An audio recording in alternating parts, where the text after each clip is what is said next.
How's it going, everyone? I walk up into this live and I see this post from Gen Z. Gen Z, I want you to kind of, if you're still in the chat, I want you to explain what this means. Um, but good post. I'd love to know, like, what do you mean by this? And feel free to join the chat. I don't think you ever joined the chats.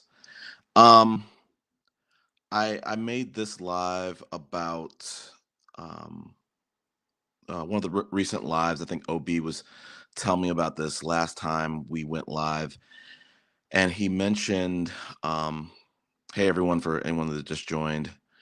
Um, I was speaking about this post in the chat from Gen Z. Gen Z, if you're online right now, let me know what you mean by this. Like, explain it in the chat. But I watched a live, I think, from Austin. I think, when did we last go live? Did we last go live like Wednesday or Saturday of, maybe like Saturday of last weekend?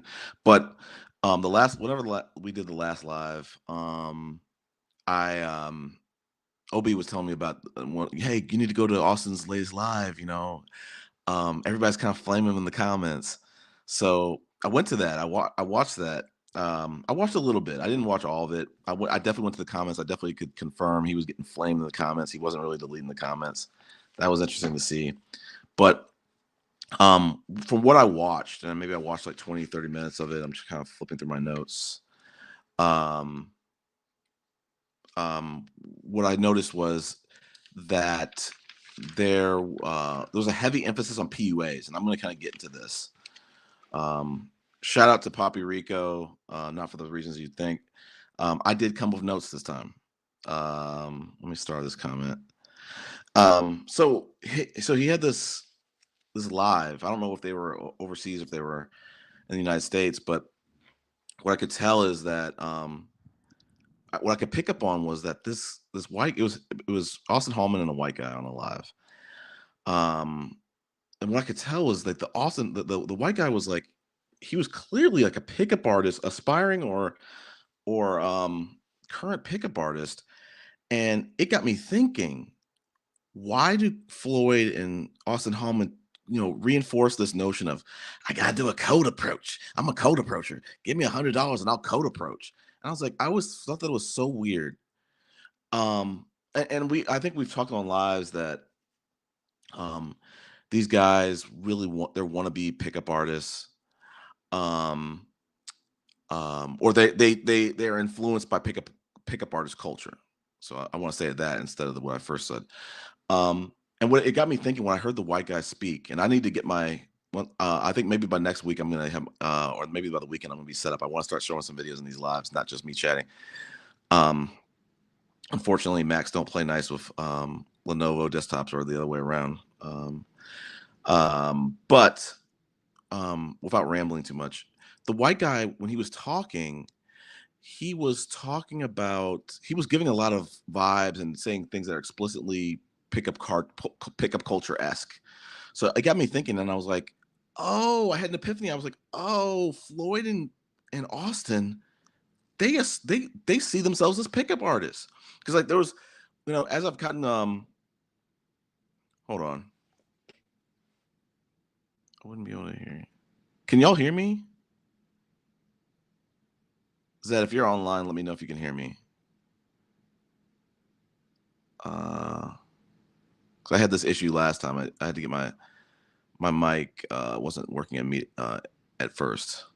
If y'all can hear me, let me know in the chat, because I just don't want to go too far in this, with people not being able to hear me.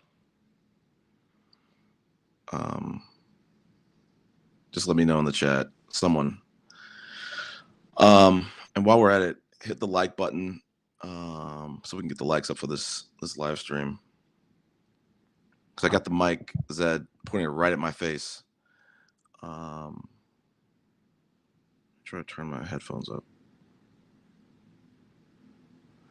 But yeah, let me know if y'all can hear me in the chat. Let me type that in the chat as well.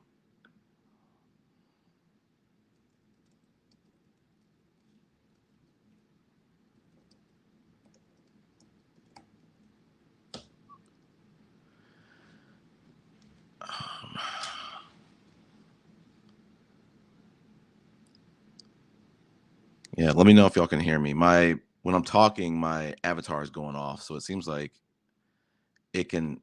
Y'all can probably hear me.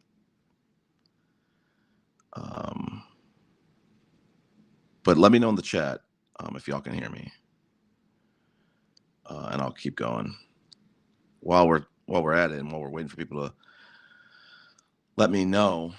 I will look through my notes and see if I had some notes. It's not it. Can y'all hear me?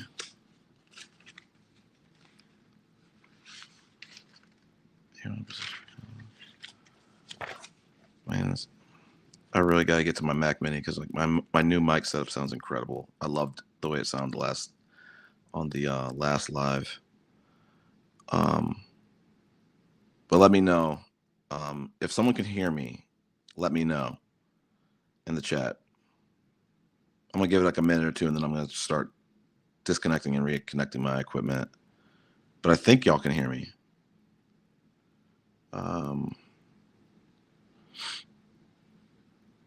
So yeah, if anybody's new to the chat, hit the like button, but also let me know in the chat if in the comments if you can hear me. I think you can. I'm not sure based on Zed's post. Well, I wouldn't be able to hear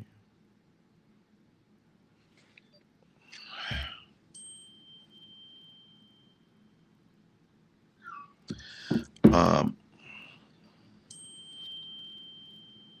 Let me. Hey, for anyone who just joined, let me know if you can hear me in the chat.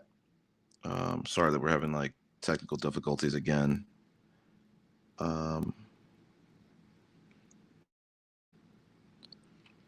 But just let me know in the chat, and let me know if good. That's what I thought.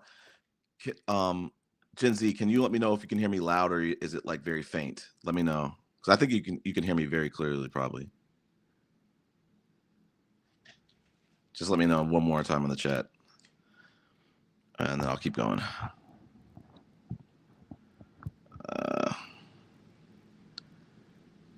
Yeah, so Gen Z, let me know if you can hear me loud in the chat. Let me also, in the live stream, and then I want to go to your first comment. Good, thank you. Zed, I don't know what's going on with your audio setup. So I want to get to Buck Travels after this, but Gen Z, can you please expound what you mean by this? I love this post. I was starting off the live with this. I'd love to hear this one, Buck Travels, but just let me get off my little monologue a little bit. I have some big points I want to talk about. But I want to kind of talk about the live that I made the thumbnail for this. So again, I was going back to how I was watching one of Austin's recent lives, and he was sitting down with this white guy. I don't know if they were overseas or not, but the white guy started talking, and he started like almost like bigging up Austin Holman, like, yeah, man, he knows how to pull, and he could pull women. And he's getting this, and you guys should look up to him, and you guys should buy his course, and you guys should really just look to him as like a pickup artist almost. And I was like, what? Are we talking about the same Austin Holman? Are we talking about the guy who's going from country to country, city to city, international city to city, and he can't pull shit? He can't keep shit. He's getting dumped left or right. He's getting ran out of Brazil. But I was just like, this dude can't pull anything. He can't pull anything. So I was like, there's definitely some things I wanted to share in this live. Like, I think like we're in a weird era right now where it's like everybody gets to kind of like pretend to be an expert.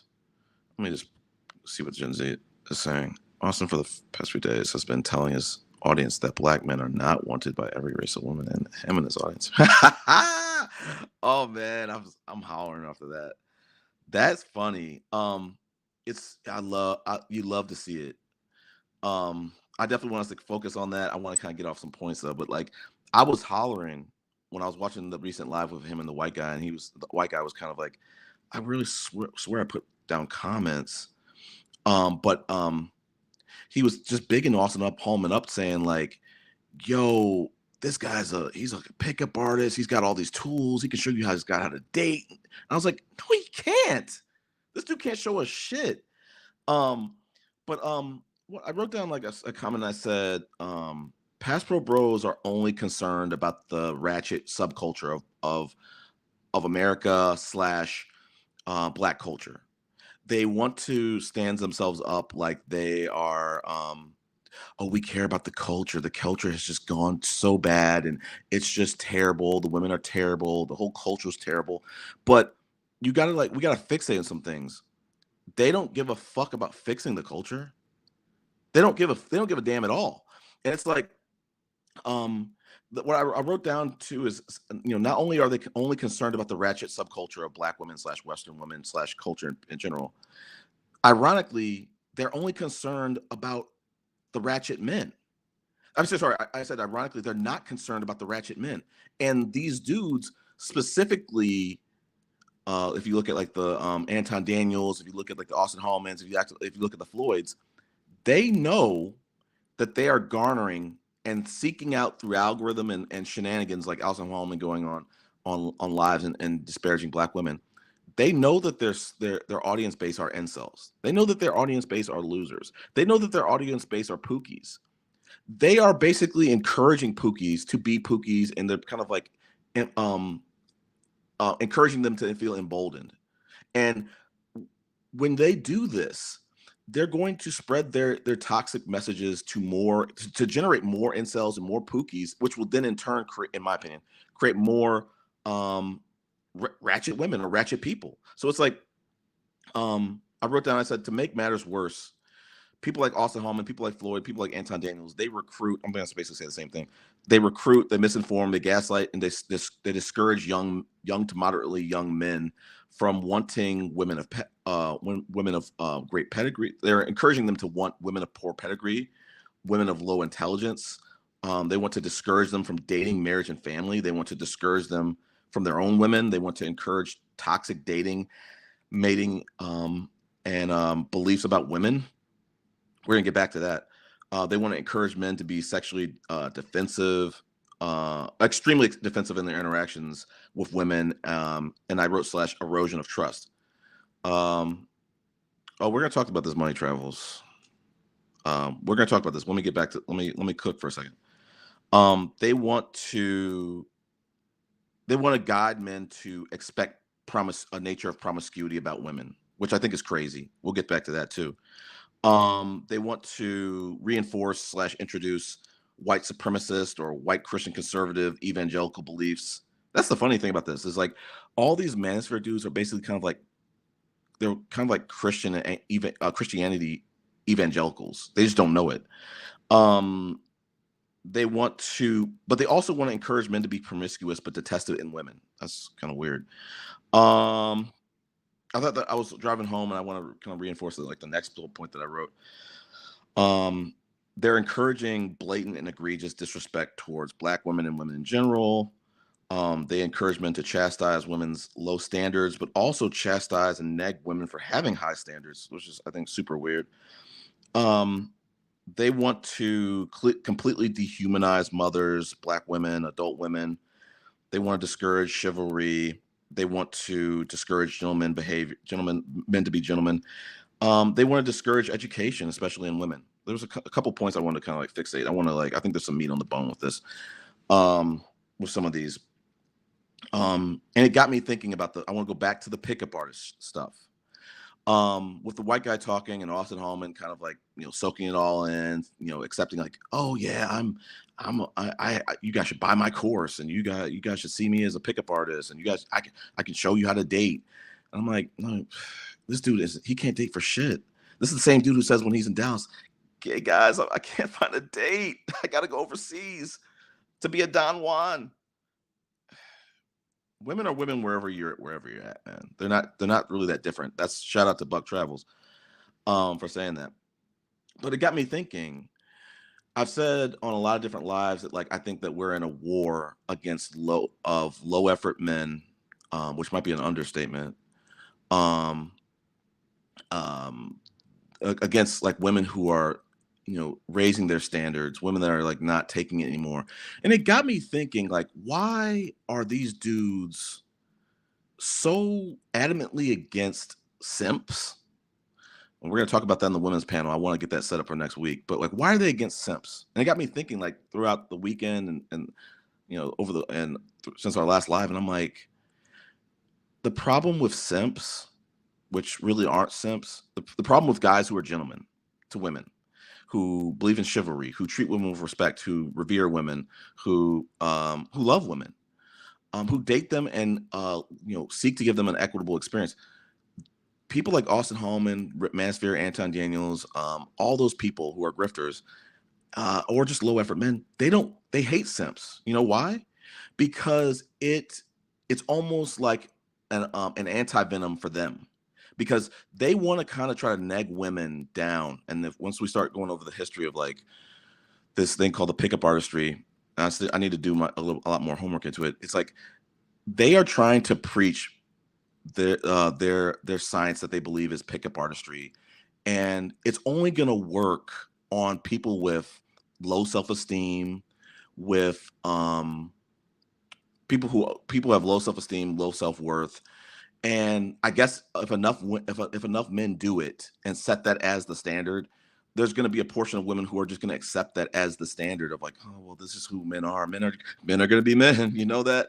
So I don't really like that, how men are kind of able to nag society, nag women, gaslight society, gaslight women, and say men are going to be men. And this is what they're kind of doing now with this the 50-50 and the passport bros and the manosphere and the red pill crap. They're trying to push an update to everybody to say, hey, no, I know you guys have accepted men being men, but like, this is now what men are being men looks like now. You got to accept them. Going overseas, you got, as I said on maybe on different channels, they're trying to also push, hey, you guys should be able to accept us, even if we have had a lot of STDs, or don't judge us for that. Continue to see us as great prospects, even though we're very promiscuous and we're gathering up STDs. But it's just like these dudes, they don't like simps because it makes them look bad. Two, it makes it harder for them to play these magic tricks and these psychological tricks on women. It's harder for them to beat women's self-esteem down to nothing. When men are going to go out there and actually be provide chivalry, be gentlemen, treat them with respect. So I made that connection when I started to think about when I first started to learn about Austin Hallman, and I learned how people like him, people like the other Manosphere influencers, Darren, I think his name is like Darren Sharp, or I might be butchering his name, but there were a lot of people who were just blatant pickup artists. The pickup artists, they've gone throughout the centuries, and they've, now it seems like it's TikTok, now it seems like it's YouTube, now it seems like it's, it used to be Instagram. They used to just have, Tony Robbins type courses, like, hey guys, podcasts too. Like, I used to kind of listen to a little bit of like this one called The Art of Charm. I don't know what brought me to him, but I think he was kind of like on the lighter side, more positive side of like, hey guys, I want y'all to learn how to be better with women. I want y'all to learn how to, talk to women, not feel uncomfortable. But now we got other people like Austin Hallman. I don't remember all the names, but like the Darren Sharps, the guys who are just like hardcore dark pickup artists. And those are the ones to be afraid of, because like I said, to go into this money travels, I'm going to kind of do a segue. Why do these things get to you? First and foremost, money travels. You need to start listening to these lives. I'm going to start chopping it up so it's easier for people like you. Because I understand it. The live sometimes can be like 2, 3, 4, 5, whatever hours. I said this on many panels. This isn't the first time. It ain't gonna be the last time you hear me say this. If you're listening to these panels, I'm passionate about this stuff because I don't care about Austin Hallman. I could give two shits about him. I don't care about Anton Daniels. I don't care about the men who are 50, 60 years old. Fuck them. I care about the influence that the people like them and the Andrew Tates are having on the young men. So like when you join these panels, when you listen to this channel sometimes in the past, you'll hear men who are like 23 years old. That's Austin Hallman. He started this bullshit at like 22, 23. And you'll see these 23, 22, 20-year-old, maybe even younger men talking about, man, it's just not even worth getting married in the States. It's like, it's a wrap. You know, they're gonna wash you in the divorce court. They're gonna wash you in the child support court. And it's like, listen, first and foremost, like, alimony is only involved in like 10% of divorces. Let's be clear about this. Let's be crystal clear about this. Let's be Windex clear about this. Black men don't really have the resources to be getting cleaned out like that. Let's just say that. Let's move on from that. But it doesn't work out. And I said it on previous panel. Divorce doesn't work out like that, really.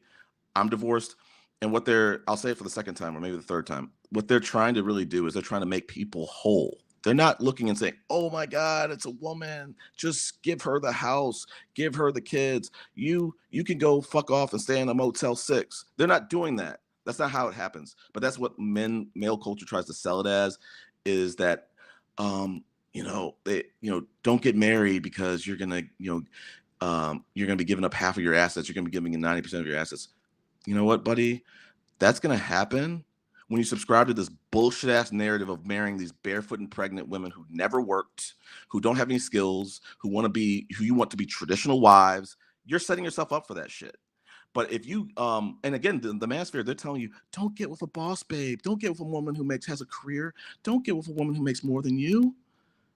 Don't do that, because they sell you, despair on both sides. If you get with you need to be worried. To them, you need to be scared to get married, because if you get divorced, she's gonna take all your money, and they're gonna preach. They're gonna go even harder than that. They're gonna say, "Oh, that woman's gonna leave you the minute she can get a guy with more resources, with more money." Blah blah blah blah, and that's so bullshit. But then they also destroy you on the other side. They say, "Oh, don't get with a boss babe. Don't get with a woman who's got a career, because then she's gonna be mean to you. She's never gonna be happy with you. She's gonna be a malcontent." So it's like, they're never. I hate that. That's what I hate about the Manosphere. Is like, they're poisoning men who I've said on many panels now. I'll say it again. There's a lot of men out here who have very weak minds. Don't listen to like Austin. Don't listen to like Andrew Tate. Don't listen to some of these other influencers. Don't listen to the Manosphere proper as a whole. They're trying to tell you biologically. They're trying to use evolutionary psychology to say, like, men are just superior, and just men are alpha, men are this and that. Man, let's just be clear about that. A lot of men have weak minds. I said it on a previous panel. I think women on average have stronger minds than men, because they're not, to my opinion. Y'all can come up here and scream at me if you want to. I think most women are not buying into this doom and gloom. They're actually trying. Like, men out here have it so easy. And I'm talking about just men as a whole. Black men have it extremely easy, because historically a lot of our men have not gotten married. So a lot of the Black women are single. So I say that to say is, like, they have it pretty easy. I'm trying to keep my point. I'm trying not to lose the point. But I'm like, men have it like very easy out here. They can easily find a girlfriend. They can easily find a wife. We don't have to stoop to some of these stupid ass passport bro things that Obi made great points about on the last live. I hope he joins again today. But like, Black men have it really easy.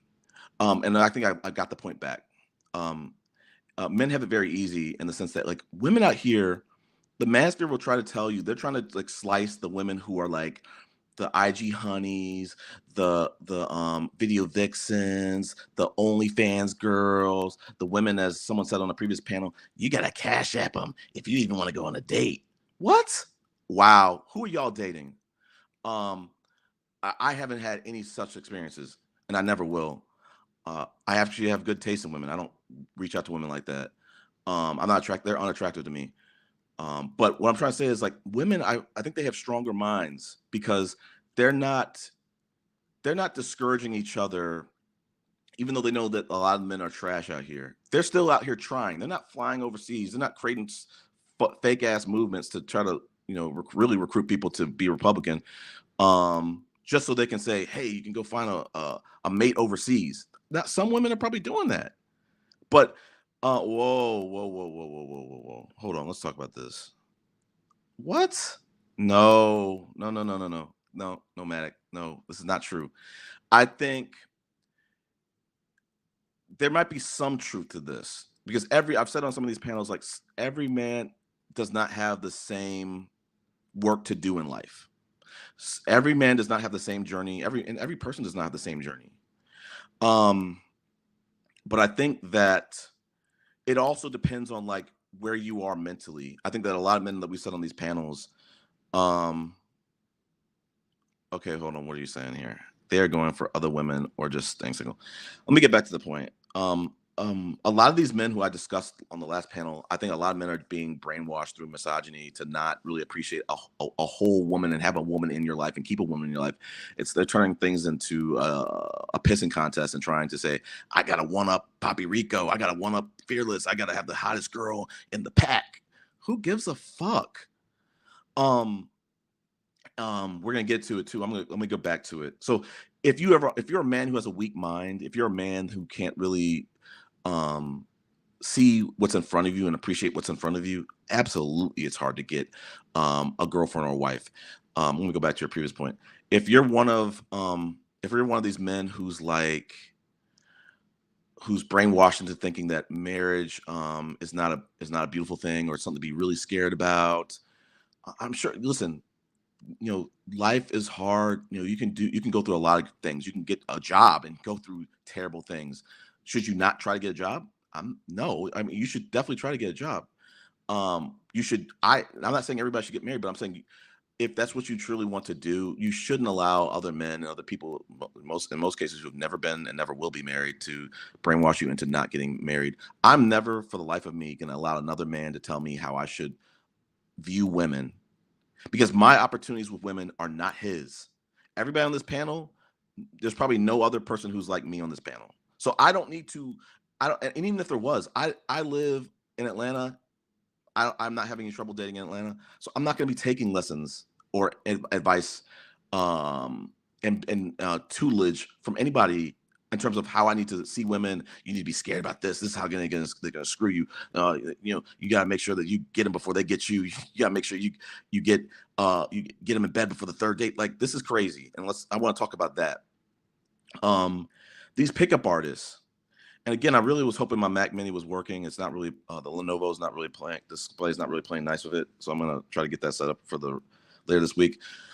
The pickup artists kind of reinforce what, I think what I've heard about Austin Hallman, what we know about Fearless, is we were keying about it on the last live. Oh yeah, this is a first. I need to stop looking at the comments, but Poppy Rico, this is the first fucking time I agree with you, and you need to change your fucking name to Poppy Rico so everybody can know. So I want to get back to my point because you distracted me. We were keying about it in the last live, saying, guys, think of how crazy it is how these dudes, not only the ones who are believing it and they're brainwashed, but the grifters who are selling it, saying, yo, don't you dare go spend $50 to $100 or more on a date because she's going to fucking chat or Pookie behind your back, so you just wasted all your money. And it's like, I feel so sorry for these men, because it's like, listen, I have people like this in my circle. My best friend is kind of like this too. They brainwash him and a lot of other men to come in with these preconceived notions of like, these women are already ran through. These women are already, they've already made all their mistakes, and now they want to kind of correct things. And it's like, regardless of what they went through in life, does it make sense to like come into a first date or come into a first interaction or just the early goings of things before you have things even proof of these things? What sense does it make to come into a relationship or interaction or situation with a woman and have these assumptions about women? Because now, let's be clear about that. You're going to give energy off that's going to piss off that person or kind of make them say like, whoa, he's kind of weird. Like, why is he kind of like uptight? Why is he this? Why is that? What happens if she finds out that like some of the beliefs are all the beliefs that you hold? If she even gives you a second chance, she's now going to be side-eyeing you, kind of have an eye closed, kind of like keeping her eye open while she goes to sleep. She's not going to, the trust is eroded. So it's like, I feel sorry for y'all that y'all want to live like that. Like, the Manosphere is protecting y'all. It really is. It's protecting you guys from everything that could be possibly beautiful in life with a woman. And I feel so sorry for you. I love hanging out with my friends, with my bros. but I'm sorry, I'm not trading them in so to never have a woman. I would not do that. I'm sorry, I gotta have a woman in my life. I'm sorry. Um, so I feel sorry for the other guys who are not. Like, I feel sorry for the guys who kind of like buy into this crabs in a bucket mentality of, man, everybody's just striking out here. It's just tough out here, man. Like, we just gotta, like, not show these women any attention, and just, that's how we're gonna get them on our side, and that's how we're gonna get them to like us. And we gotta just be defensive because they fucking Pookie and Chad, so we gotta just be on guard. It's like, it's insane. And it's like, tell me you don't know how to date without telling me you don't know how to date. So these men, as we said on previous panels, they have never been loved, and I feel so sorry for them for that. That is an egregious tragedy. I hate that for the men. There might be men in this room that have that experience. I feel sorry for y'all. I really do. I don't have that experience. I'm getting distracted looking at the chats, but let me look through some of my notes. It's like I went and made the point. I want to kind of maybe some other later point in the chat or the live stream or something else. I want to talk more about like why these pickup artists, why the Manosphere people hate simps, and I think I've kind of gotten a little bit down to it. It's like they're trying to normalize a lower standard of what women have to accept. And when men come out here and they're simping, as they call it, or just being a gentleman, it's hurting their chances and their opportunities to be able to, it's making it harder for them to lower that standard, to make the women accept that lower standard of doing things. So it's not going to work. I've said on many panels, it's not going to work on guys like me. I'm not going to be easily, you can't gaslight me. You can't do that. But it got this live got me looking into pickup artistry. Unfortunately, I got to fucking read this book or listen to this audio book called The Game, apparently by this guy named Neil Strauss. And I think there might have been a book made before him that was very popular or introduced pickup artistry on maybe a lighter level, a brighter level than what I think Neil Strauss, he put out apparently the dark side of the pickup artistry, where it's like, these are basically dudes like Fearless. I keep name dropping him. And what essentially they're trying to do is they're trying to find like a mathematical formula to getting a woman in bed, which I think is disgusting. You listen to the older lives and you're going to hear me talking about, you'll hear Fearless on one of them, and he says, I'm so worried about the return on investment. And it's like, man, like, if that's your strategy, y'all, God bless y'all. I can't live like that. Like, I don't want to, and we got to have this conversation of like, how did this pickup artistry come about? I have personally got to do a little bit more, I still got to do more research on this pickup artistry. Unfortunately, I'm going to kind of ruin brain cells, ruin my algorithm by looking into this bullshit, but I'm going to do it for y'all because I love y'all. But apparently there's pickup artist message boards. I heard a guy on a panel on a video saying one of his strategies was to go to clubs that were as close to his bed as possible, and I was like, this is fucking ridiculous. What else? Let me look at it. But eventually, essentially, like, pickup artistry was created. At least the dark side of pickup artistry was created to teach guys how to get laid, and it's so weird. And we got to dissect that. And I think what the problem with this is there are within that, behind that shield of pickup artistry and Manosphere dudes, there are some dudes who are just serially promiscuous, probably like Fearless, probably like Austin Hallman. But there's probably some guys who are just like, man, life is hard. I can't get a girlfriend. And they're brainwashing all these men who fall into this web that, you need to be defensive about women. They're gonna use you. They're gonna take you on dates and put you, but still they're gonna string you along and then put you in the friend zone. And I think it's just fucking men's minds up. I never bought into that. Like I said, I've been lucky. I think I have great taste in women. I've only really been with women who really cared about me as a person, not an opportunity. So I wrote down, I said, like, pickup artists are manipulating women for sex by using, this is a definition. Pickup artists are using are manipulating women for sex by using leverage, negging, love bombing, peacocking, illusions, and psychological gymnastics. I wrote down like this stuff I think started at least as late as the 1970s. There was a guy named Ross Jeffries who coined something called speed seduction, and he coined something called NLP, which I forgot to write down what that means. Y'all can Google it. I'll need to Google it too. But it focuses on hypnosis and psychology. The belief was that one's thoughts, feelings, and behaviors, and other people's feelings, thoughts, and behaviors can be manipulated by words, gestures, and actions geared towards influencing the subconscious. So that's the nature of what these dudes are doing. The Austin Hallman is kind of trying to do that too, and he's trying to with and so was the white guy on his live. The weird thing about this, if we just take a step back, the Manosphere influencers, they're doing that to men. And not in a sexual sense. Let's just put a pause there. I'm just saying they are kind of snake charming men to give super chats. They're snake charming these men to believe that all these women are out to get them. They're snake charming these men to feel like don't get divorced. I mean, don't get married. You're gonna end up in divorce. She's gonna leave you anyway. Don't have children. She's gonna just turn them against you. You know what? Like, shout out to Ronald Tomasi, that fucking idiot, telling men in their 20s to get vasectomies because that's the fastest way to become a high value man, is to get a vasectomy and sleep with as many women as possible so you cannot get women pregnant. These are these kind of I hate to say it, but like I said on all these panels, like I exclude B.A. I exclude Flint. I like those guys. Like they jump on these panels. They're very authentic. I can be very judgmental, and I'm going to be right now.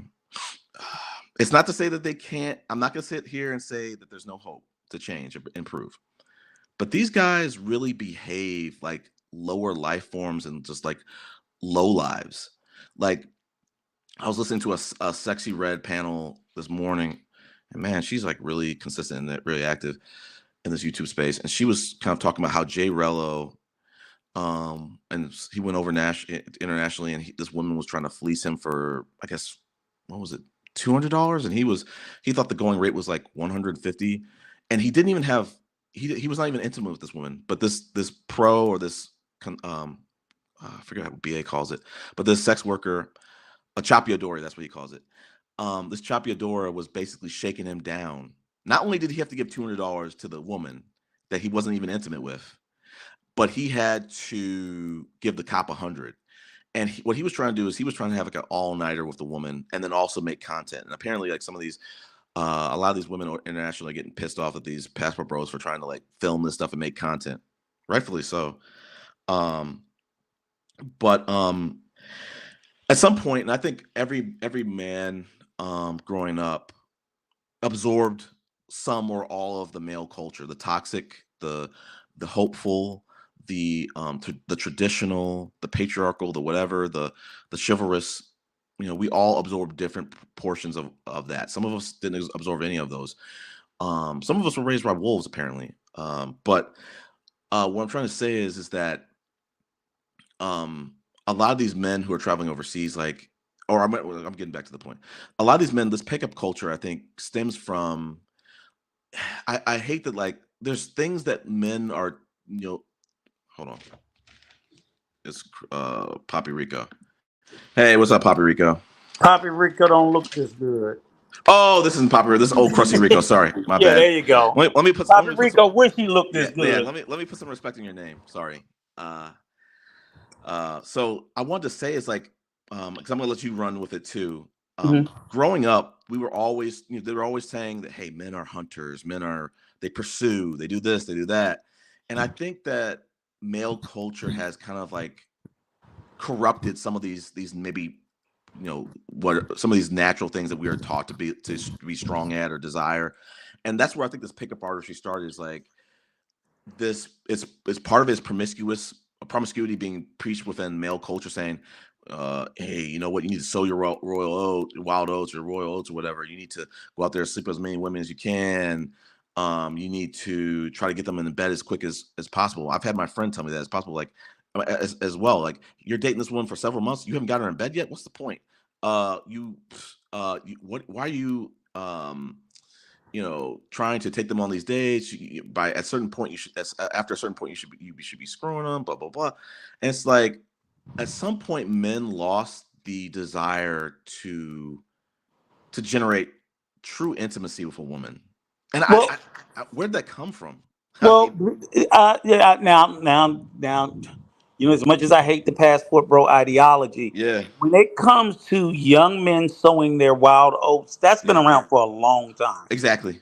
That is not even anything new. Not saying it was. That's yeah, I'm just saying, that's and especially if you're a young man, Yeah, it's like you go back to the beginning of time, right. you know, young men have always went out to try to have a conquest of as many women as you can. However, I think this iteration of pickup artists, Mm, because the assumption was that while although you tried to sow your wild oats uh-huh. with as many ladies as you could, that you wasn't going to be able to. That you were only if I tried to go and sleep with 100 women, I'd be lucky if I could get three of them that would do it. So you try for 100, and you're lucky if you get three or two or one, Right. because in all likelihood, most young ladies of the day, they would carry themselves in a way that they just wouldn't sleep with you because you wanted to. So that the concept, the pickup artist, for me, it's like they're creating this illusion of laziness, Right. of trying to create these shortcuts, because even when I talked to you the last time, Chris, and I was just like, and you were saying like how great you are online, and I was like, yeah, but everything has to come offline, and it's sort of like the whole online thing, Mm, where all the work of dating, mm. they tried to take all the work out.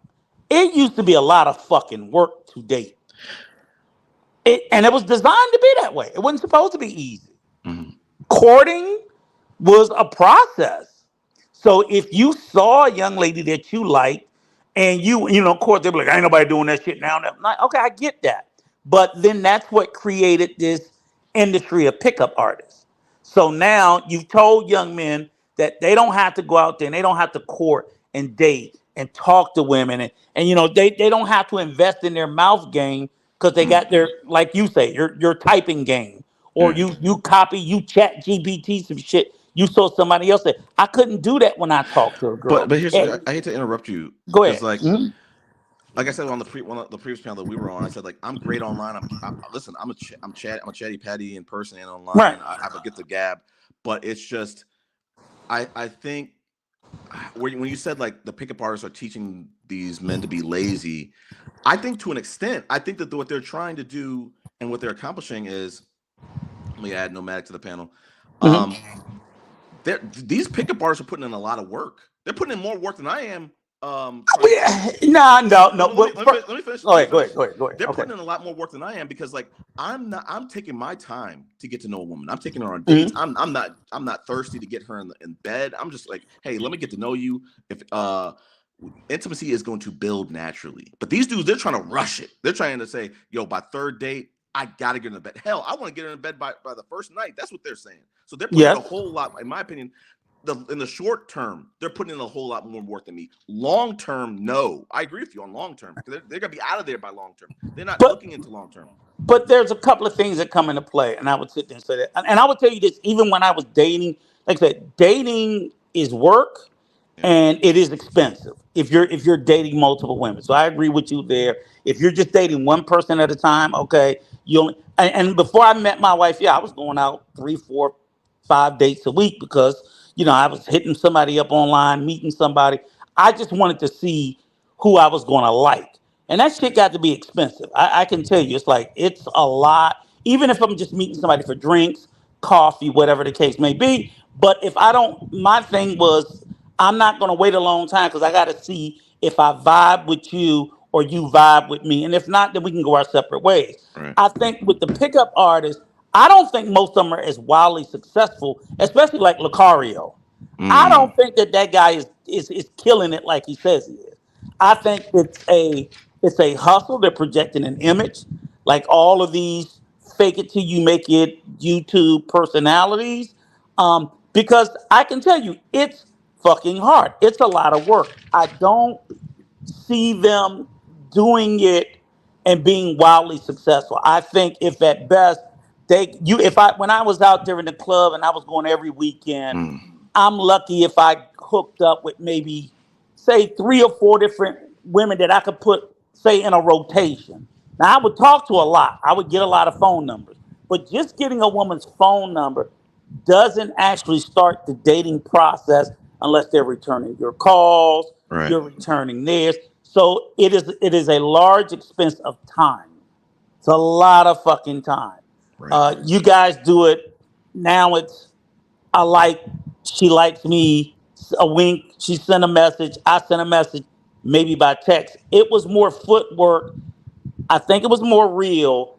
I just think that the pickup artists that they are the epitome of fun because I haven't seen a pickup artist with any receipts. I don't even know how they get to be a thing with little to no fucking receipts. well, I think there are some guys who are really dangerous, and there are successful, but these are the guys who are the womanizers. The womanizers, if they want to Hmm. be, they are ready-made pickup artists, and they're probably Right, doing it. They're probably doing it. right. So, just like the alpha male culture, there are certain guys who have certain traits, characteristics. I don't believe that you can teach guys to be an alpha dude if they're not You need alpha. alpha male strategies. Correct. Yeah, I don't think he's wildly successful. And I'm like, do you really want to know who I honestly, in my experience, some of the best pickup artists in the we used to call they used to be called gigolos Right. back in the day. That was the term gigolo. It's like you would be a kept man. You would find a woman of means and money, and Mm. she'd take care of you. Some of the best fucking gigolos were like male dancers Mm-hmm. because they had that aesthetic. So basically, all it takes is a good looking man. And see, these men were good with the gift of gab because they were around women all the time. They Yeah. were dancing for money, but they tend not to be very intelligent. Hmm. You know what I'm saying? So they're Oh, not intellectuals, I'll give you this. but I'll agree with but this. they, go ahead. No, I was saying I agree with this. Yeah, so they're not very intellectual or very smart. Because I know some friends of this person. I'm like, and they're just slaying women, homosexuals, dancers, whatever. But they're not. They can't keep long term because they're not intellectual. So it's Mm. the two different things. So I'm saying I'm not saying that there are not any successful pickup artists. I'm just sitting there saying if you look at the vast majority of, I would say 90% of them I probably they're in a committed monogamous relationship. So what the fuck are they telling you? They might as well be married like me. You're right. Hey, I hate That's to. like me telling you, oh, I'm a pickup artist and I'm an old man that's married. It's like you're not a fucking pickup artist unless you are a proficient womanizer, gigolo. I'm like, then you're not a pickup artist because you're not going through enough of a rotation on a regular basis, women of different socioeconomic status, women of different ethnicities, women Mm. that speak different languages, women of different age groups, women of different races. You don't have enough. If all you're doing is Keisha and Keisha and Keisha and Keisha, you don't, your experience is hitting shit. I agree with that, and I think that's kind of that's kind of think where we agree is like I do think that pickup artists exist, and I think that some of them might be good at what they do, but they're not going after. Let's just be clear about this: they're not really getting women of high quality. They're not getting that. No. They're going to the watering hole. They're going to the pub. They're getting they're going to the dorms. They're getting people who are probably drunk. I Right. mean, let's be Well, clear about that. right. They're the lion that's after the child and the sick. Right? Yeah. But I'm like, you're not getting the best of the herd. You're getting the one that's about to die any fucking way. It just really is. And what they will do, I'll tell you this too, because even those guys you described, if you realize there's a prototype of woman they look for. And they Okay. generally look for women who suffer from issues of body issues, low self esteem. It Right. doesn't take much to win them over with flattery. And that's the shit they do. So again, you're not going to see them with no nines and tens. You're not going to see them with that. They're full of shit. And I can do that at my old age And you could. It's not hard to develop a relationship or to get a woman to like you if you know her weaknesses. And that's Mm. all they do is exploit it. That's it. Um, I I hate to make a segue. We're gonna get back to this. Um, I'm gonna quote Ant Man from the Timberwolves. OB32, bring your ass onto this panel. When you get to second two. But I wanted to make a segue because the woman who I'm dating, I made a community post today. I don't know if you saw it, Rico. I was saying I was on a date sat on July 4th, and she was like, I think yesterday she texted me and she was like, pick one of these three. When you come home from dinner, from work, what would you want to see most? A woman, a clean house, a home cooked meal, and or a someone who looks good. I want your answer. I don't know if you answered the Yeah, poll. I voted on it. I said clean house. Okay. Well, why she touched me? She said, "I want you to ask these people why they choose Yeah. their choice." What, I want you to Yeah. answer it. I mean, because I think for me, I mean, if first of all, the look good is that's out of the window. If I pick you as my partner, I've already surmised that no matter what condition you're in, you look favorable to me. That's a fact. So dressed up, dressed down, it doesn't matter. Um, what was the? I've definitely got. I'm not coming home to no Home, dirty house. That's just home cooked meal, and clean and a house, home cooked meal or is they look good. right. The looking good and the home cooked meal were the least of my choice. If I would love to have a home cooked meal. Yeah. I don't care about the third one at all. I want clean house Wow. is must. A home cooked meal would be second. I don't care about the other one because if you're my partner, you always look good to me in my eyes. And as far as a home cooked meal, as I keep telling all these guys all the time, I grew up domesticated. So I don't, my wife's gone out of town for 3 days for work. I'm like, I got to fucking cook for myself. I don't get the whole cook clean thing as being like, it's just not, but my wife cooks every time she's here. But when she's Okay. not here, I'm like, I can feed my fucking self. Okay. Just don't Let me. care. I Hmm. answered the same thing, but Yeah. I'm be honest with you. I had a hard time answering it because I'm like, listen, someone, it's great. A home cooked meal is great, but listen, I can cook too, or I can Right. Uber Eats, or I could just do some takeout and bring it in. The house being clean, I could get a maid to do that, but I was like, where I got hung up was the maintenance because I did date a woman who was messy, and Yeah. I looked past it. I was like, No. no, hold on, let me go. I looked past it because I fell for this woman. But where it got me was if I'm coming over to you, I love doing brunch on a Saturday. I'll cook at my house, your house, whatever. Uh-huh. If your house is so messy that I can't get dishes to cook, that's where I'm drawing the line at. I'm like, I gotta have the house clean, and But my thing is like for me it's like, and I've thought about like coming home from work, right? That's how I'm envisioning it, and I'm like, my mental would be so fucked up to walk into anywhere unclean. yeah, I just that energy is. I can't. I don't care how good you look. You could be sexy as hell. right. If I walk into a dirty house, I can't. I can't do it. And So that you know how they say a man's home is his castle. So when you come into a clean house and it's smelling clean, and the first thing you want to do as a man after a hard day is sit down and put your feet up, it's got to be a clean home. yeah, and the person I was talking about, they got better at it. Hmm. They still struggle, but what I'm trying to say is like certain people have certain struggles. Like some people, it could be weight. Some of them could be they weren't really taught to keep a clean house. Some people are not Hmm. all experts about it. I'm not an expert at it. I can when I'm really on it. I'm gonna but I'm not to this level of this person I was talking about. This was on a whole nother level of like untidiness and Yeah. messiness. I was like, wow. I was like, wow. I can't believe this. But let me ask Money Travels. Yep. I don't know Money Travels if you answered the community note. And I'm gonna be asking people as people come to this panel. I'm gonna be asking all this question because old girl that I'm dating, she put me up to this, and so I think it's gonna create for some good content. So three options: you're coming home from work. What you can only choose one: clean house, someone a home cooked meal, or someone that's just they're looking like a snack. They're dressed really nice. They're all dolled up. Okay, well, I did answer the poll, but at the same time, I chose looking good to look good, Okay. right? And the reason why I chose to look good is because, first and foremost, at the end of the day, I've been with my wife over 20 years, right? Good Uh, for you. all I got And all my kids are by the same woman, right? congrats. We have a daughter that's just became a veterinarian. My son is Nice. 14. My son is 14 years old. But for the most part, the reason why I said looking good because I stay up late doing a lot of work online, and at the end of the day, like I'm just a cleaner anyway. Like that's just something I do. I'm the type of guy be up 3 in the morning. I pour the stove back and clean behind. That's just me. Nice. And I think it's because of certain lifestyle that I lived before years ago, right?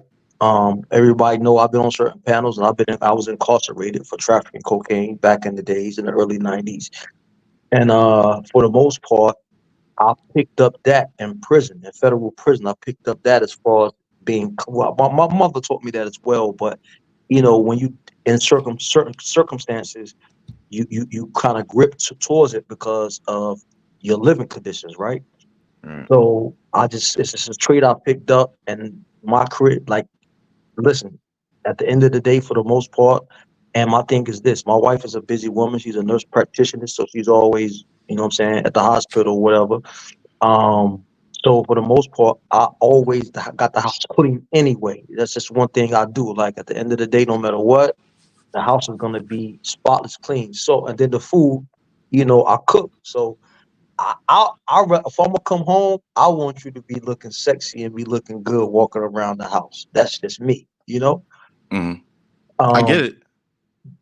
when I walk in that house and I done been doing what I'm doing all day, whatever the case may be, like even though, like, listen, you still gonna be my wife and I love you no matter what, but I need you to be looking good, right? If you have the time and you want to fix up yourself, I'd rather that. You know what I mean? Because at the end of the day, and it keeps me at a different mindset as well. You know what I mean? So I would love that. Yeah. Yeah, and I like I said, I was struggling with those options because I was like, man, she's looking good. I can cook. How messy the house we're talking about? Let's get off of that though. But I was like, I go back to what Rico was saying, and I kind of landed on I want a clean house because I was like, if I'm with someone, I find them attractive, regardless of whether they're wearing sweatpants, regardless of whether they're really dolled up, makeup, all that kind of stuff. Makeup's really not that hair done and all that. Makeup's really not that serious. Whether they have a bonnet on, I'm gonna still find that person attractive because it's beyond looks. Looks is extremely important, and I agree with you. The third, they're all heavy hitters, but I'm like, it's also that connection if they have that person, the personality of that person. So, but yeah, there were no wrong answers in this poll. I thought it was an awesome poll that she sent to me. She sent it. She learned about it from TikTok or whatever. And the guy answered clean house, but I was like I said, I was struggling with the answer. I was like, I've had the situation of the home cooked meal it does come in handy. Um, but I over the years I've learned how to cook or whatever. But I'm like a clean house. I might have given y'all a different answer had I not dated someone who was just Right. completely who struggles with that. And I Right. was going to say that, You know, Chris, that I didn't think that there is no bad answer. It's just like in what order. And I think I've seen the unclean house too.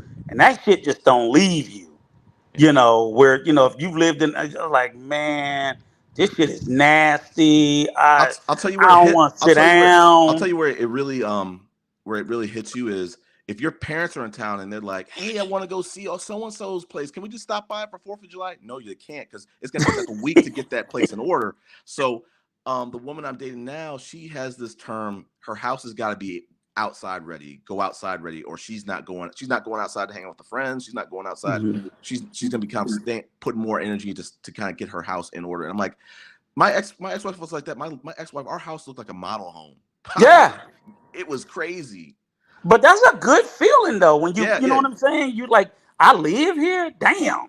yeah. And it You wasn't know, until I went over to a neighbor and I kid you not, they had shit in their garage. I was stepping over shit in their house. I was like, God damn. yeah, clutter, and what people don't realize what and I've been trying to get my wife to do it, but good luck because I've been trying to get her. Look, we need to try thinking about this minimalist approach Yeah, because clutter. I was reading an article about it somewhere.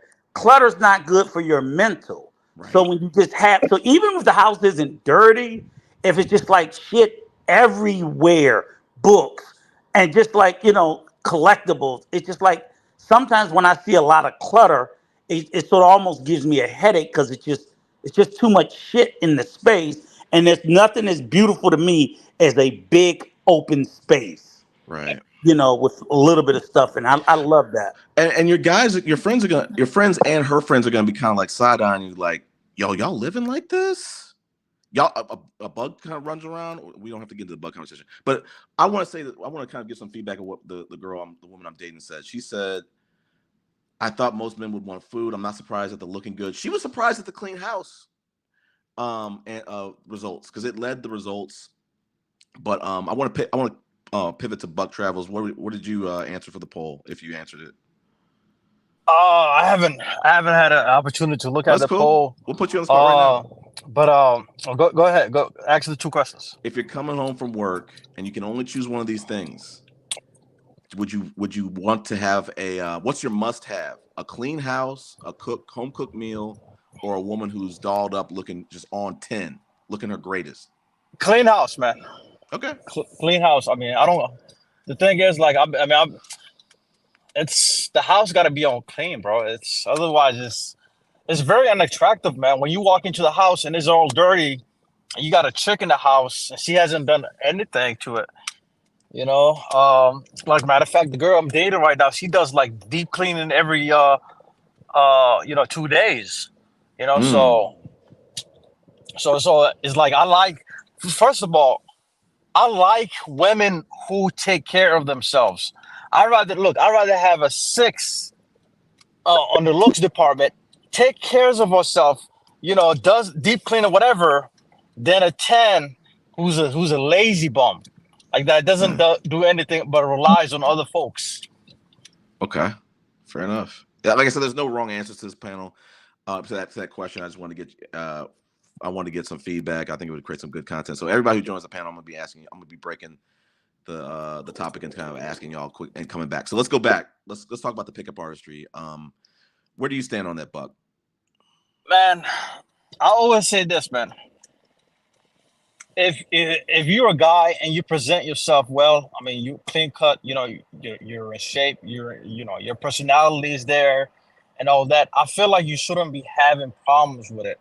But I feel like a lot of these P.U.A.s, they abuse the fuck out of, excuse my language, they abuse the heck out of cold approaching women. Some women don't want to be bothered, and a lot of these guys, they don't pay attention to the women cues. They don't look at their body language. They don't look their body language. So it's like if a woman is not feeling you, you should be able to tell from her body language and just move on. But if she's giving you a choosing signs, then you can go ahead and make your move. I mean, it's I always thought like it's uh it's it's one of those things that just seems silly to me. What about Money Travels? What about you? I'm the same, almost what he said. Like the first and foremost, the thing is appearance, right? And taking care of yourself. Uh, so not to track back too far. So when we talking about the coming home, and that's one of the most things about, what I mean, like you always got to be attractive to your mate. Like me, I go to the gym every day. So at the end of the day, I want to, the same way my wife met me, I want to stay the same way. You know what I mean? That's just one of the things I'm big on. You know what I'm saying? Like health and self awareness. And um, sometimes me and my wife will get medi and pedicures together. You know what I mean? We go shop for different fragrances of colognes and perfumes together. Like these are some of the things at the end of the day, for the most part, you have to keep up. So that's why I chose when you come home to look good, because at the end of the day, when we first meet a person, we go majority of the time we see what we like first, right? So Yeah. I always want to keep that up. I want to be able to keep the upkeep going in the same place where you met me. So back to what we are saying now, the pickup line, you always have to look good. You have to dress good. You have to smell good. You have to feel good, and these are some of the qualities that women see. Like I work in a hospital. So at the end of the day, for the most part, I work around nurses and doctors all day long. And even in a unit in scrubs, if you smell them good and you fit and you looking good, that's the first thing they notice. Mm. Hey, let me ask you this about is it true? Because I've been hearing this. in the Manosphere space. But is it true that there's a lot of cheating going on in the medical field? I'm gonna say this right here. There's a lot of cheating going on everywhere, but No, no, no, no, but no, no, no. But is it not? I got what Is you're it saying. more? Is it more in the medical field? Is it Nah, more? it ain't really more. It's just at the end of the day. Listen, I'm gonna tell you why they say that and why it is like that. Because think about it. You have women work around surgeons. Mm, Certain surgeons, they making uh 50 to 100,000 a case. That mm, means a surgery, right? And they doing 2, 3 surgeries a day. You got, look, I work around surgeons, man. Actually, I got a best friend. He's a surgeon. I became friends with him in the hospital. He's from Haiti, and you got these guys, man, driving Lambo trucks and everything to work, bro. So they're gonna be attracted to that. And then and then again, it's the what's the word I'm looking for? It's the masculinity of the surgeon and the doctors when they come into place, they coming in like, listen, they got everybody's attention. So women are attracted to that. And most of them are looking very well. Like the surgeons, bro, and the doctor, I'm not for nothing, but they look good, bro. They take care of themselves. So again, the women are attracted to that. So of course there's gonna be a lot of that going on. What I always said. I always say this: the lawyers always have the baddest chicks, man. I'm telling you, 100%. The baddest, chicks I ever seen were with guys who are lawyers. Like I'm dead serious. Like these guys, because they get in a lot of different cases, cases after cases after cases. Some of them pulling, they have their own firms and practice. So minimum they're pulling like 500, 600K a year. So that attracts a lot of women. So but yeah, I definitely agree with you. Surgeons, they're like in the top 1% of men, so they're gonna get a different treatment compared to your average everyday folk. And then it's like this right here too. It's anywhere you go. Like say for example, if look, it's all about different levels, right? So you have different levels. So say for example, uh in the police department, right? You have mm, a lot of sergeants and captains, right? The mm, women that's gonna be attracted to them. And firemen, you have firemen. It's the same in every field that you go in, right? So it's about the surroundings where you be. And this is what I wanted to say this real quick. This is why I commented earlier on when you made a comment about Anton Daniels, right? mm, And I follow the guy, and and some of his philosophy is good. mm. I don't take all of it. You know, you take your good and you get rid of the bad. But some of his logic is good as far as dealing with women. Like for me, for example, right? I'm married, so it is what it is. But like, I wouldn't want my son to bring home a ready-made family. What do you mean by that? A woman who's already got kids? Yeah, I wouldn't want my son to do that. I mean, I would strive for him. I would strive for him to now listen. I can't control his actions. Now, don't get it twisted. yeah. But I would strive for him to, at the end of the day, bro, focus on what you got to do and find somebody who, at the end of the day, have the same values you have and going the same places that you going, and then you grab them and then y'all start a family together. It's a lot of women out here who don't have kids. That's younger on a younger scale now because he's young. But I'm just saying, a brother like me, if I was single, it might be a little bit difficult for me unless I go younger. So even if the woman had one kid, like a 1 year old, 2 year old, I get it if they're old. There's no wrong No, answer to no, that. no. Now listen, if I say for example I wasn't married, right? Yeah. And honestly and truly, I would say that I'm a good catch because of the things that I did in my life. I put away a good amount of money, so I'm pretty cool.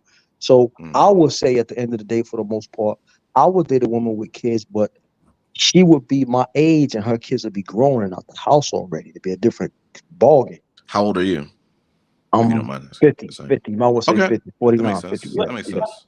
money travels, Chris. Let me ask you, okay, and I don't disagree with you, money travels. I agree with you 100%. I tell any young man that doesn't already have kids, he shouldn't necessarily want to start out with someone with kids. It's probably better for him Mm. to date someone who doesn't. Now, of course, we're all men of color. We know that even at a young age, for some young men, that can still be a struggle to find young. I mean, there's still a lot of young black women out here without children, but when young men are looking or they're assessing women based on looks Mm-hmm. rather than value, it's like, okay, that might be a different thing because a lot of the baddies done probably slept with somebody and a lot of them might done court a kid by now. But I don't think that that's bad advice to give. And I am not a fan of Anton Daniels. While I will readily admit with you, he gives out some good advice, but he's giving out the good advice that he gives out is the same way that I used to say the good advice that Kevin Samuels used to give out. It's the fucking obvious. They're not, you know what I'm saying?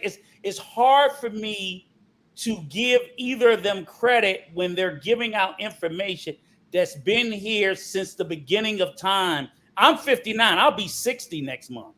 And I'm like, there's no way. I be wondering, like, where the hell are these kids that they've never heard this? Because all 5 of my sons have heard this. And I heard it all my life. I'm just like, what bubble are these guys growing up in that they're hearing basic information and they're looking at it like it's life changing? I'm like, are you fucking kidding me? Rico, I'm gonna tell you why. Rico, I'm gonna tell you why. Listen, and I'm gonna be honest with you. Okay. It's a lot that haven't heard it, bro. You'll be surprised. I'm telling Yeah, you. that's why I'm struggling. I'm You, struggling. and I'm gonna tell you why you'll be surprised. Prime example. I grew up without a father, right? My father was originally from Cuba. I never met him a day in my life. He walked in the room right now. I couldn't tell you that was him, right? Okay. So a lot of things I had to learn on my own. Right. So Me too. that's why. So that's why at the end of the day, for the most part, depending on who you around, Mm-hmm. right, you could be guided in the wrong direction. Like the brother made a point earlier today. He said, you know, the younger brothers is all of you. You could be guided in the wrong direction because listen, a guy. I was in Washington D.C. at Mm-hmm. 17 years old on the corner selling crack. Okay. At I'm 17, from DC. I'm right I was outside DC now. I was in Northwest 14th and Girard Street with the Jamaicans in the Yeah, early I in the live early block up at 14th and Clifton, in the Columbia early Heights. yeah, in the early 90s. Yeah. I've been to all the go-go's back in the day. I Oh used to yes, be sir. back and forth. I had my apartment was in Landover, right across the street from Landover Mall. Um, I did all that, right? Made hundreds of thousands of dollars doing it. But at the same time, you see, there was nobody to grab me at 17 years old and say, listen, you need to take your ass need to be in school, right? So a lot of these young guys, especially now, it's worse now than back then. So Right. especially now, these young guys don't have a clue. And And that's why these people on these YouTube channels have so much traction because at the end of the day, it's something new to them. They never heard these things in their household. None of that, bro. well, see, this is what's crazy, right? Because as a black man who grew up with a single mom, dad died when I was hell maybe 5 or 6. And I had, like you, I had to learn. Mom never remarried, so I never had a stepfather. I had to learn. I had an older brother that was in and out of jail doing the same shit you was doing. I had to learn on my own too. But on those same streets of DC, there were men that taught me what it took to be a fucking man about certain basic things that I hear being repeated. And I'm like, this shit's always been around. So even though I didn't get it from my father, I got it from other black men in the neighborhood. 100%. Yeah, Me as well. And yeah, that's how I learned how, as far as how to dress, different colognes, how to treat a woman. I learned these things from them. But remember, now I'm younger than you. right. Now from the guys that Even you younger, learned it from, they was gone already when I came along. right. When I came along, it was you, right? Mm-hmm. And then the guys like you, they wasn't on the corners and stuff no more. These guys was working. They had jobs and stuff now. Yeah, So now the younger generation after me, when they come out, there's nobody there. yeah. So that's how it's going. Like there's nobody there. And the guys who is there, they on some bullshit. Yo, do this. And that's why, listen, think about it, Rico. Uh-huh. That's why you got so many shootings in the hood. That's why you got so many guns. That's why you got so many all this stuff. Because remember, back in the day, you ain't coming on no block doing no bullshit. They gonna bust your ass. before you even get a chance to do it. And also, Rico, sometimes you have different fathers. Like I know my father never told me and my brother to like sow our wild oats. He was just like, if anything, he told me and stuck with me today. He said, "You get someone pregnant at a young age, it'll ruin your life."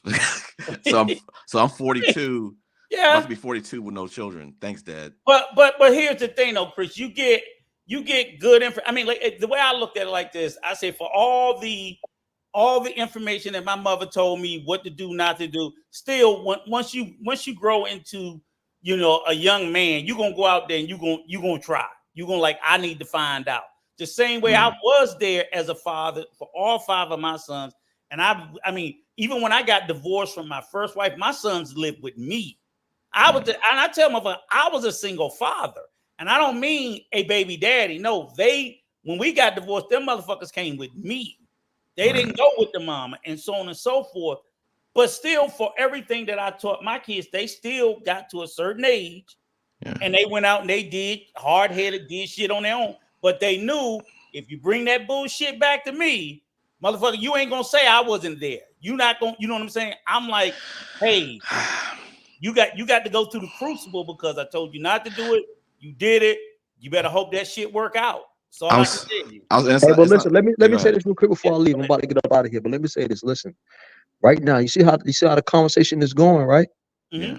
This is a man channel. This is what we need, right? Yes, so sir. Keep it like this. Any fuckery, man. Don't cut them brothers off. Block them. Let them go. Because this is what brothers need, to come to a channel and express themselves and talk about real things without all this crazy stuff, right? So at the end of the day, you are creating a space where real brothers can come. I've been knowing Rico for a while. Rico will tell you, I've been on plenty of panels with Rico. One thing I say about Rico, he always stay the same. He never changes. He gonna stick to what he gonna stick to, and that's it. So at the end of the day, for the most part, this is what's needed in the space, bro. So y'all got a good thing going. I want to say thank you for bringing me on. Salute, and I'll be back probably never y'all back on. Yeah, definitely come back on. Tell a friend to tell a friend. Got you. Thank you. Appreciate it. Salute, great man. job, Money. Yep. So I want to go back to the single mom piece. I remember when I was getting divorced. I think there's different things that everybody's got their own requirements and whatever. And I said, I don't know if my next wife is going to be black, white, whatever. I don't know if she's going to have a kid or not. There's just things you have. I just chose to say, I got to prepare myself that, hey, the next person could not know how to cook. The next person might have a kid. How many kids is too much? Blah, blah, blah. And I knew that from my introduction was like, there was a woman, family friend who I think she's divorced now, but she had a kid in a tumultuous marriage. And we grew up with her, and I was like, you know what? I told myself off the bat, I said, if I would consider dating her. I don't know where things would go, but I would consider dating her. And so I'm not afraid to be with a woman who had a kid. My ex-wife, her mom was like a teenage mom, maybe like 15, something like that. And her father, they probably got married like close to 20 or whatever. He was in the military, still married to this day. So they've probably been married for like a good 30-something years. Chris, let me say this. At your age, you're 42, right? Yeah. Turn 42. Right. So depending on your dating age range, right, assuming you're not going under 30, your pool of dating a woman of color. Yep. Or probably even any woman, because at this day and age, I'll say even a lot of white women have kids whether they've been married or not after a certain age. It's a fact. It's biological. Yeah, and there are some who are going out there like they had a big shit fit about what Ebony K. Williams did. I'm like, a lot of women are choosing to do that. Who had a fit with that? Well, the black men. Oh, she went out and got it impregnated, and the baby needed daddy. She was like, well, I'm not waiting on a fucking husband. I want to start a family. I'm just saying that and that's not even a U.S. thing. That's also occurring in other countries. So I'm just saying unless you're talking about you trying to date an 18, 19-year-old, I'm like, the pool of you finding someone who has no children is not impossible, but smaller. Uncle Rico, the thing is with that, man, you see it within the passport bro community, right? A lot of these guys will complain about the women in the States saying, they can't find suitable women because a lot of them are single moms and they come with baggage and all that. Only to go overseas 100%. and 100%. mess with single moms. And I'm like, Now look, now, but I'm gonna tell you. But see, here's the thing, and you've never done it, Chris. But I'm gonna assume you've never done. Have Done any of what? y'all ever been a stepfather? Okay, I've not, let me talk. go ahead. Go ahead. Go ahead. No, And no, no, I'm just. I was gonna say like I've never dated like chicks with kids. Um, it's, I mean, because I don't have kids myself, so it's like it Right. would make sense for me to date kids, chicks with no kids. So, Right. but at the end of the day, every man is gonna be different. Yes, and every woman's going to be different. And the only reason why I say it is because I hate on this YouTube space the conversations where guys they just do a heart. Don't ever be a stepfather. Never be a stepfather. And I'm like, but yet half of these motherfuckers was raised by a stepfather. One, Right. okay, you start like, how you gonna tell this guy not to be a stepfather when he has a stepfather? But two, I do caution anybody. I've done it twice. And I've raised stepchildren into adults. It's not an easy job. So I don't want any man. I'm like, it is a very serious job that, you have to decide if this woman you love so much that you're willing to do it. So I don't think any man should go into it willy-nilly like it's a piece of fucking cake. But I also haven't done it. And all my stepchildren, they're my kids. They love me. They do as much, if not more. So all that narrative about the Kevin saying you don't get things, I was like, you just was a shitty stepfather. There are stepfathers out here who have wonderful relationships with their fucking children. So it's like Buck said, it's never the same. It's always different. Like my relationship with my stepdaughter that lives with me now. My relationship with her is separate from her relationship with her mother or her biological father. You have an individual relationship with these kids based on your relationship, how you treat them, how they respond to you back. It's not like, oh, she has to love me because her mother loves me. No, she don't have to. So I had to develop that and vice versa. But most of these motherfuckers, they're preaching to these guys, oh, it's just a bad deal. It's just a bad deal. I got a better relationship with my stepdaughter than I do with one of my biological children. So Yeah. And I want to let me pivot to OB because I want him to answer the question. I'm going to answer this because y'all been talking about it. I really felt seen. I really should have stepped in and said something. I'm going to say something in a little bit. But OB, I want you to answer the question. The woman I'm dating posed to me. She said, if you were after coming home from work, I think you answered it. I did. I went with cleaning. And how's it going, boss? Hey, it's pretty good. How about you? Good. And the same to the rest of the panel. Hello. great evening, sir. Great evening. Yes, sir. Yes, sir. I'll say this. Go ahead, OB. But yeah, I went with cleaning. I said I could cook, but then after you said, I could pay someone to clean as well, I said, well, he's got a point there. So I kind of agree with you. I think it's just perspective, what you're used to. Like I didn't have a lot growing up, so then I built everything on my own. You see the houses on TV, the middle class families, and how the house is nicely set up. I always wanted that. Now I'm grown and I could do that for myself. So anytime I see the house is dirty, I'm like, well, shit, what's the difference in me staying in the hood if the house ain't gonna be picked up? Like, what's the point of buying this nice dresser if it's cluttered with lotions and, fingernail remover and everything else on there? That's kind of my take. Yeah. Like I said, like we were saying earlier, like you can hire someone to clean a house, but it's not until you date someone who struggles with who's not very clean, who doesn't keep a clean house. I could have someone cleaning that house every single week. They're gonna fuck it up. It's still gonna look terrible. So I was like, if I had a woman who couldn't boil water, that's fine. I could cook. But if I had a woman who is on a negative side of cleaning, it's like I don't like to clean. I'm not gonna clean up after myself. Ooh, that's tough. Okay. And on the third one, like if she can't dress, I'm still gonna probably be attracted to her in some way or form. And I'm like, I think my response to her, the woman I was dating, I was like, listen, you know what? If she can't dress, if she's not really all dolled up, like furniture's still gonna get moved. Stuff is still Gotcha. gonna happen. Okay. Um, I just need a playlist. I need some Okay. lights off. I mean, that's Okay. about it. Okay. So, but yeah, I mean, having someone dolled up, that's great. But I'm like, you know what? It's not. I'd rather have someone keep a clean house because now you can invite people over. You don't have to have anxiety about, oh my gosh, someone just popped up unannounced, and now I can't Okay. have them come in the house because Okay, it looks crazy. I like Buck when you say dolled up. It makes me think of what Buck's answer was. As far as he said, I'd rather have a woman who's a six, but who takes care of business. So it sounds like he took care. He said all of the above, but in other words, she ain't got to be the baddest woman on the planet. Just take care of business, whether that's cooking, cleaning, or keeping the house, tight or whatever. I'm one of them believers. Like when people do that rating 9 through 10, I heard someone say it, and they were saying basically every woman is 6 or 7 at best. If we're talking about that, she's just generally would be wanted by men, which we all have different likes and dislikes, but there's a universal understanding of what beauty is. But my thoughts is if a woman can at best be a 6 or 7, and the rest after that is just going to come down to attitude and kind of like Buck said, does she keep herself together?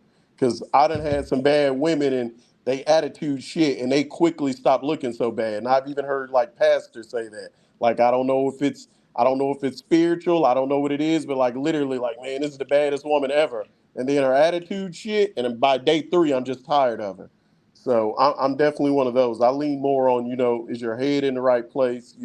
Those type of things. Looks. I feel like you give any woman a good outfit and maybe some braces. If she got a nice smile and she got an outfit on, any woman's beautiful, man. For the most part, I don't really see too Okay. many ugly women out here. Yeah. And that's an excellent point, OB, because the thing is, like I told some, I was like, you can doll up damn near anybody. Mm-hmm. Everybody cleans up nice with a little bit of effort. Mm-hmm. So for the most part, when you see people and the woman, I was like, she just didn't take any time to put in any type of self-care. I believe the overwhelming majority of people on this planet falls between 4s and 7s. The percentage of 9s and 10s globally are so, assuming everybody has an objective scale of beauty 1 through 10. I'm like, Okay. the percentage of people that would be 9s and 10, even 8, 9s, and 10 would be like probably less than 5%. The Okay. overwhelming majority of people, you look fucking human. Okay. You just look human. And Right. then how you choose to present or dress yourself up that day, that's how it looks. And I've seen beautiful women look different every day of the week, depending on how she decided to dress up. A ball cap, some sweatpants, and a hoodie. She looks cute in a different way. Dolled up with glam shots, she looks beautiful in a different way.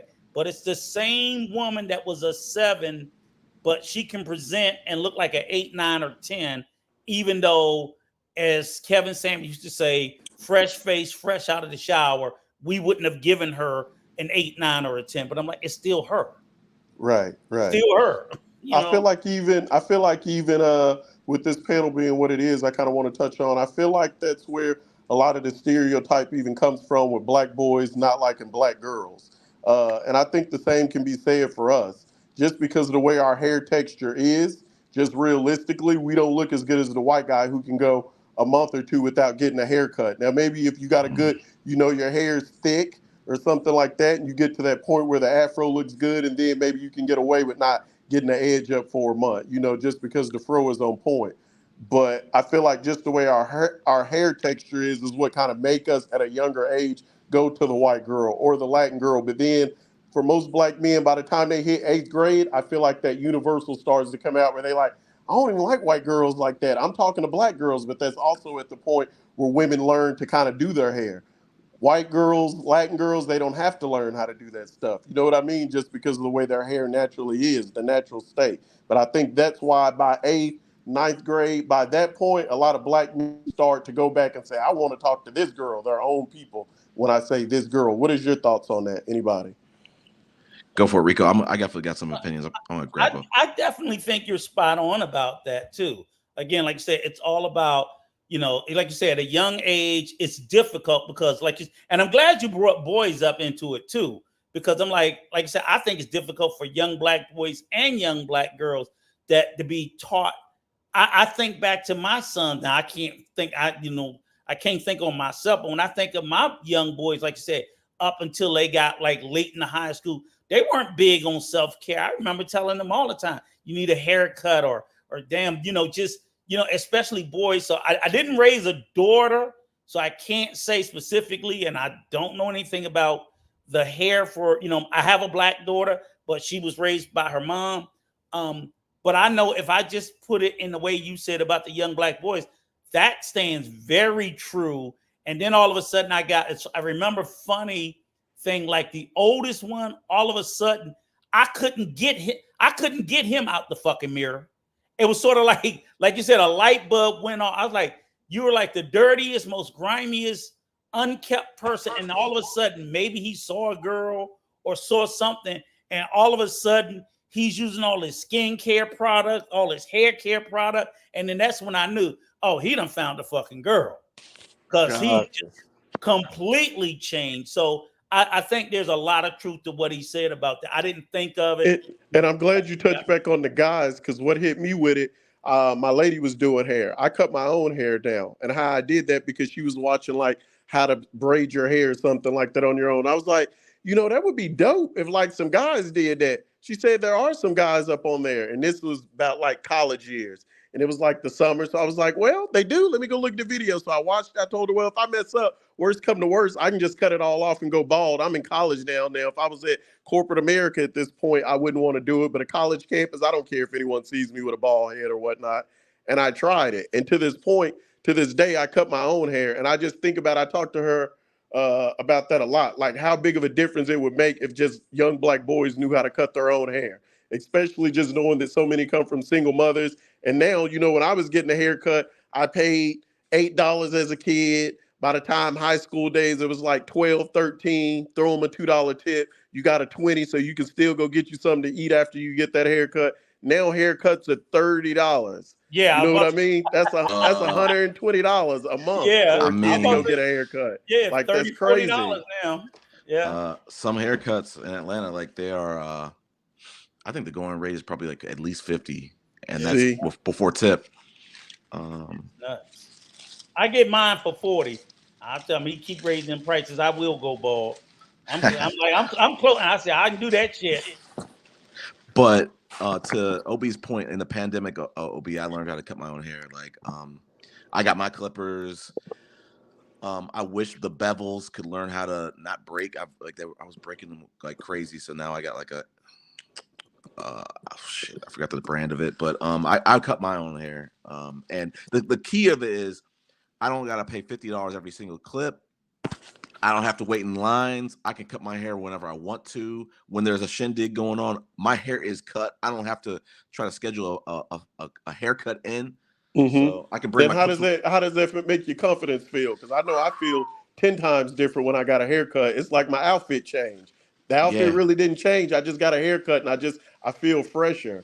And I feel like that's kind of what I was saying, on that conversation. Sometimes we get caught up in that, the black women feel like we're not going after them. And I think it's just the maintenance. Our maintenance costs a little bit more. I think that will work wonders. If young black girls can learn how to do some of these hairdos that they got to spend $150 for, because everybody parents can't afford those type of things, I think it would bring us closer together as a community. Wait. I want you to go deeper on that. What do you mean by that? You're saying if women's maintenance was cheaper, that something would be right? Black women in particular, they have a higher upkeep cost, because for the most part, well, until and even the ones who try to keep their hair natural in a natural style, it costs more for black women hair upkeep than it does for white or Hispanic or Asian women, because of the style of hair. Right. So they may only go get their hair done for prom. Yeah. They might go a whole school year, never get a haircut. Yeah, and braid the braiding of a black woman hair, that's what, an 8-9 hour process, and $200 or something.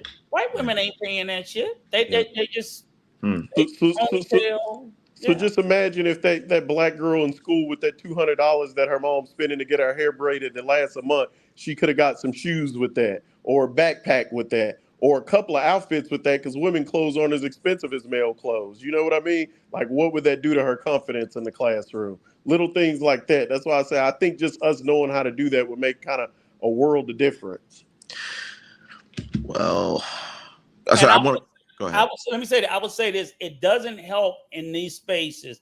Two things: as black men, we don't have as much, and so you got to realize we're equalized to white men. We just get a fucking haircut. Unless you choose to break, right? So a white man paying $40 for a haircut every 2 weeks or once a month, the same as I am.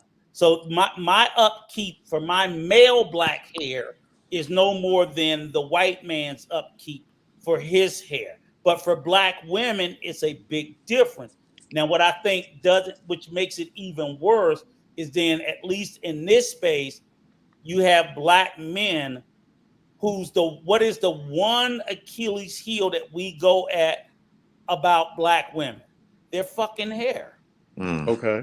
You know what I'm saying? Which makes it even worse Right. because that is the hardest thing. They're so sensitive about their hair, which I don't think we've done a good job of making them feel good about their hair. Because in these spaces, black men, the very first thing they want to demonize a black woman for is her fucking hair. Right. So Right. we're amplifying the insecurity about it when it's already a major, detractor to their overall lifestyle. Black women Right. spend a lot of money trying to keep their hair up just so they could be seen as not less than.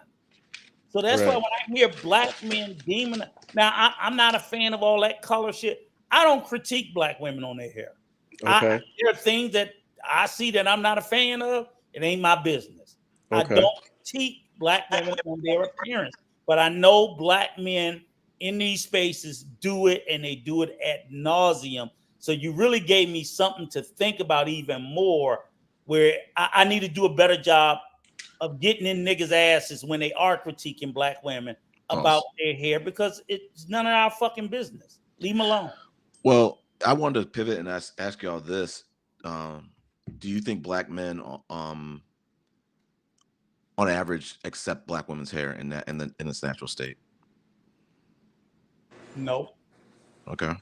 no, and I think it's part of the, it's all a part of the white supremacy colonial. I mean, I think that we're trying to get educated on it, but I think all in all, we still have the unconscious bias towards white hair. So I think if as a black man, you can line up 10 beautiful black women, right? Mm-hmm. The one that had that European looking hair, even if it was natural, say she's an Afro-Colombian, or just there are some black women, of certain ethnicities that have straight hair. That person with that straight hair within the black community, the same way we struggle with colorism. We struggle with colorism and good hair. Good hair is a real thing in the black community. And we know what we think of as good hair. So So let me ask you, do you think it's changing just as we become more assimilated into society? Like I always bring up on this panel, segregation only ended 70 years ago. yeah. So I mean, we're making excellent strides and we've come a long way when you think about how short period of time that is. I'm 38 years old and it feels like just yesterday, I was in high school, even though it's damn near 20 years now, I guess, since I've been out of high school. But like one of the things I seen, like when I was in school, the shoes were a big thing. Now a lot of the youngsters, they wearing Vans, they wearing Pumas. Those are a lot cheaper than the $200 Jordans that we were wearing. I would like to feel like, the culture has a little bit to do with that, but as well as just the parents being smarter consumers, a little Well, bit more hip to the situation. I think we're making progress, but I think it's You still think going so? slow. I think it's still going too slow. I And don't know. because I can sell even all the way up into my generation. Like I said, I'll be 60 next month. Everybody up here still got, all the women up here still got perms. You know what Mm-hmm. I'm saying? So these 60-year-old women ain't gave up on their perms. They still wearing fucking perms, and we know it. That if you straight, they're still straightening their hair. That part of that colonization mindset. So you would think, well, you don't still, we had a little bit of a while back where like Angela Davis at one point, it was a little spike during the 60s, but then it's ebbs and flows. So I think the education is there, but we still have a large percentage of our population, black women, they I think they still feel like they need to have that a certain amount of European aesthetic to be successful in the corporate America and even in the dating world. Because that's where I put it on us. Because if black men universally said we love natural hair over perms, it would be a shitload of black women with natural hair. But we ain't saying that. We're not. So, and they're going to respond to us. So because we're not asking for, and every time look at all of the big celebrities, all the chicks they don't even pick women with natural hair. They get these good looking, but all of them got what? Look at their hairstyle. All of them. But even in the natural state, that's still expensive. Like Yeah, to keep it right. looking like we see on the Ebony magazines when Mhm. they say the natural hairstyle, Yeah. our hair still, it still takes certain ways to do that when we don't use Mhm. perm and we're not using the hot combs, those type of Mhm. things. My wife kind of went natural a little bit too, and she hasn't had a perm, and I don't know, Right. 3-4 years. Mhm. But even that still costs money, that upkeep that kind of like I said, other races just doesn't have to deal with. I don't have kids, but one of the things I always told her, if I had kids, I think boy or girl, I would want to do dreads. Mhm. One of the reasons why I noticed when we have our hair in dreads, it goes all the way down to our back. Mhm. Why does the hair go down to the back? But then if you just corn roll it, it stops at shoulder lengths for Right. most people. But most people, if they get dreads, it just grows and grows and grows. I feel like that's more of our natural state. And then But once again, that's easier upkeep and a mhm. little bit cheaper on your pockets. But again, I'll go back to again, like I said, even with the dreads, which when they're together, the dreads, the locks, they're beautiful, this, that, whatever. That is still not the preferred hairstyle of men choosing in their women. Fair You know what enough. I'm saying? Again, if Fair you're enough. gonna like, let's go. All we have to do is look at all of these. Lord, don't even look to the celebrities. They all, if first of all, you're lucky if they even got a black woman. But even if they pick a black woman, she's got European style. Her hair is presented that way because I don't think, and unfortunately, the women, I feel bad for black women. They feel like, in their mind, psychologically, they're fucked up from white people and us telling them that that's the standard of beauty that Right. we all desire. So Mm, they're just trying to give us what the fuck we're asking for because we're also colonized, mm. What's in up, our mind. BA? Yeah. BA, What's I going want on, Hey, to brothers? Rico. BA. I don't know if you answered the community note that I posted, but I'm gonna hit you on the spot. Everybody who joins the panel today, I'm hitting them with the question that this woman I'm dating posed to me. So if you, after you're coming home from work, if you could only choose one thing of these three things I'm gonna tell you, what would you choose? A clean house, a home cooked meal, or a woman dolled up looking her best? I would probably say a clean house. Okay. Why would you choose that? There's no wrong Well, answers, by the way. well, for for me personally, when I used to live on my own, the house wasn't going to clean itself. So, um, I've a clean home is a happy home. That's what I've always went by. So, if I clean my own house when I used to live on my own, I expect the same if I live with the person. So, and that tells a lot about a person's character. If they don't have a clean house or they don't want to take the initiative to clean up their own mess, then that shows a lot within that person. That's all. Cool. I've been writing down these topics that we've been talking about. We talked about women with kids. I want to get back to that at some point. We talked about pickup artists earlier than that. I want to get back to that. But we were talking about good hair. I put with a question mark. I'm gonna put an exclamation point too. Okay. Let's get back to that. So as far Um, as the kids, I heard y'all talking on that one. My thing is I don't see anything wrong with it. Joining a household with already kids in it. Sometimes I think that's the better go. As us being black men, as they say, first last hired, first fired. A lot of us aren't in a financial situation to have a kid when most women want a kid. And if there's so many, everybody on the panel say it's single mother, single mother. I had a stepdad in my house. My mom was maybe single for maybe, I don't know, from 8 to 11. After that, she met a new guy, and they never even got married, but that was like the stepdad until he died. Uh, so with that being said, I'm with it. Like, I'm all for it. If you find some woman with kids and you like her and everything's good, I don't see the problem with it. And I feel like, kind of like I said on the question, I guess I want to ask that question to everybody on the panel. How do you feel if the woman makes more money than you? What Good about if this question. woman's a doctor? Yeah, she has two kids, but maybe even after taking care of those two kids, because of the amount of income she has, she's still going to have, well more than you. Then would you see it differently as far as like being a stepdad? Yeah, and let's stick to this topic because I want to cut this up and I Yeah, want it to have like certain like I was segments. like I was saying, man. I mean, everybody's different, but I'm a young guy, so it's like I can't do single moms and all that. Um, every guy's gonna be different, different circumstances. Um, but I just laugh at the passport bro hypocrisy, man. Some of these dudes clown the women here in the States for having, three, kids and all that, single moms and all that. But then they go overseas and send for these single moms overseas. Well, So Buck, um, Can I touch on two things? But go go ahead though, ahead, bro. Chris. Go ahead, Brie. Hey, Chris, you were gonna say something? I'll go after you. Chris, Christopher. Did he disappear?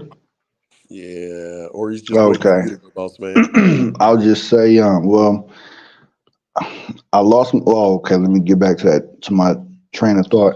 When it comes to dating a woman with kids, I would just say it could be a double-edged sword, meaning that it could be a positive or it could be a negative. Now, it could be a positive, of course, just like you guys just mentioned, if you really like the woman and you want to play, daddy daycare and you're okay with that, that's perfectly fine. And especially if it's not yours biologically, then it will hit a little different. Let's just be honest about it, okay? But I would just say the downfall of it is that, well, I don't know how you guys grew up, but I'm from Northern California, in the Bay Area, and at that time, back in the 80s and 90s, those baby mamas usually either set up the new boyfriend or they would do some grimish type ish, meaning that either they'll still mess with you, but they'll also be thinking about their baby daddy around the block, the AKA Facts. Pookie or the Tyrone, around the mhm. corner. So even though he's doing what he's doing in the streets, but you get to play lovey dovey in the crib. But at the end of the day, when she looks at that kid, she's thinking about Tyrone, which is Okay. the biological baby father. Can y'all hear Mm, me? mm. Yeah, go Yeah, ahead. we Yeah. can hear you. I mean, Okay, cool. BA, man, I definitely agree with you, man, 100%, man. It's a lot of, and that's why I say I don't date single moms. A lot of single Hmm. moms, man, they have a lot of, how would I say, it, Trauma, skeletons, trauma. Yeah, so there's right? there's a lot of stuff going on in their lives. First of all, you got to deal with the kids. Then you got to deal with Right. the exes, and you don't know, so that jealous ex can come, because like Yes, he might absolutely. feel like he owns this girl. Like, hey, girl, dude, is this That's your turn? absolutely. Is this your turn? It was your turn. Now it's my turn. But he doesn't realize. So he thinks he's attached to this women. So it's like, and then now That's you his really got to property, his worry about territory. him. Yeah. And now But man, at any given point, she can go back to him. Like, let's say Facts. you piss him off, you piss her off. She gonna call him on you, and he might, yeah. So it's a lot of. I'm telling you, man. can I I add rather just deal something?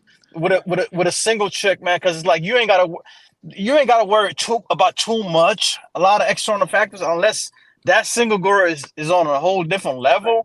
But Okay. for the most part, I mean, single women just are just my cup of tea, man. Okay, Okay, well, let me jump in real quick. First and foremost, And I'll go after you to yeah, retouch on it. a Go ahead. lot of the for whatever reason, like my mic is just like messing up a lot today. But I want to say something about this is what you just described, BA and Buck, that can happen with a jealous single childless woman. She could have an ex who's possessive, who could be that you might have to deal with too. So like, and listen, I felt seen. I've been meaning to say this. The woman who made this panel. I mean, the woman who made the community note that I shared today. The main woman who I'm dating right now. She has a kid. She's I don't want to go too much deep into her situation, but she has a kid. And I said it a little earlier to Uncle Rico, like, I'm not opposed to dating a woman with a kid. She's gonna have to be an exceptional woman.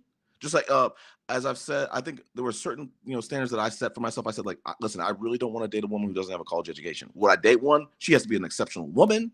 But so what BA was saying about, like, oh, if you date someone who's got a kid, she's always gonna be thinking about Jerome or Tyrone or whoever the heck.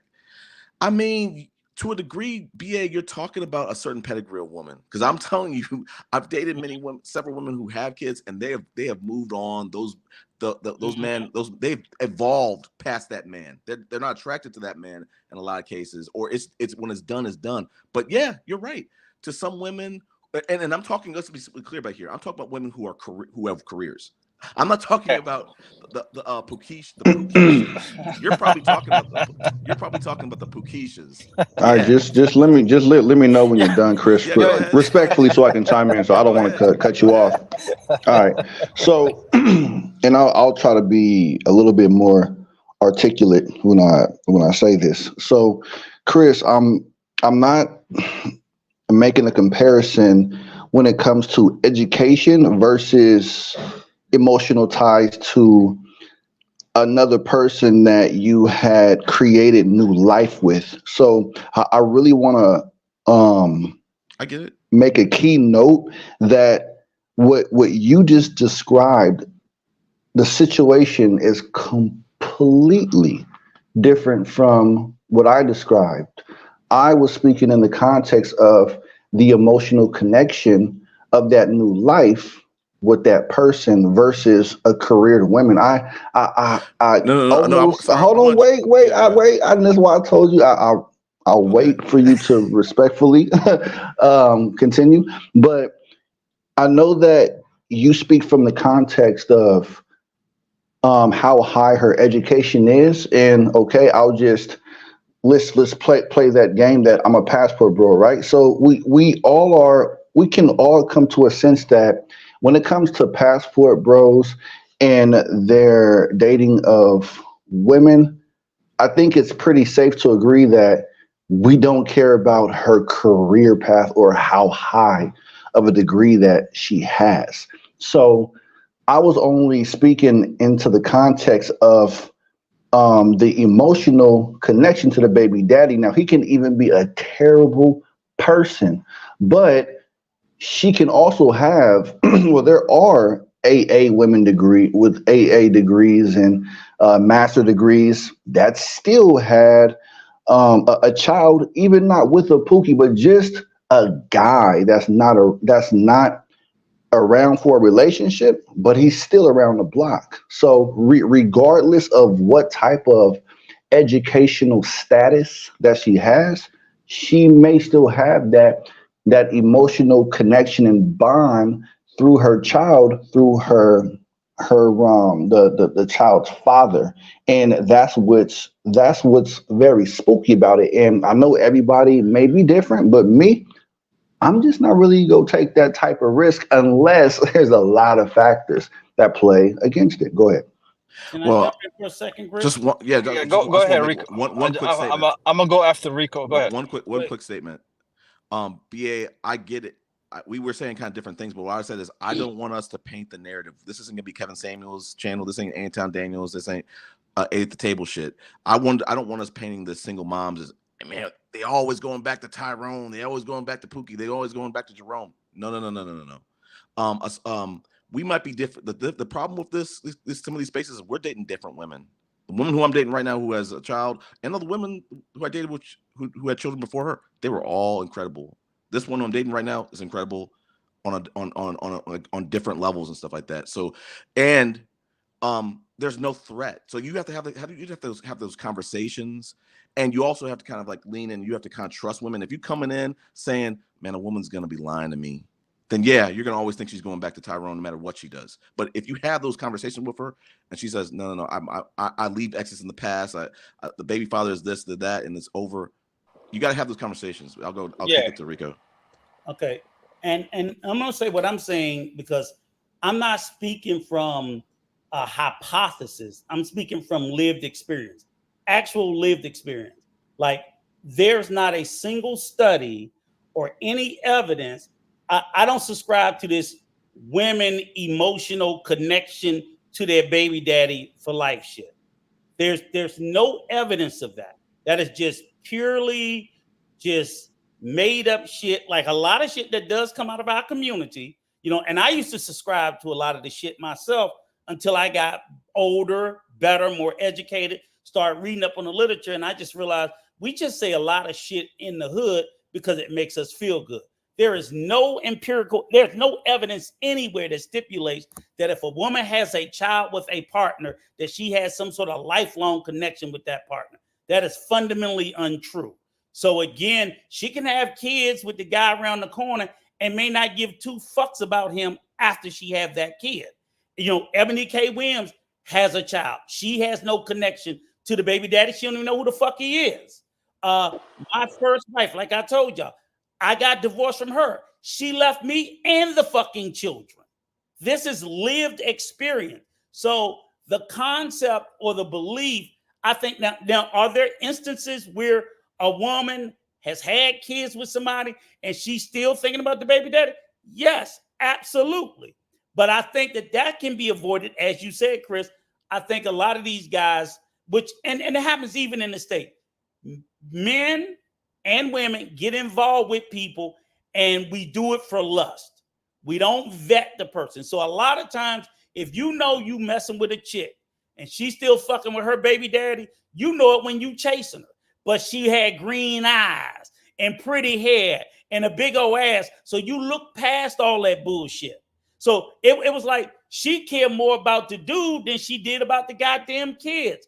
That's understandable. So the risk, as you said, Chris, is no greater than if you messing with the woman around the corner who look like that don't have no kids, who's still in love with her ex-boyfriend and still might call him over there to kick your ass. The risk is equalized. Just having this notion of you have a baby and this silly shit about, oh, the woman is in love with every man that has ever come, who's ever came in her, and he leaves his DNA inside her. That shit is some of the most mumbo jumbo shit that they regurgitate in these spaces.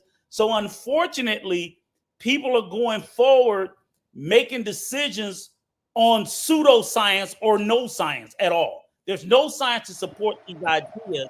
So rather than saying, hey, look, we need to just vet the person, which I agree with, and as I told you earlier, being involved with someone with a kid is not easy. I don't recommend anybody do it lightly.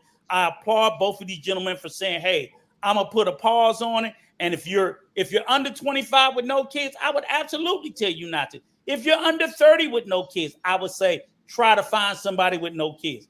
Once you get over that age and your ass is black, that pool is going to get smaller and smaller and smaller. And then you're just going to have to start being more pragmatic. I don't think it's a bad thing, even if you're younger. I just think it's not a one size fit all. And it's just kind of silly to say all, some of the things. Yeah, someone's got Definitely. Can I? background. Hold on. BA, you already went. Let me go ahead and go. Look, man. See, for me, it's like I still date in the States, and I'm having success here in the States. I'm in a different bracket. I'm college educated, masters and all that. So the women I deal with, they're like college educated. So it's like I'm bumping into like black women who are college educated, Asian women, Hispanic women. So it's like, and they all, one thing I found out is like the more educated they are, the more single and with no kids. So I'm just saying, as a minority person, if you want to find, as a minority guy, if you want to find those kind of women, then you gotta step your game up. You can't be a guy that works in the warehouse and wants a single chick with no kids, because most of those chicks are gonna take off the market quick. You know, so you can't make those demands, and that's what a lot of passport bros do. A lot of these guys are average, you know, in life, and they want a lot. They want that baddie. But the thing is, the baddie has access to the lawyers, to the surgeons, to a lot of guys. Hey, I don't know if Buck was done. I'm gonna respond after him. I think I lost some of my Oh, points. I was gonna be brief, but No. Buck, are you done? Hey, Yeah, BA, I'm done. I'm straight to the point, man. It's like, you know, so go ahead. BA, let me go. Nothing. I'm gonna go real quick. BA, I think one of the biggest problems with this is, and I know we know you personally, just to a degree on these panels. You are not a patient dude. Can you admit that? Patient, as in, and you have to give me some context. Okay, we'll give you some situation. In terms of developing a relationship and romance with a woman, you are not patient.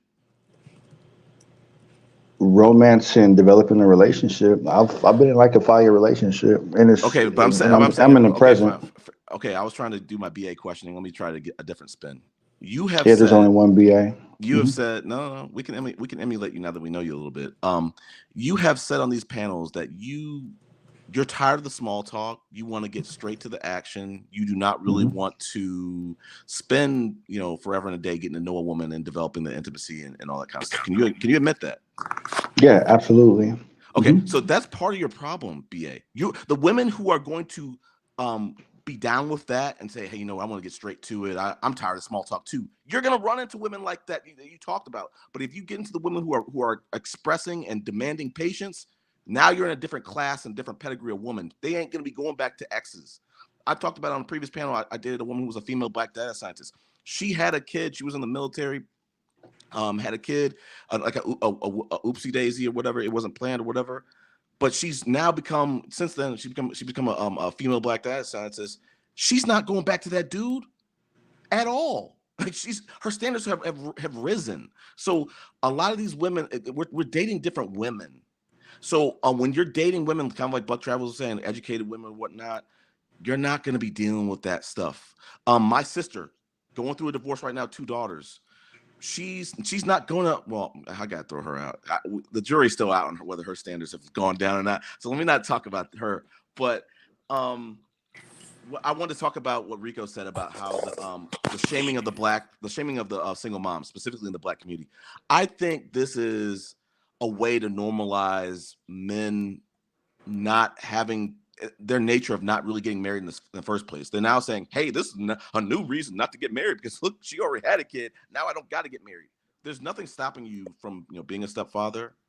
It's not necessarily for everybody. And I agree with what Uncle Rico said. There's a certain age bracket where this becomes kind of really appropriate. If you're 20 and I've seen it happen. I saw like a former brother-in-law. He was in the army. He was like in his 20s. He got with a woman with like 4 kids, had 1 kid with her or whatever. I wouldn't advise anyone to do that. But if you're 30 or 40, if you look up the stats, like, I don't know, we have to look at the stats. It might be like 60, 70% of black women after like 30 in their 30s and 40s, they have a kid. Most women do. So I'll give it to you. All right, for sure. Let me just take it back where we were discussing about how fast a woman would give it up, or I don't want to take the time to develop the relationship or something like that. I think you were speaking about that. Now, I would just say, well, I will say, of course, I'm a visual person, so if I see the person and I'm sexually attractive to that person, and we kick out, we vibe out, the chemistry is cool, and I'm gonna actually take and quote the Brazilian woman that was in Austin Holliman's viral video said, listen, if we got hot chemistry, we're vibing out, and the energy is good, why not? Right? And we're just friends or whatnot. But if we actually have those key concepts and we continue to progress with that and continue to to go along with it, then that starts to go into the development stage. So, regardless if a person smashes up front or in the long run, you have to look at the key concepts of the chemistry, the vibes, and the energy. If the energy and the vibes are off, then of course a dude go bail out and get ghost. You feel me?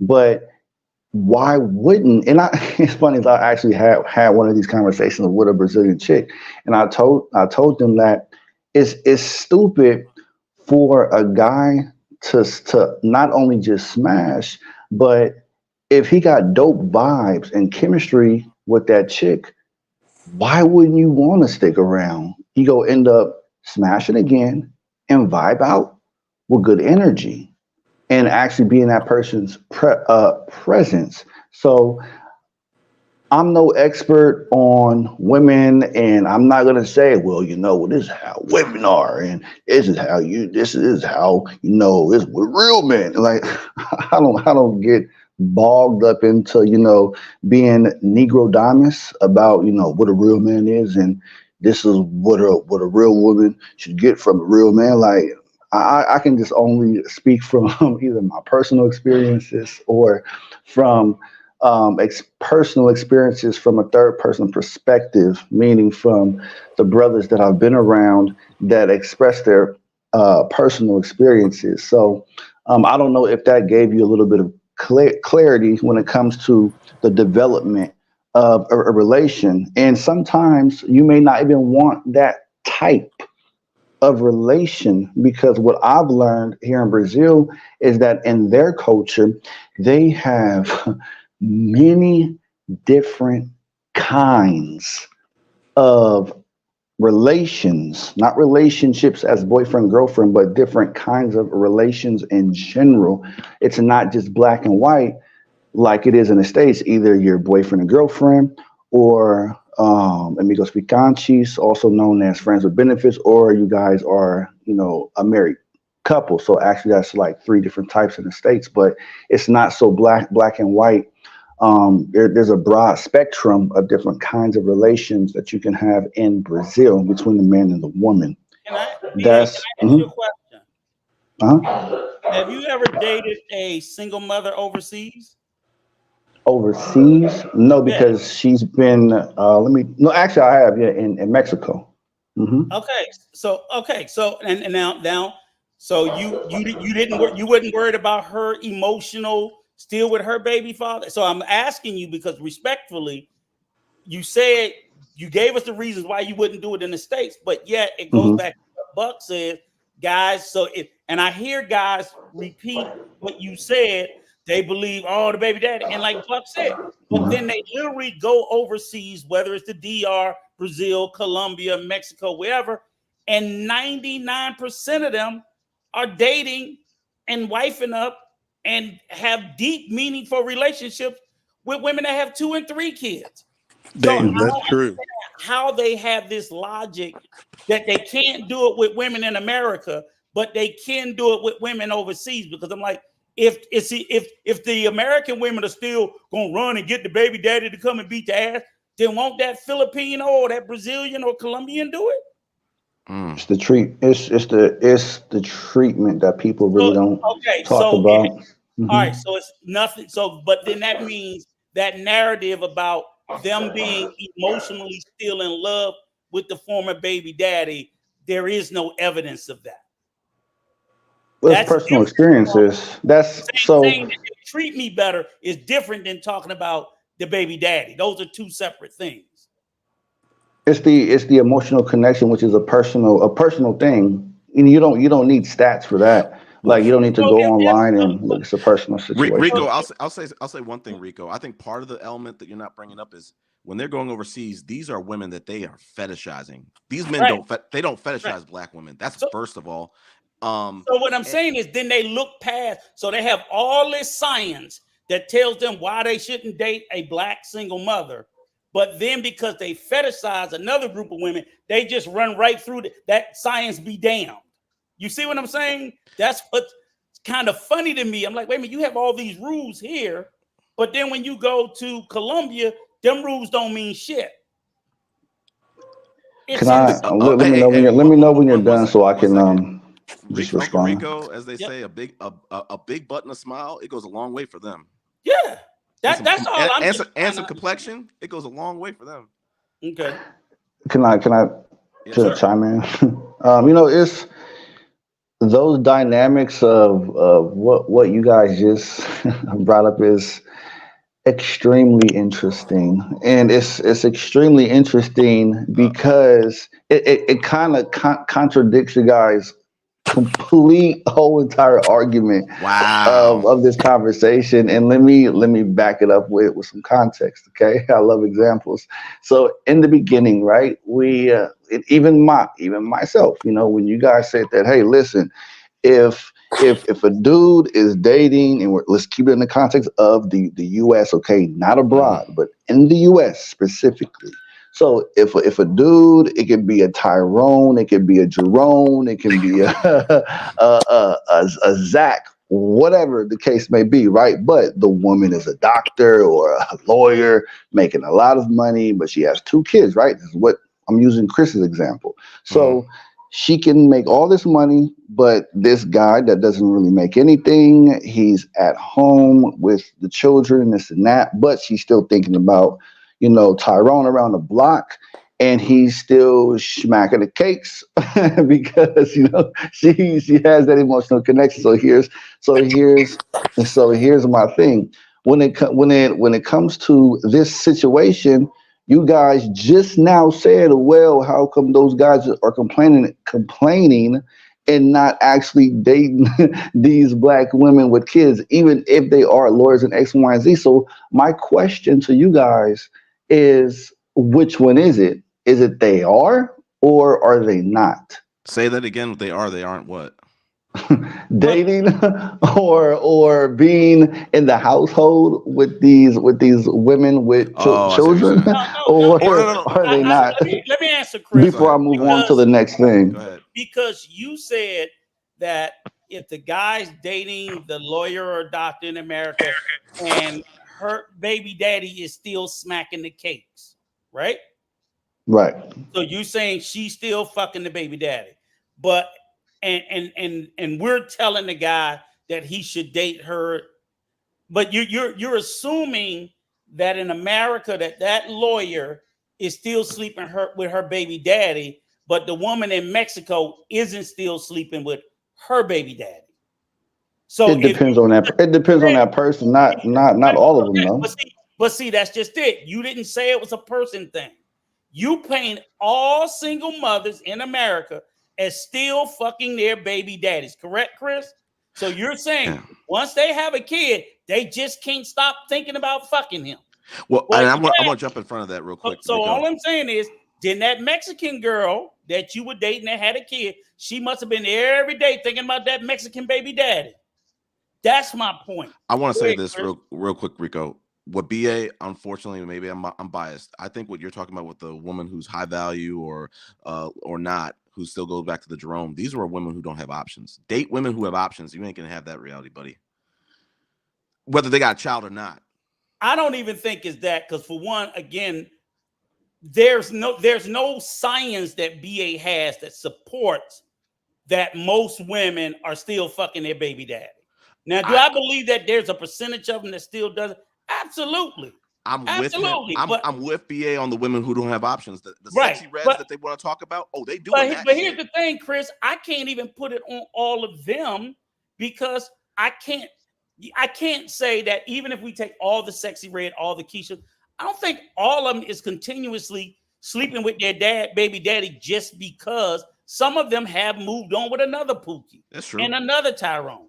So again, like I said, I hate having these conversations when we know, as like you said, the young lady with that was the data sign, she would tell you that's just hogwash because there's no evidence or science to support that. Yeah, I want to say That something. I want to say something to conversation Chris, Blackface. that's before you No, say no, no, no, no, no, something, no. can I One second. ask you a No, no, question no. while you host the show? One last statement because he brought up the female black dad scientist. Like I said before, some of these women who have had kids with just dudes that they regret. They wish they could strike that off their resume. They yep. can't. And they're just like, fuck it. I'm stuck with this. I have to deal with this dude for the rest of my life. I have to go co-parent. He might be a good co-parent. He might not be, and it's just that. I mean, go ahead, Bia.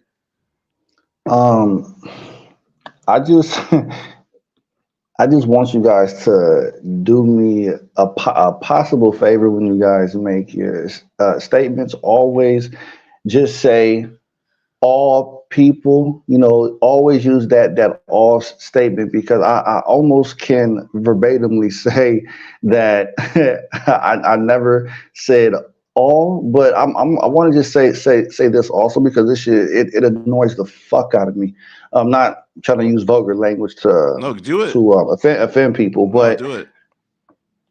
there are more than 4.7 billion people on this planet. And when we all as human beings make a generalization or a generalized statement, I believe that it's very unnatural in speech to always have to say not all, not all, not all, not all. So Right. I think that you using not all or all it's just a rough idea of a group that's bigger than the minority in that surroundings of that person. So as I said again, I grew up in California. I don't know about everyone else, but just by me saying that, based on common sense, Mm. from location. I didn't say the United States. I didn't say in the world. I was very precise.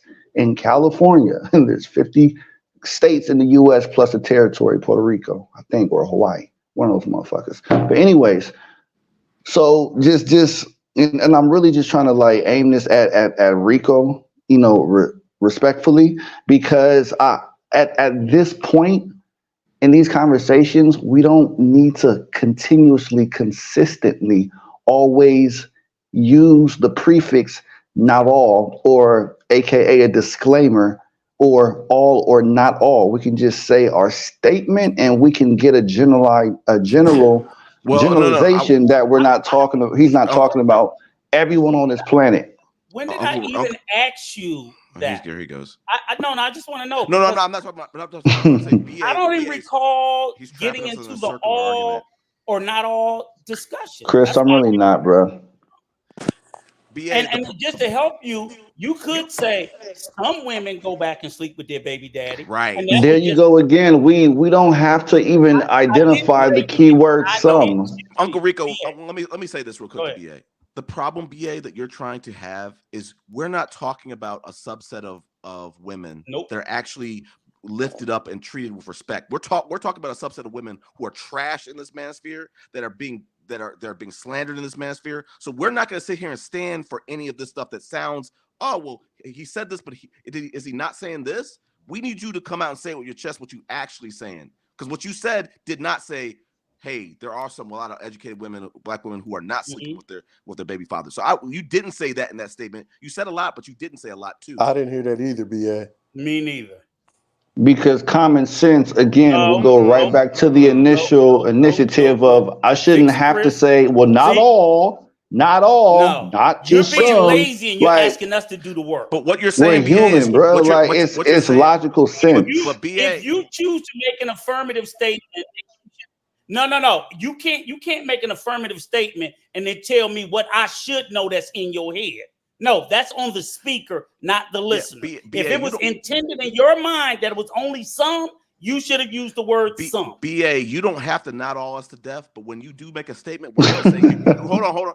You don't have to not all us to death, but when you make these statements, I'm gonna take it as you're saying the predominant amount of people are doing this, and I took offense to that. That's all I'm saying.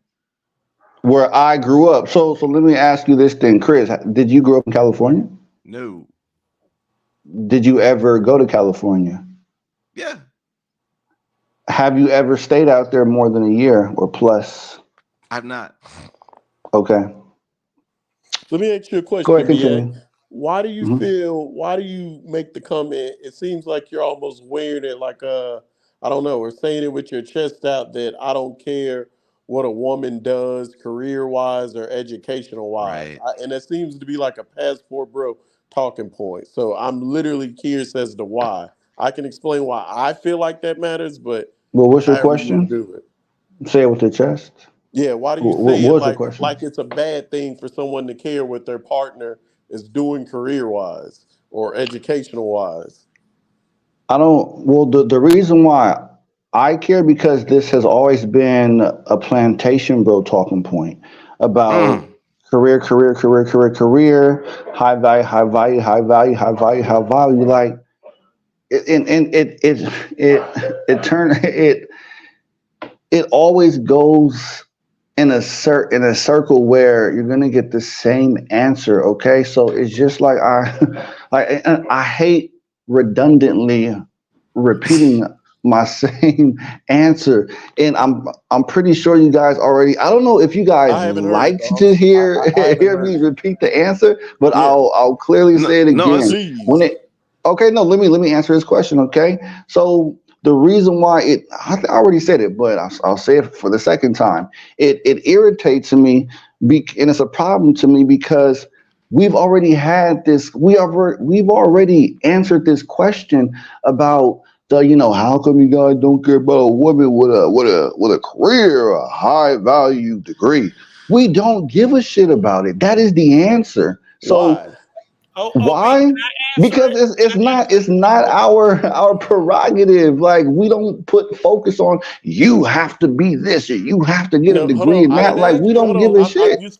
I still want you to answer my question, but I just Already, want to I make sure answered it you're understanding my twice. Oh, question. hey, I'm OB. not saying, hold on, Rico. I'm not Okay. saying a specific degree or specific career. I'm just asking you why it doesn't carry a level of importance what your partner is doing, mentally or career wise. Both of those things Oh, now connect. okay. So no, they don't. So okay. So when it comes to mental health. I am very aware and I am very attentive to my girl when it comes to her mental state. I make that's sure she's awesome. good, and etc. But that is completely different from a degree. Like when it comes Explain how to you're into her mental state. Because for me, when you wait, say no, no, that, no, don't one try of to the run best, away from we it. just going back. Go ahead, boss. Okay, so I'm gonna do you the same way I did Christopher. Okay, Pause. You just talk. Yeah, pause on that. You talked about the mental state and then career, right? Okay, Correct.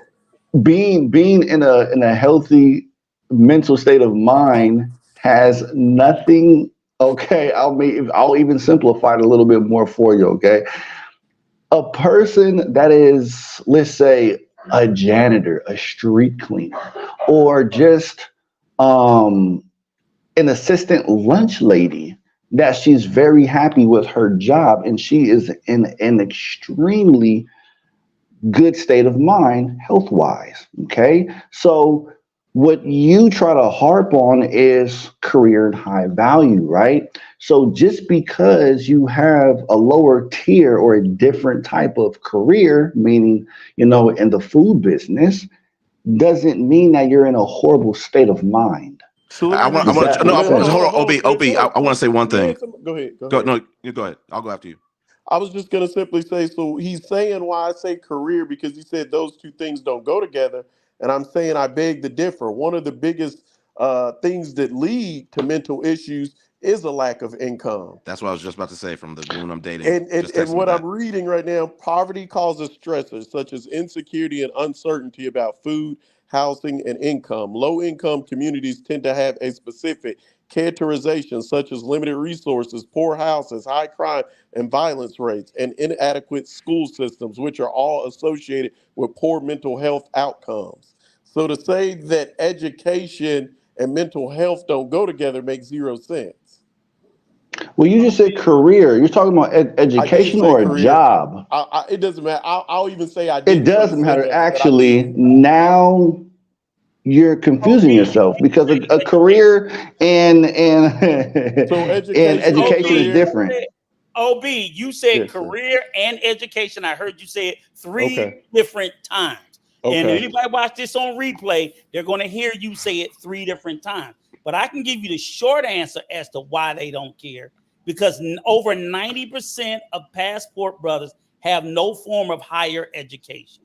The Mm. vast Okay. majority of them have nothing but a high school diploma, and most of them are blue collar workers, Wow. which is why they don't really stay long term. Most of them don't work online because they don't even have those types of jobs. They're blue collar workers, so that's why they're traveling tricks. Like BA, what's your secondary education? Well, I work in IT. Right. Okay. He doesn't have one. Okay. See the answer No, there, no, OB. no, no. I'm That's not gonna. I'm why not gonna they accept BA slander. That's why they minimize. I don't want you to expose anything. I'm just saying we know Slander? How's it slander? it's not slander. I'm just saying we No, sir, know but Chris said that something about BA and we slander. know I said I'm not gonna the accept BA slander. BA is the he's a very educated guy. yeah. Okay. All right. And I'm not saying Very, that he's not in IT. very I'm just in there intelligent. saying Which you we're did talking slander me by about. saying you said exactly. So And this just is what because I'm I'm in the saying. IT field, Let me be clear. I don't have a college degree. So I know these so motherfuckers why don't did have you bring it college up? because that's what OB was saying. I'm pointing out to him the reason why passport bros and a lot of black men writ large minimize education is because the majority of us, more than 50%, maybe 60, 70, or 80, Including yourself. including myself, No, let him have finish. no post-secondary education. But even with me having an absence of it, I can appreciate the fucking value of it. That's why I made sure my children have college degrees. I don't go, oh, no one really cares about a college degree. That's just fucking stupid. Because whether I got one or not, I know that thinking is stupid. That's the point. Rico, I All want right, to can ask. I Go ahead, BA. go? Um, as I would just say that, not trying to spark a debate or anything, but a career and being, I don't know if anyone would consider being an entrepreneur a career also, but and I kind of even if you may have feel like you didn't personally attack me about, okay, you see exactly, you don't have a secondary career. I was just going to explain to you. So when it comes to computer science or the IT field, there's many subdivisions of the computer world. So I'll just give you a few. I do IT security. I'm a IT security officer. I'm a programmer, network. I'm a network engineer. The OSs that I work in are Linux based, and Windows Server. So for you to, and I mean, like, the list goes on, but Oh, yeah. I say that because and I'm not going to be long winded. Once that I received my cert with JavaScript and open source, and the type of field that I work in, it constantly changes. So therefore, I don't need a degree in order to do the type of work that I specialize in. And a lot of people are entrepreneurs. They actually create their own types of income based on the professional skill sets that they have. So I know that you try to indirectly attack me, and please don't try to debate me on this. But I would just ask you, what other skill sets do Okay. you have that provided income for you, since you yourself had said that you don't even have a I don't. second career set? I Go don't. ahead. You want to know? I've been working for Yeah. 40 years in intellectual property in the legal field. And guess what? I work in a niche field in intellectual property. I don't require a degree. I make $130,000 a year. You can learn that online. No, you can't. No, you can't. You So, the IT guy. You the IT guy. all Look right. up the course for me on. Hey, You the IT hey, guy. Look up Rico, the Rico, course let's on what just I settle. do online. Let's settle on this, And because I'm I not think, a paralegal, but go ahead. Rico, let's just settle on this. Like, we're guys up here on this panel who have really strong skills. All I Um, said, Chris, yeah. all I said was I didn't No, question I about didn't need a No, no, no. degree to learn No. those skills. Yeah, I let me. But go didn't ahead. question Mhm. him anything about his career. Yeah, let me. I Hold on, said Rico. I think I can speak for post-second. both No, of no, y'all. let me just say this. I said post-secondary education because they don't. If you people without a degree, and especially if you're successful, you obviously, and I don't blame them for that. I found out that because of my experience in the military, when I got out, hey, I was able to be successful without one. That's a wonderful thing. I'm not saying you have to, but I'm saying to take, as OB said, a cavalier attitude to sit there and want to diminish, especially black women, for going out here and seeking higher education, Yeah. to me is the epitome of fucking stupidity. Yeah, let me That's say my something. point. It has nothing to do with his career. It has everything to do with the fact that I don't have a college degree. He don't have a college degree. So we don't need to be shitting on people with them.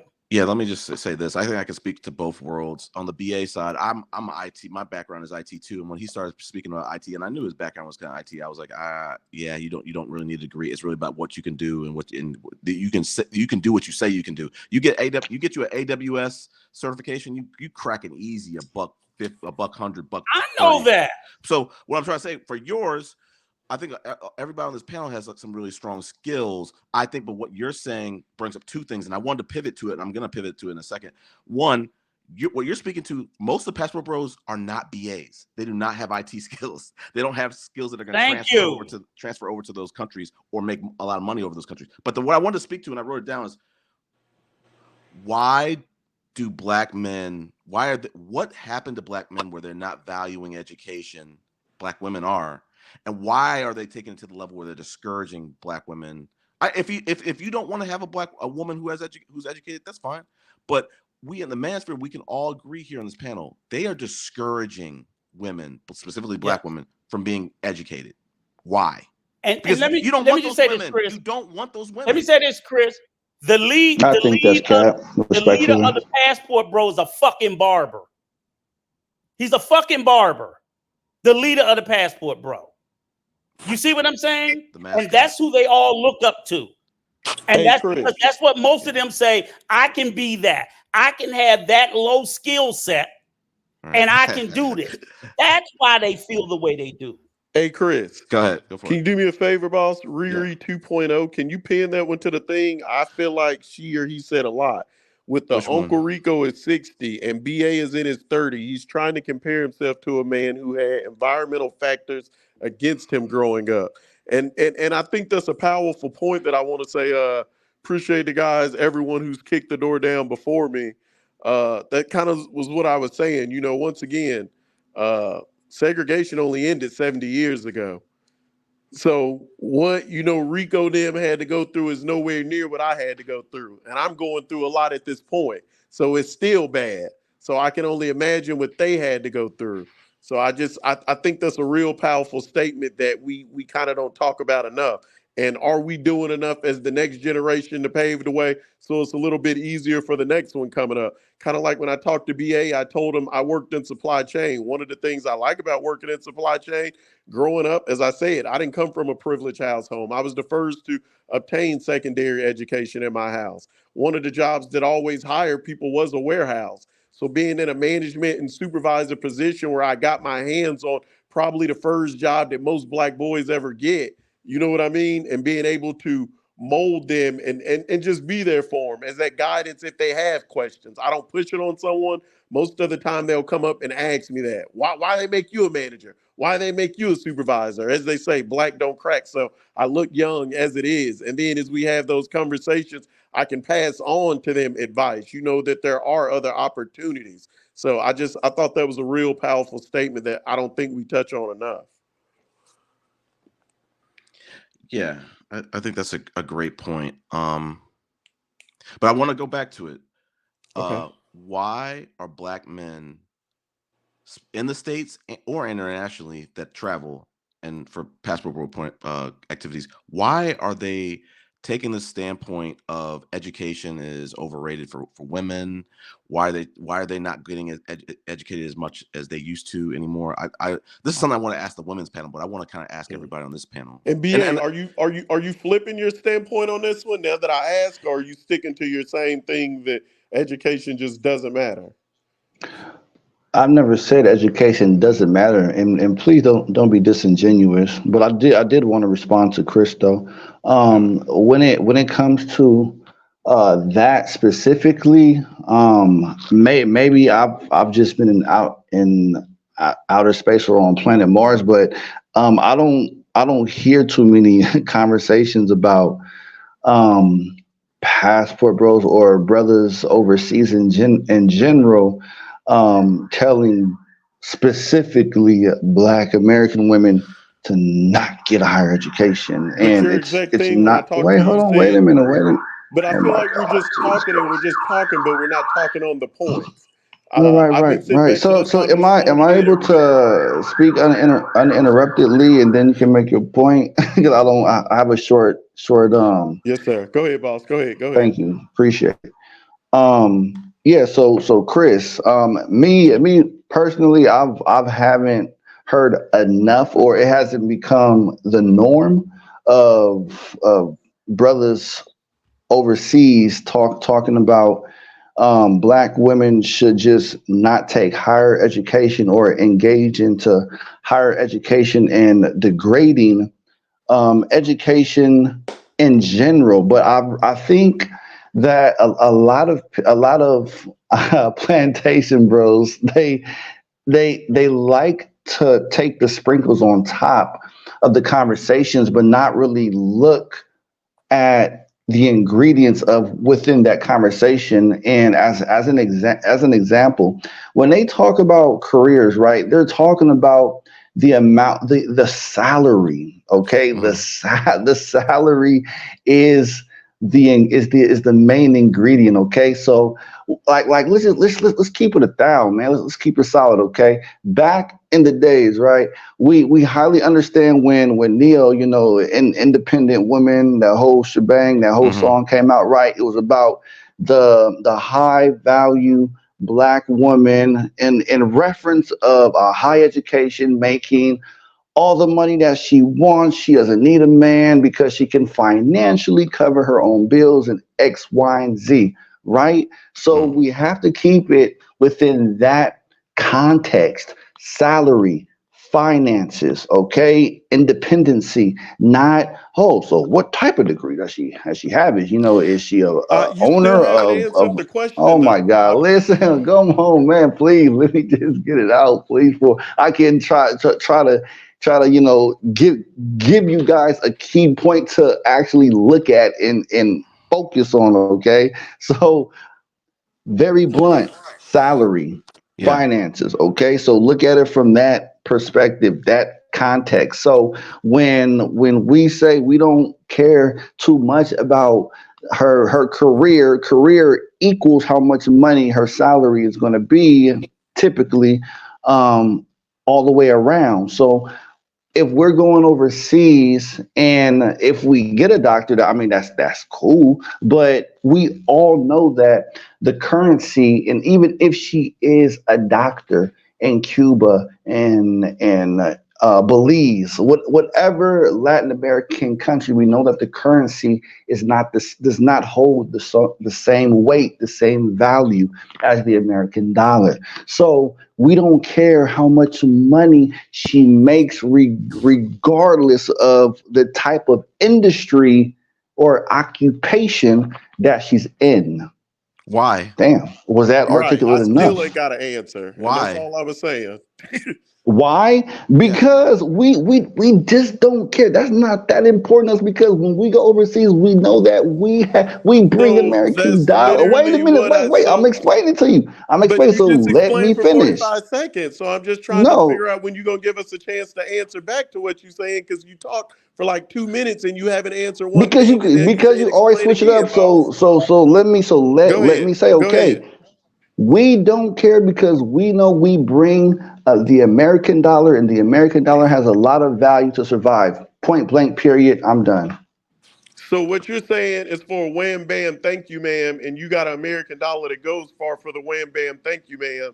So you're not concerned with it. But that's kind of the exact same thing where you told me, well, brother, don't push it. Like I said, education don't mean anything.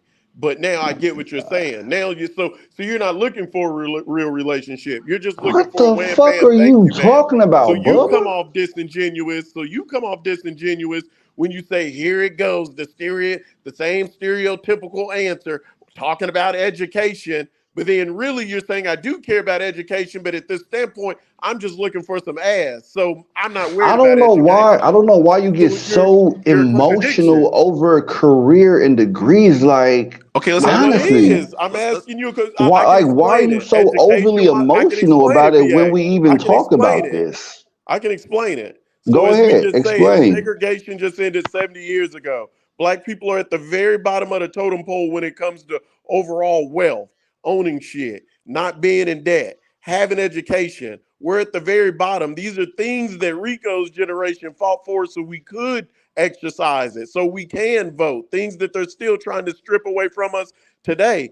Things across the water that they're still trying to strip away from us. You know, kind of like with the whole thing in Kenya. I see you're in Brazil, but the thing that catches my eye is the Kenya, they're out there protesting because America is trying to give them a deal with high interest rates. Yet we giving Ukraine grants, free money. We giving Israel grants, free money. But people who look like me and you, they put high interest rates on it. Well, those same things are taking place in America, you know, with redlining and people not able to get a house and then they change their color to white, then the house goes through. I honestly have an uncle who did that. My uncle is like 63 now, and I remember when he purchased the home that he's living in now, that he's retired, he had to change his skin color on it to get it to go through. Everything else the same, changed the skin color, and it went through. So those why those type of things matter. So if someone's looking for a real partner, like education means something to me. I want my kids to be educated. If my kids are going to be educated, I need their mother to be educated.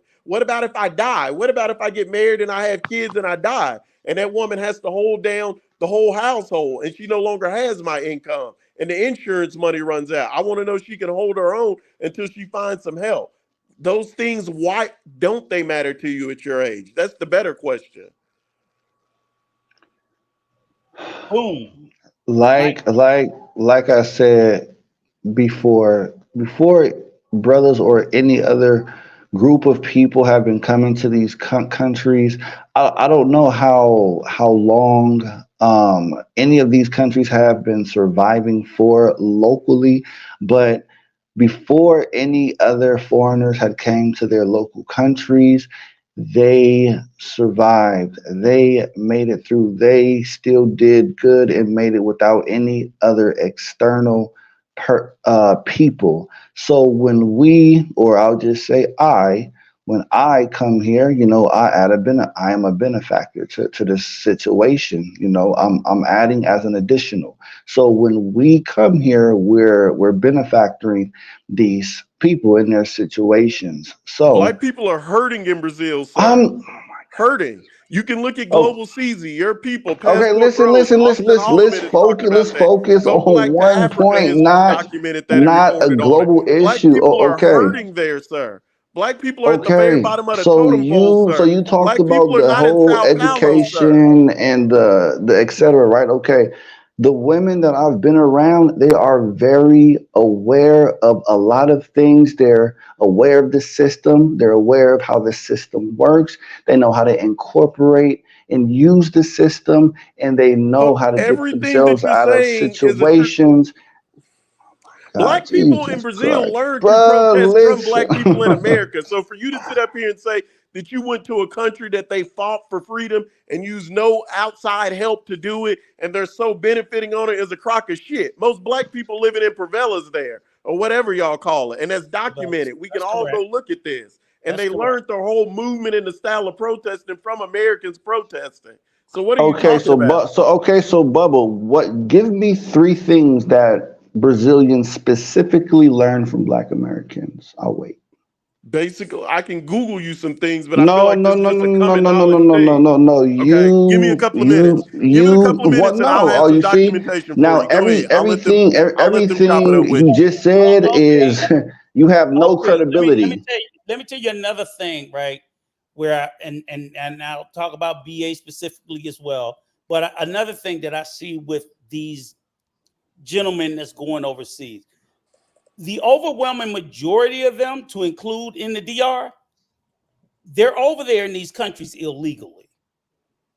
Just like we talk about, we got open borders at the Really? the number one way of illegals coming into America is not across the southern border. They come by plane. We're sending illegals to other countries because they go to these countries, they overstay their fucking visas, which then put them in a legal state of being illegal and undocumented in that country.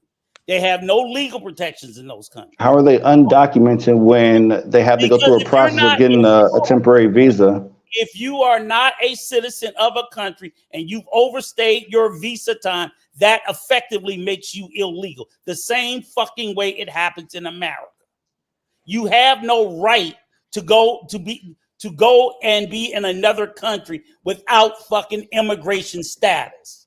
You don't have any immigration status in the country. So once you extend the period of the visa, you are effectively illegal and can be deported at a moment's fucking notice. What y'all take advantage of is most of those countries have lax immigration enforcement. Same thing they do in the DR, and they just allow you to pay an overstay. But people find out when they try to go back in later that guess what? The country bar you from re-entry for overstaying previously. In addition to that, during your period of stay, you have zero fucking legal protections. And let me Hold on, wait, hold on, wait. question. So Rico, which country denied re-entry though? Like, I'm very curious, genuinely to know.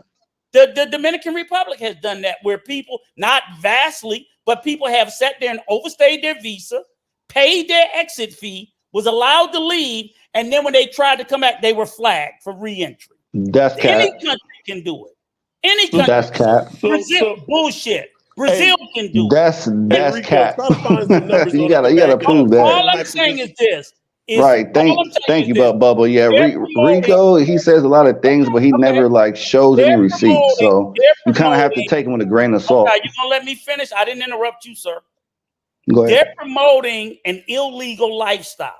They're promoting for you to go to these countries and just stay as long as you fucking want, irregardless of these countries' immigration laws.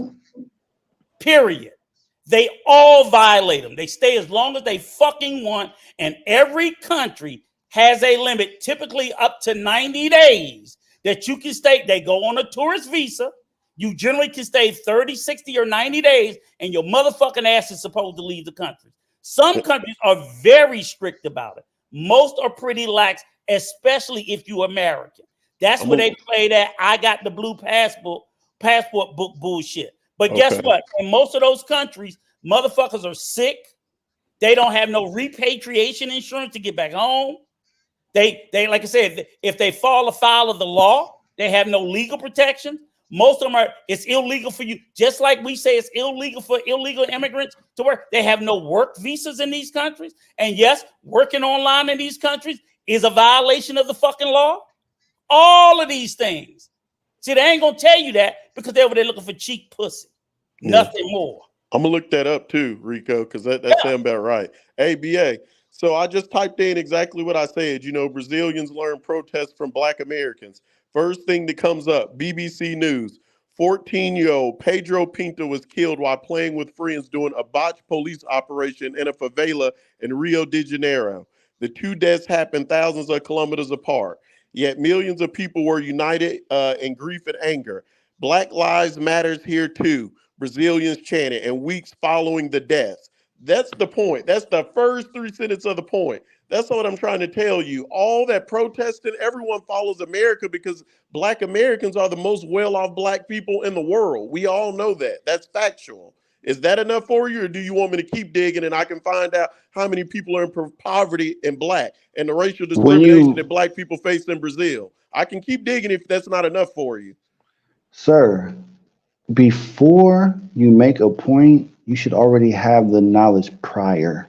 I did have it, Not and I just do it. proved it Not to do you. a So are quick we? You're trying to Google tell me how to search. research something. I gave you a credible source. I gave you the article, and I told you they were chanting a Black American slogan, which is Black Lives Matter, and it's all stuff that you can go look up yourself. And I Do asked you, you would have you like me to selective look for it? So hearing? Did you obviously, I not just knew it. hear what I said? Before you make a No, I point, you should don't. I have knew that prior information, but I knowledge went and All got right, you some to use that statistics. So you all running right. example. from the facts. All right, I'll shut up and let everyone else talk. But now I see you run from the facts. BA and OB. I want to pivot. We got Maya on the panel. Maya, I don't know if you've been Shout listening. out to Maya. Yeah. Today, everybody who joins the panel, I'm hitting y'all with the community note that I posted today. So I'm going to ask you, based on a woman who I'm dating, she gave me this question, I think Saturday or Sunday. But so I want to get to it. If you're coming home from a long day at work, you can only pick one of these three. What would be the most important thing for you to have? A clean house, a home cooked meal, or your significant other looking dolled up, looking well dressed, looking well groomed? Is that a question for me, Chris? It is. Um, I only can choose one, right? Yep. And I want to answer why too. I'm gonna say a clean house. It's always easy to throw something together in the kitchen or step out to get me some. And Good don't woman. and That's right. and I yeah. Well, I cook very well, and Kudos. that would be something easy to do. But I think coming into a clean home, you have a nice energy. You can feel the energy in the room. It smell good. It look Thank good. you. Kind of We keep rock with it up. Maya. Okay. Yeah, I think a lot of people. There's no wrong answers.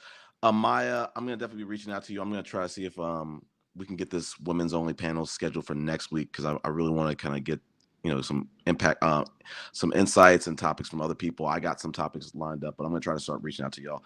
So now that you just joined the panel, I was curious, like, did you want to jump into a specific topic? I think some of the topics we were talking about dating or not dating women with kids. We were talking about pickup artists. We were talking about good hair, quote unquote, and whether black men support black women's hair. We were talking about black men in education. I think we were just kind of ending it, kind Hold on, of let like, me add one more go. thing, Chris, before you flip it. So Yeah. give BA another good one. So Man, this leave me is alone and according Don't stop to do it. Don't reading do and it. global Google law. searching, Don't This do is it, OB. bruh. according to Don't do it, Can OB. global we please law. let I'm Maya speak? This sorry, is but Appreciate listen. it. OB. So I want to get to know everybody on the panel. So I see you, Chris. I see you, BA. And who are the other two gentlemen? I'm OB 32. Hey, AKA Bubba. And I'm old hey. Chris. What's the I'm other old gentleman? Chris Rico. Rico. Oh, Rico. Okay. So this panel thing is kind of new to me. I met Zed through another panel. Um, I think we share the same energy for some other people on some other panels. But um, you said good hair and do black men. I don't know that, like, this whole black man thing. Like, I'm not anti-black man. I'm really not. Or A lot whatever of topic you want to talk about. I'm not. So What was let the me hit topic this, Chris, really anyway? quick, and I'm gonna shut up and let her have it, Don't boss. go at BA. Don't do that. Okay.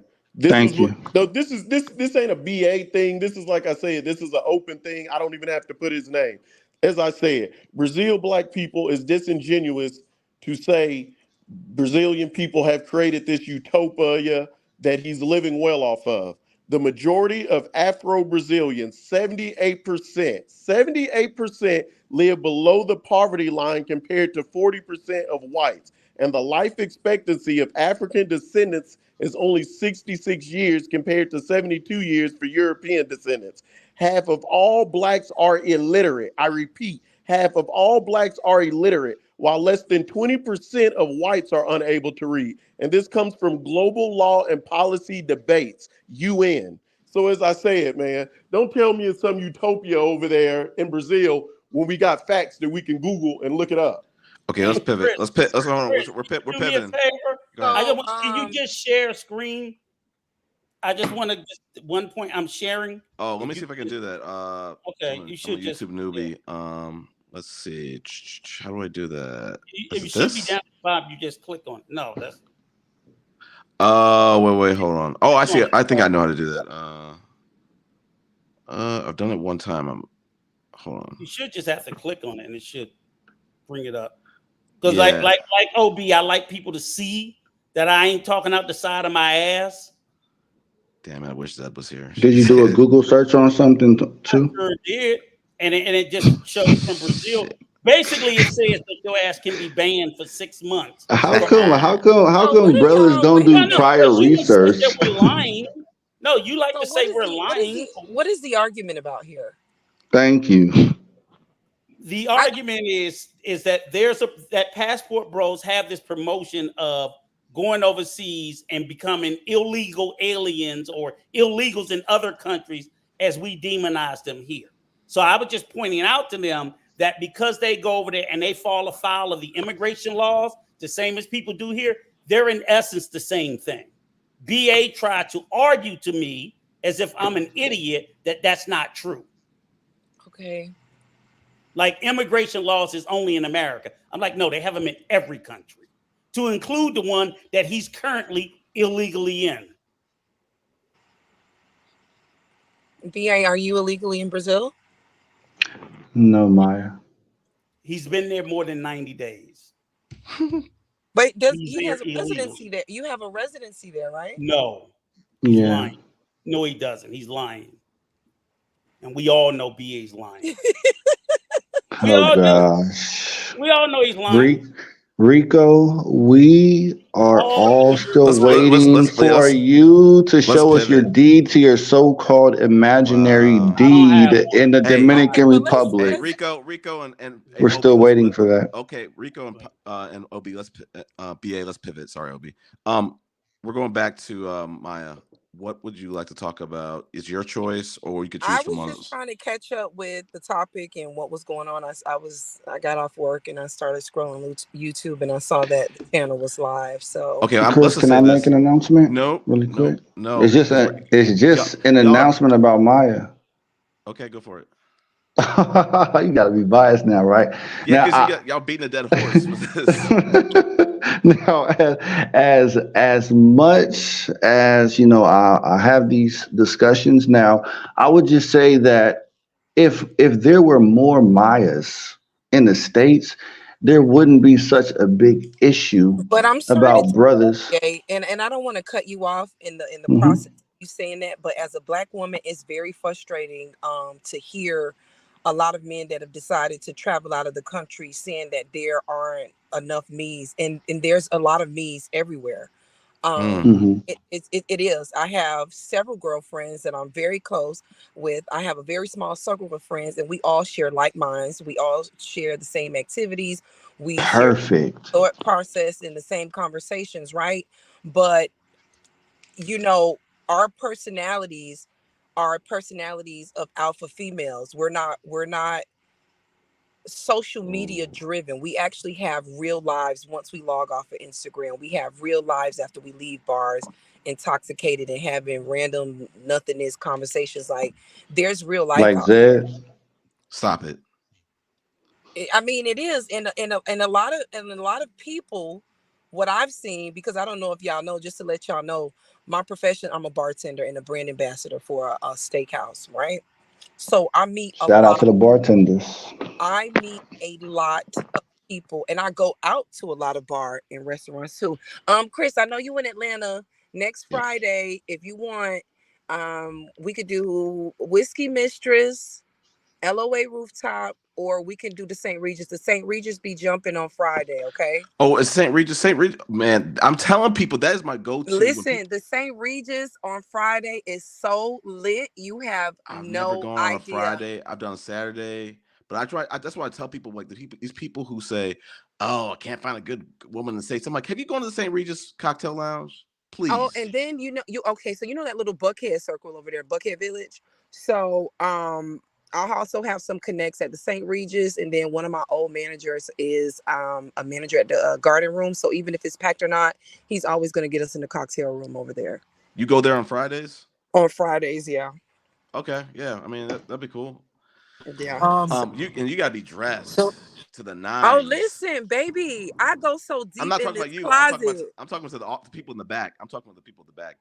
So listen, Atlanta is a very different place. There's a lot of beautiful women. This is really a social place, and I'm originally from Miami. Okay. And I really, really love Atlanta's social scene. Like if I'm feeling isolated or if I want to go out alone, which I do go out alone, there's always somebody for me to meet and talk to. Mm. Always. I don't have a problem communicating with women. I don't have a problem communicating with men. Like it's very easy here. It can be a little clicky just like everywhere else. But I like to go to more upper echelon places where people aren't really on their phones. They're into making memories and socializing. And that's where I think class of people comes in versus the race and nationality and ethnicity of a person. Cool.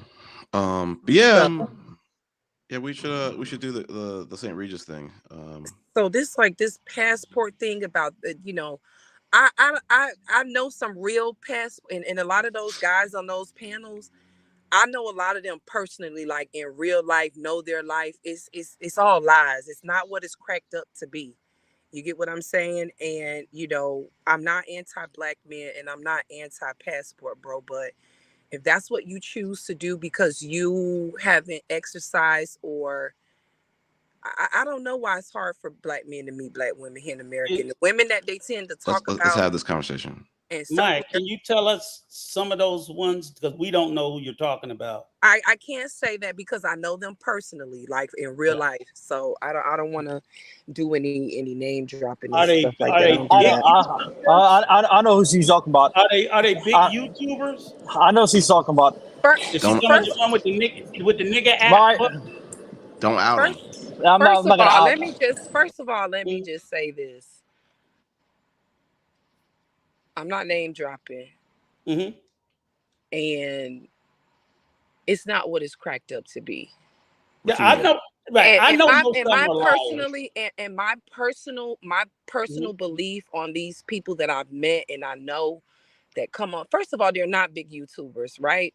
Yeah. So when I go through a lot of their profiles after they talk shit to me on the panels or whatever, me and my girlfriends literally go through these profiles. We click, we look at their pictures, we look at their videos, and they're actually low effort looking men. Like they're men that I will see. Mm-hmm. They're low effort men. They circle their conversations around Pookies and Ray Rays and people in jail, and they Facts. criticize other people and bring them down for the lifestyle. They're too focused on what Pookies and Ray Rays and these are the black men that black women choose, which is not true. Which is not true. So I don't know what class of women they're talking about. What type of women are y'all meeting? I don't Right. even think any of them have met the women that they're discussing in the panels. Let's just say you're low effort and you can't get the women that you want. And when I say low effort, it could be you might be socially awkward. That's something that you need to work on. You may not have the trendiest clothes, but that doesn't discount you. As a man, yeah, you probably can dress a little more lax in another country because you're more on vacation style. But when you're stepping out, and you're because even I do it. You get what I'm saying? Like when I want some male attention, I'm turning it up a notch. Tell me, what does that mean? What do you mean? What do you mean by that? When I'm peacocking, I'm looking for attention. I'm letting out my feathers. I want some attention. I'm looking. I'm on the hunt. I want some My, Gotcha. my, attention. my, let me ask you this: are you currently single or married or No, what? I'm a single woman.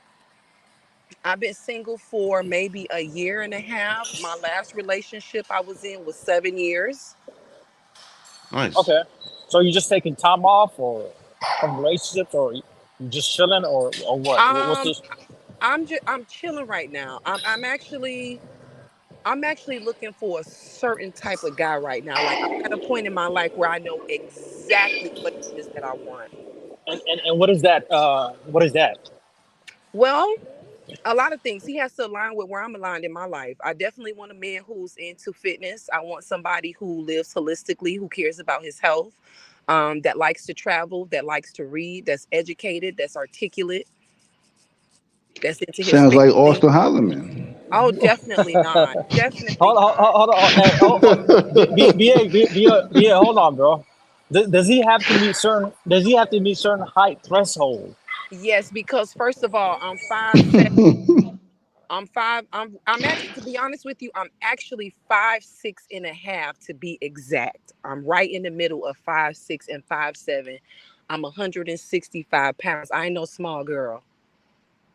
Say Mm. that again. Say that again. I'm not a small girl. I'm not. You said I how can't. tall? You said how tall? And I'm gonna, like, honestly, a moment of transparency. So some young guy last year um came to my bar, and he literally hunted me down. I felt so bad for the guy. But anyway, he was a cute little young guy, 30 years old. I'm 38. I'll be 39 in November. Um So, question. he Earlier, was we were saying, Hold on, BA was hold on. saying that all Hold on, women hold who on. have. Let her finish her point, Let her y'all. continue. Okay. Let her Okay. continue, man. he was short. He was short. He wasn't my typical type, but Cup of tea. he wasn't, but he was very nice. He was from North Carolina. He had Southern mannerism, extremely nice. Um, but I was like, damn, this boy is like fucking 30. I'm gonna wreck his life. You get what I'm saying? Like, he's not even. He can't handle no woman like me. He Hold thought on, he wait. Wreck Yeah, his no, no. life how though? You Yeah, got to I give would us ask the some same thing. context to that. like. He just wasn't ready in a lot of ways. And in the You got to bedroom, say it with your chest, girl. and the first Wait a thing, minute. You got and to it, say it and with the your chest. Yeah. and the first thing, it was, Go down the well, line. he was, first of all, he isn't well traveled. He doesn't have a passport. Okay. So he hasn't been around the world. He hasn't been out of the United States. So when I asked him about flying and, traveling and vacations and stuff like that, he seemed very sheltered about it. Like, I'm not getting on no plane. I was like, no. Wow. And then also too, like, sexually, he got excited too quickly by me. And I like men that tend to be a little more experienced in the bedroom when I'm intimate, and he lacked a lot of experience. So Hmm. that Maya, wasn't can I ask you a question, Maya? And what. and I mean this respectfully. But you have a kid. Do you have children? I have a daughter who's 14 going Okay, on okay. Now 15. I just want to know. So are you still infatuated with your baby daddy that you just can't? Because this is a Wait a statement that minute. was made Wait, earlier. slow down. Wait, Rico, you got to slow down. You got to Okay, slow. okay. The statement that was made about black women in America earlier is that once y'all have a kid, y'all just can't stop fucking the baby daddy no more. Okay, I haven't had sex with my baby daddy in 10 years. Well, what's wrong with you? See what I'm saying? I Because I I don't somebody I on this don't panel, but don't get me somebody. wrong, Mhm, he wants to have sex with me. He still has the hearts for me. There's still right. some fire there, but I So, set personal boundaries with him. so if Hmm. you're in a serious monogamous relationship, your new man would not have to worry about you trying to creep off to sleep with your baby daddy, correct? No, so see, I'm a girl, a lady Okay. that is what you see is what you get, right? So even if I'm Okay. even if I'm dating you, I have Mhm. sex exclusively, okay? Okay. So if I'm intimate with you, I'm only intimate with you. Awesome. Awesome. When I Okay. No. if, and I'm saying that as a single woman, like, even Mhm, if we're in a situationship mhm, and we are not committed and we're mhm, just friends and it's platonic and we're having a good time, I'm mhm. only sleeping with you. Okay. Thank you. So I want to ask this, Maya. Can you speak to what would a woman who is going back and sleeping with the child's father, what type of woman is that? A woman who lacks emotional intelligence, and she's probably a woman who still needs him financially and he holds that over her head for sex.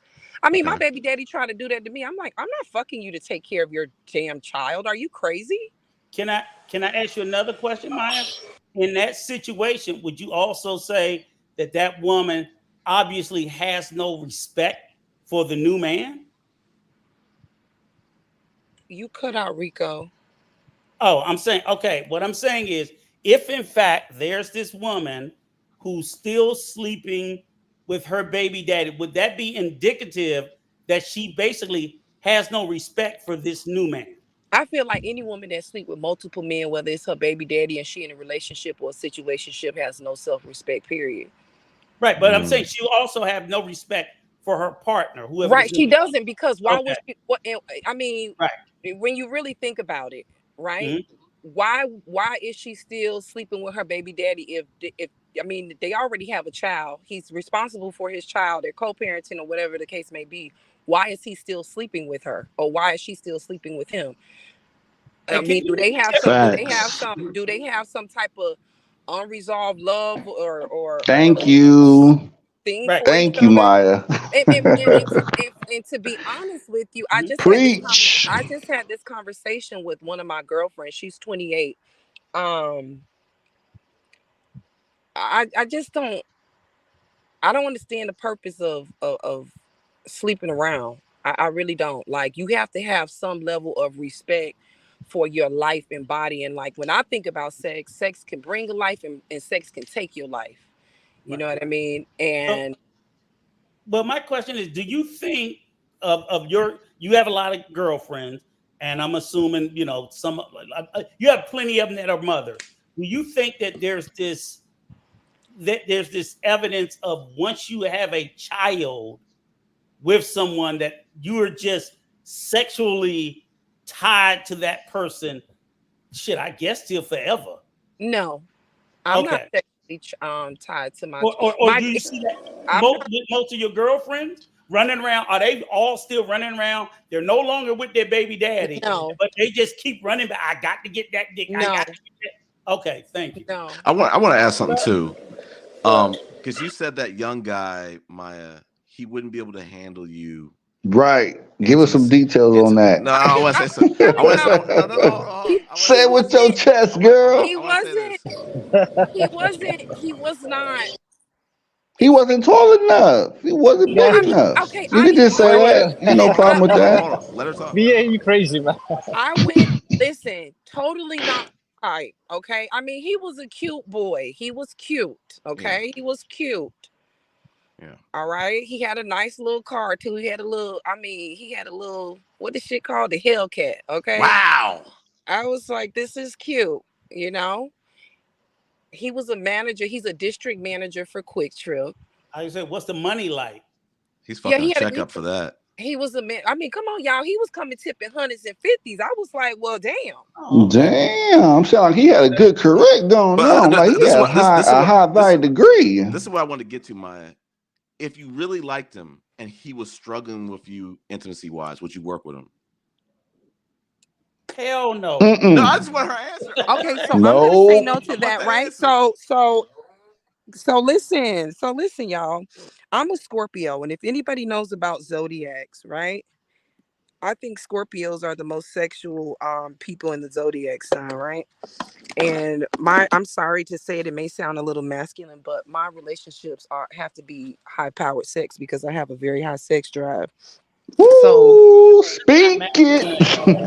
I wouldn't That's not I wouldn't be able to be in a relationship with a man who was not match your sexual drive. match my sex Woo. drive.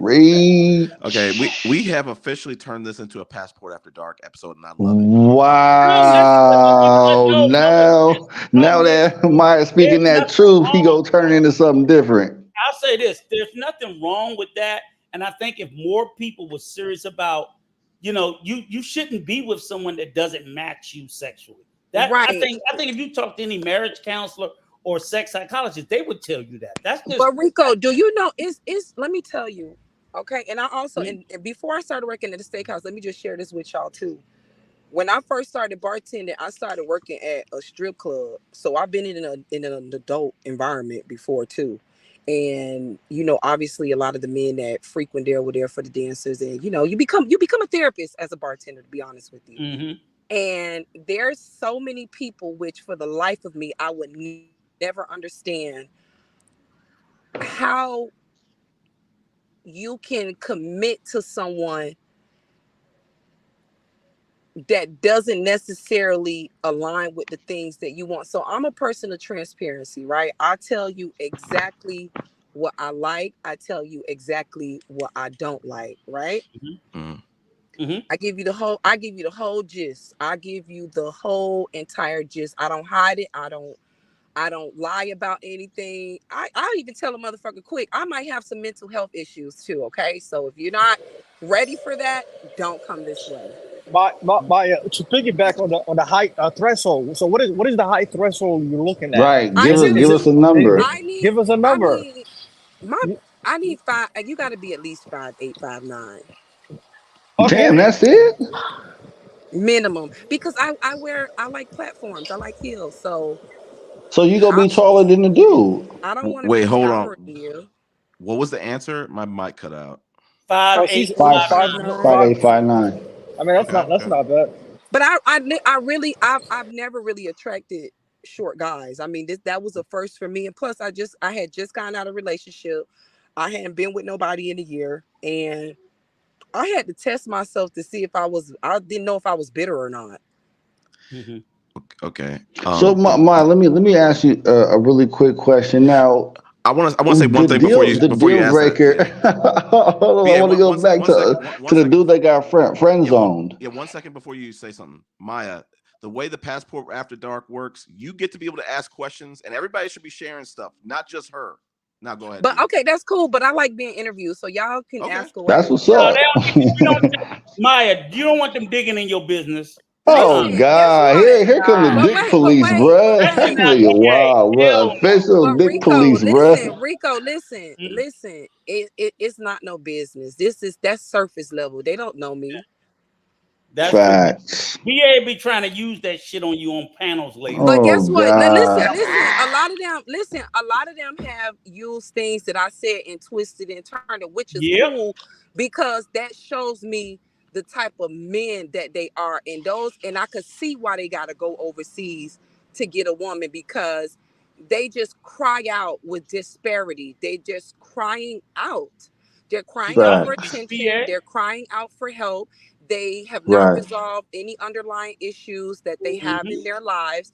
And instead of searching on the inside for what's wrong, they searching on the outside and vagina from a foreign woman that you can hardly communicate with because you're able to expense her life at a cheaper rate than you would be for a woman in the United States does not cure your problem because if you bring her over here, you're going to have a bigger problem because once I had this conversation. Once these girls' algorithm change, when they get here on their TikTok and they Yep. Instagram and they see men doing better than what they got and got more than what they got, they're gonna ultimately leave anyway.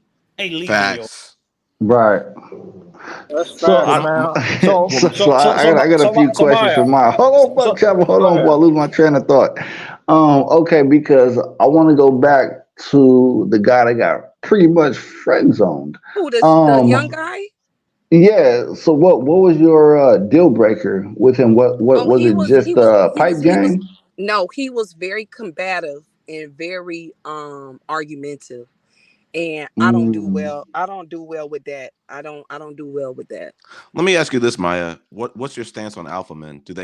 Are you seeking out alpha men? Do they have? What is your what do you think about I that? typically attract alpha men. I really do. But is that what you want? I love it. Okay. Do they dominate you in bed? Of course they would have to. Oh, that's what's up. Hey, shout out to the adult industry, man. Big fan, by the way. They Hmm. would have to. Like they would have to dominate a lot of things in life, but still allow me to don't take my feminine essence and my For submissiveness granted. for granted that I'm a fool or I'm a pushover because Facts. I fooled people in the past with that like, oh my God, she's so sweet, she's so pretty, she's so nice. But if you fuck me off, I'm not gonna be a good person. Okay. I'm Fair cutting enough you off. said. Like I'm not the give you one chance, two chance, three chance, four chance, five chance. Like once you fuck me off, like we're done. Like we're done. Mm. I can see you in public and I'll walk past you as if I didn't even know Well, you. well, let me ask you this, Maya, because the pop the balloon guy, and we see this a lot in the manosphere. There's this belief that women are promiscuous, and it's hard to find a woman who's not going to be promiscuous. I'm gonna What? say this in this era, in this era right Yeah. now. Okay, so I stopped working at the strip club 2019. Yeah. So and I worked at the strip club for a long time, maybe 10 years. And I've watched everything evolve. Like there was a point where the men weren't allowed to touch the women, right? Mm. Um, The men weren't allowed to touch the women, and women were not allowed to even enter the club without a gentleman, right? Mm. So you had to have a male escort. It wasn't a bunch of women hanging around in the strip club. You weren't allowed to touch the women. What else changed? Just the whole. I guess it changed after the. I'm gonna say, and I'm gonna say, music plays a role into this too. After that whole Lil Wayne "Make It Rain" era, Mm. that changed the whole dynamic of the strip club. Got it. And then you had the scammers, and then now the scammers and a lot of these men, whether or not they had money, they were still Maya, like, start over. Your sound went out. So, can so, you? I heard it. so, I heard it yeah, I, perfectly. I, Yeah, I I did I heard, too. I I heard her as heard, I well. heard her too. But I just got a quick question on this. I keep hearing about the scammers, this scammer, that. What is this scammer So person? so a They came lot of from the Somalia. Mm. so I'm so just playing, bro. I'm fucking with you. Go ahead, but Mike. listen, but scamming came from a lot of foreigners like Pakistanis and Indians and getting The people information, Nigerians. Hmm. Nigerians and all that kind of stuff. So you got to understand a lot of those people that scam are really like slums. You get what I'm saying? And what happened was when these guys got a hold of some money, they started going into these clubs, and it also attracted low quality women as well. Another thing that changed the strip club, and this is no offense to any passport bro that's in here. This is no offense to any foreign woman that's listening to this. But when girls were having adult relationships with men, the the money lessened. So you had girls that would, escort a man for $1,000, $1,500, $2,000. They can't get that anymore because you had these foreign women, predominantly Dominicans, Colombians, Venezuelans, and Argentinians, escorting for a way lower price. Mm. Mike, can I touch on that really, really quick? And I actually talk about this all the time, and I get a lot of pushback for it. But it's competition. The adult industry is very competitive now, and to me, I have a theory. It may not be right, but I think there's a lot of American women, not all. Okay, disclaimer in all caps, not all of the women in the adult market, but I think they do feel some type of way knowing that there's a good portion of not just brothers, but just men in general taking their capital to another country and cashing out these women. Okay, And but listen, which is mhm, fine because right, if you could get if you're saying that I could get me this attractive woman and this and that for two hundred a dollars third of the versus a price. thousand dollars, hey, Woo, preach it, baby. that's totally on you. But when you look at it as a woman at a woman's angle, right? Right, right. Look how many men she got to see just to get to Yikes. that Facts. lump sum of I, money. I, When I I could understand see both sides. when I I see could both see sides. I mean, one man for $1,000, but I gotta see two, four, six, and I gotta see five guys for that. So it's like it's more quantity over quality. I'd rather have one quality man if I was in the adult business, right?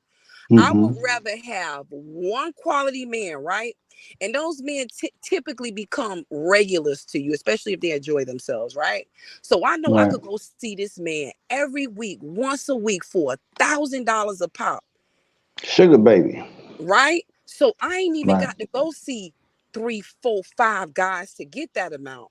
But I don't know why women don't think that way, or maybe they don't know Well, any can better. I They don't. can They I don't can I think. touch on that? You have to. I mean, and I don't know. Well, I'll ask you. Have you traveled outside of the U.S. before?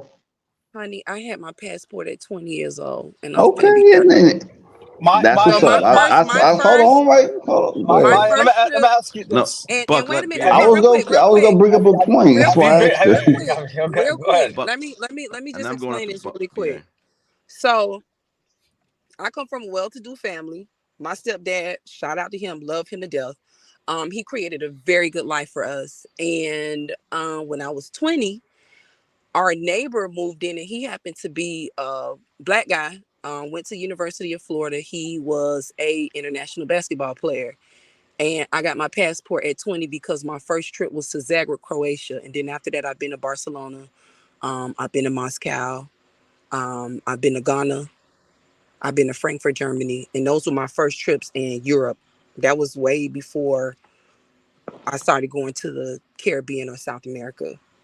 Oh, okay. Speaking Caribbean, which first Oh, country can you been to? So Hold on. I've been to Puerto Rico. I've been to Dorado Beach and San Juan. I've been to Aruba. I've been to Saint Martin. I've been to Jamaica. I've been to Saint Hold Croix. on, hold on, hold on. Have you? Speaking of Jamaica, you got some Uh-oh. action over I there. went to no oh my wait Sheesh. wait God. wait wait slow down slow down. I went to Jamaica before this whole Instagram shit happened with this riverboat shit. All right, and my take on that, I don't think, I mean, I love sex, okay, but I don't think I'm horny enough to do that. I'm Right. not. All right, so I just wanted to answer Maya's question. I'm not in despair for sex to That's go what I out was to thinking. I'm not in this. That's desperation.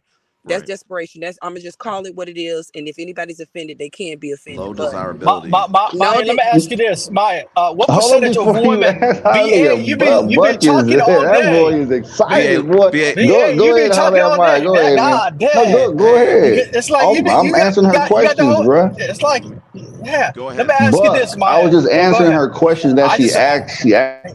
I just I want to get agree with BA. this question out of the way quick. Hold on, Maya. So what percent of women who travel overseas, let's just say single women, that smash? We all know, first of all, like over 95% of single men that travel overseas, 95% of them are smashing. What is the percentages looking like for single women? okay, so I can't speak for all women. I can only speak for myself and the circle of women that I know and that I communicate with. When we travel, we're going for pure fun. We're going for scenery.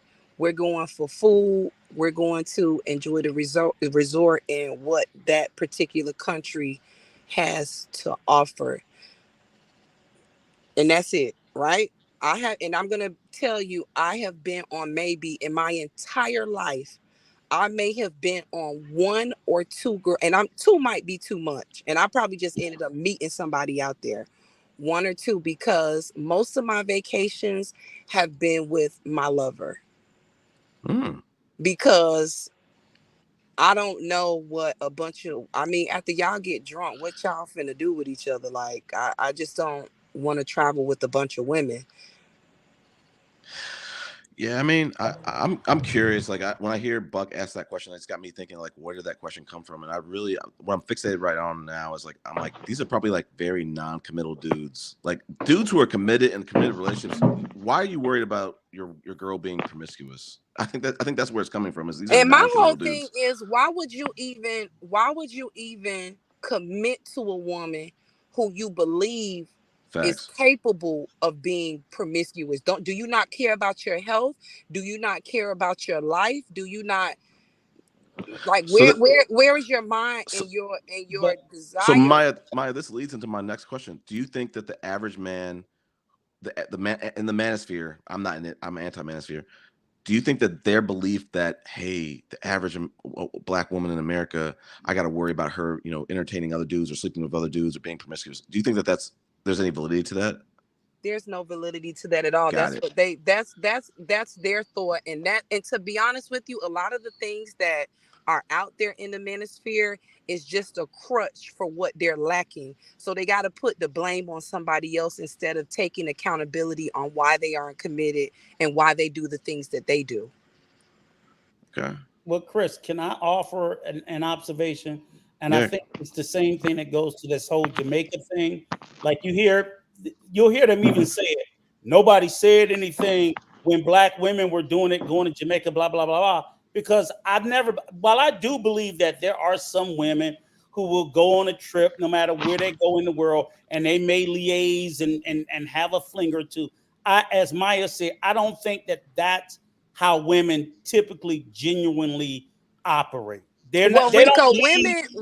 women aren't. We're not They're not wired leading with their pussy like we're leading with our dicks. right. You know Women what are I'm not. saying? Women aren't wired like that. And Right. I'm gonna be very transparent with you. Mm-hmm. Promiscuous women and women that go seeking sex, Mm-hmm. honestly, there's something disrupted within her. Right. Okay. It could be early stages of SA. Mm-hmm. She may have had earlier on sexual experiences in her life. Mm-hmm. There may be some self-esteem issues going on there. She might be fatherless and she may be looking for love. Those are the only times that women really operate at a masculine level like that, where they're out just sleeping around and seeking sex. But what if But she has a high sex but drive? Chris, this is what I I wanted got to a say. high sex drive, but I'm I'm not not. saying all of them. I'm not saying. Hold on. Let me be clear because I've dated women with high sex drive. I'm not saying all of them like that. Most of the women who I've dated who have high sex drive, they're like, I'm only doing this with one person. I'm only doing this under relationship. But I'm saying, could there be some that do have high sex drives where they're just like, They you know could what? be a nympho. They could Yeah. be a nympho or Right, sex and addict. there's no problem with that at all. But my and Chris, this is the point I was getting at, and this is where I think, with all due respect, both of you guys, this is where you fall into the trap. And the trap is that it's not that there's not some existence of women like this. We know we used to say she got a white liver, she's a nympho. We know that. We know that there's a percentage of women that are promiscuous. We know that. But what I'm saying is they offer this up because it's a deflection or a cover for their behavior. So we That's Mm. know that these passport bros, they're going overseas, they're fucking whores, they're fucking some of the same whores. They're over there having unprotected sex in Wow. countries that have high risk, like they're talking about HIV being through the roof in the Philippines and Thailand what and can I say places like this? Can that. I say this? Enrico, what do you have you know, against whores though? Let me Somebody finish Like, Mm. I'm this. curious about that. Like, what do you have What I'm saying against is, whores in the Kurt, adult did I industry? interrupt you? BA, Oh did I God. interrupt you? Did I No, interrupt but Yes. I'm you? asking, what I do you have didn't against interrupt BA, you. you the gotta adult let others BA. speak. industry? BA. BA, no, BA. wait BA, a Let minute. BA, Wait a BA, minute. you gotta I let didn't others speak, interrupt bro. you. BA, I'm you putting gotta on let mute. others speak, bro. So all I'm I'm putting on mute. saying is what I was saying is the trap is every time, because all their information is on YouTube. They couldn't Mm. shut the fuck up about their escapades. So what's the first thing they do? Well, how do I cover up what we're doing? Oh, let's talk about the women that's going to Jamaica. Knowing there was never no widespread evidence to a high degree that it occurred, but oh, Stella got a group. I'm like, it's a fucking movie. Stop it. So what But I'm saying is I always tell people, don't argue from the position of don't, if they got us explaining what women do it, they're winning. That's what they're trying to do. Oh, women do. Look over there. Women. Nope, nope, nope, nope. That's not true. It's not true but this because goes every back time to the someone this shit. but Rico, Go ahead. this goes back to the accountability statement that I made. And I've said it on several of the panels that men with money and men that's getting sex and getting what they want here in America, they're not on the YouTube where you only max out at 1K views. You only Mm-hmm. got 1K views. You only have damn what 12 people looking at it live. Your some of your video views don't go past 300. So this is really like a very small amount of men. If you really want to look at it on a wide spectrum, this is Mm-hmm. just a very small group of men and that just so happen to find each other. You get what I'm Mm-hmm. saying? And they just Yeah. have a common ground and they have these nothingness talking points because they all say that they're in a relationship. They all say they got foreign women. And I mean, if I'm in a relationship, I'm not gonna be on no podcast for fucking 5 hours. Go fuck your bitch. I mean, excuse my French. Go be with your lady. Right. Right. But it's it. But Yeah, you see the deflection too. That's all I'm saying is I'm like, if the issue, where do we even come up with this information about? And I believe, I'm like, yeah, okay, y'all. They show some pictures of people laying down in a mud bath getting their ass rubbed. I get that if I go down the street get a fucking massage here in the States. I'm like, Mm. seriously, this is y'all evidence to what the women are doing, getting a fucking massage in the fucking mud, and I watch you motherfuckers with what we see the debauchery. Y'all are sitting there putting Jay Rello got a naked girl on Twitter. But this What is the the Yeah. thing. fuck are you Can I talking interject? about? See, Rico. I There's think no comparison. Rico, if anything, I think when women go on vacation, they're linking up, hooking up with other tourist men, Okay, not the locals. okay, So, but but that's if they do it. but the thing is, we can't. What I'm saying is this, Buck. Even for the ones who do it, it's nowhere nearly as widespread as it is on our side of the ledger. We know men are doing it at a rate of 100 to 1.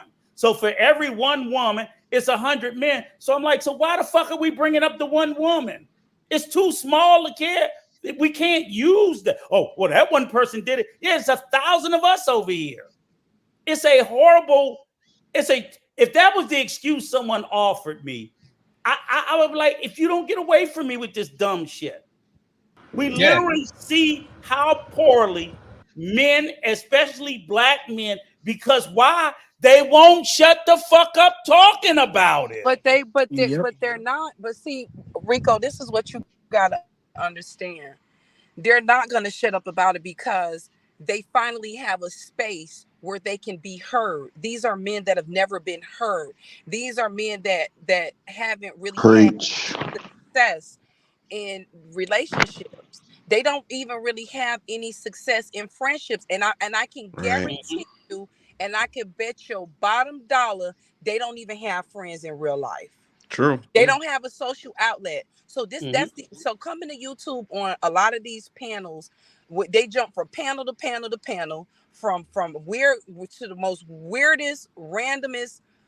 Some of the stuff that I hear is just like really, really mind blowing. That's why Mhm. I stopped going on them, because when I started going on them, I came in on good faith to have adult driven conversations and to really hear, where black men really stood in a lot of things. But it quickly took a left turn when they wanted to use me as a pawn and Yep. gaslight me and clip videos and remake them and make Mhm. me look like an angry black woman.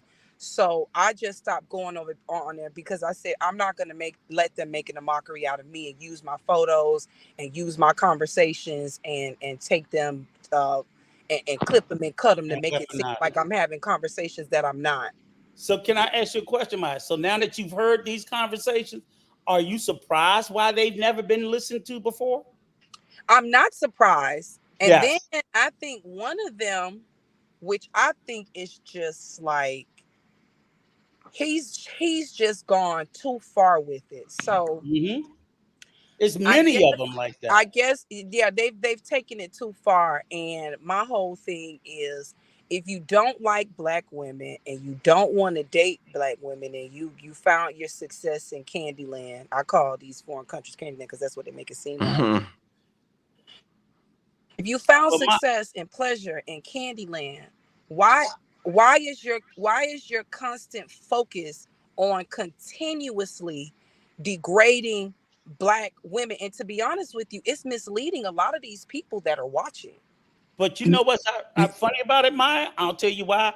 Because even their number one god has been putting out videos telling them black men are not even wanted or accepted in most of Well, these countries that they well, run. Why you I on get Austin's we nutsack, do. And bruh? you Well, think Hold they on, but guys. don't That wait shit a is minute, but wait annoying, a bruh. minute, but wait, Bia, y'all, chill, wait, bro. hold on. He Bia, is Bia, hold like on, Y'all riding gotta his literally, nuts literally, hard. just let him. Guys, here's the chill out reality, one at a time. Maya. Literally, long before Austin ever said it, Buck will tell you me and this guy Peso been saying it. And we yep, said over and over and and over over Well, again. again, Black I'm and a we men are not number one and never will be, and to we well. and we and we include knew in this, Africa. and But we wait a knew. minute, y'all, real quick. Oh, I know that. I don't know if they know that, and they just want to create a false narrative that that's not what's going on. But like I was saying earlier on, I worked in the adult industry for a very long time, and a lot of those Latin women will tell you straight up they don't want to sleep with black men, and they don't even want to Mm. dance with black men. And then a lot of them that were working girls that had male managers. I don't know if I could say the P word on here, but No, you can curse. Go ahead. Pimps. okay, pimp. A lot of the girls that had pimps, because they came to this country not knowing any better. A lot of them had pimps. Even the pimps would tell them, "Don't sleep with black men." Mm-hmm. Mm. Now, why is this? Why are black men falling off the totem pole of the desirability and the They've fetish? always been at the bottom. Mm, They've always been at the I want They've bottom. I always want been the on the answer from her. bottom. And they I want don't want to have the lady's product, all messed up where she can't continue to work because black oh men are sexually aggressive. oh We've always been at the bottom, Chris. That's the whole point. And what I'm saying is the behavior that they're displaying it's not helping us to elevate. So But now, these girls don't care. right, So right, right. I understand that. I just say, like, in the eyes of so this is my problem, right? Like, I have a house in the DR. So when they have all this We don't content, know that. I'm not talking to you, sir. BA, let him go, So man. when we have all this content of these black men doing all this degeneracy about the Dominican Republic, guess who else get to see it? All those people in that country. Same thing right, in but and then Brazil. then they Same thing in then Colombia. they're gonna look at it Mhm. and they're gonna use it for As their own benefit. exactly. Because So just like I said, even though they're in another country, when they get here or they visit here, mhm. their algorithm is going to change. So they're Yeah, going to Yeah. so let's just say um one of but these what guys bring over one of their a Colombian. lovers, a Colombian, whatever. Mhm. Once she get on his Wi-Fi and whatever he been looking at or whatever he been tuning into YouTube, it's gonna pop up on their phone. Well, Maya, that was part of one of the bylaws for the passport bros. Is they said we're not going to bring them back over to the States, and I think they were trying to protect themselves from that hurt of they're going to realize we're losers. They're going to realize we're regular Mm-hmm. degular. So they're Mhm. trying to stay over there and gaslight and love bomb them over in their countries, so they'll never know. Hey, But BA, so but they're why Well, don't still they, you gonna well, bring be. your they, lady back? But there's but they have to, they have to because they're not living that type of lifestyle in America that they're living over in that country. That's the first thing. So what happens is a lot of these women trap them with children, or I don't know what the fuck they do to be honest to get over here, but they get here. They get here Hey, through another man. They get here through another man. They marry another man to get over here to them.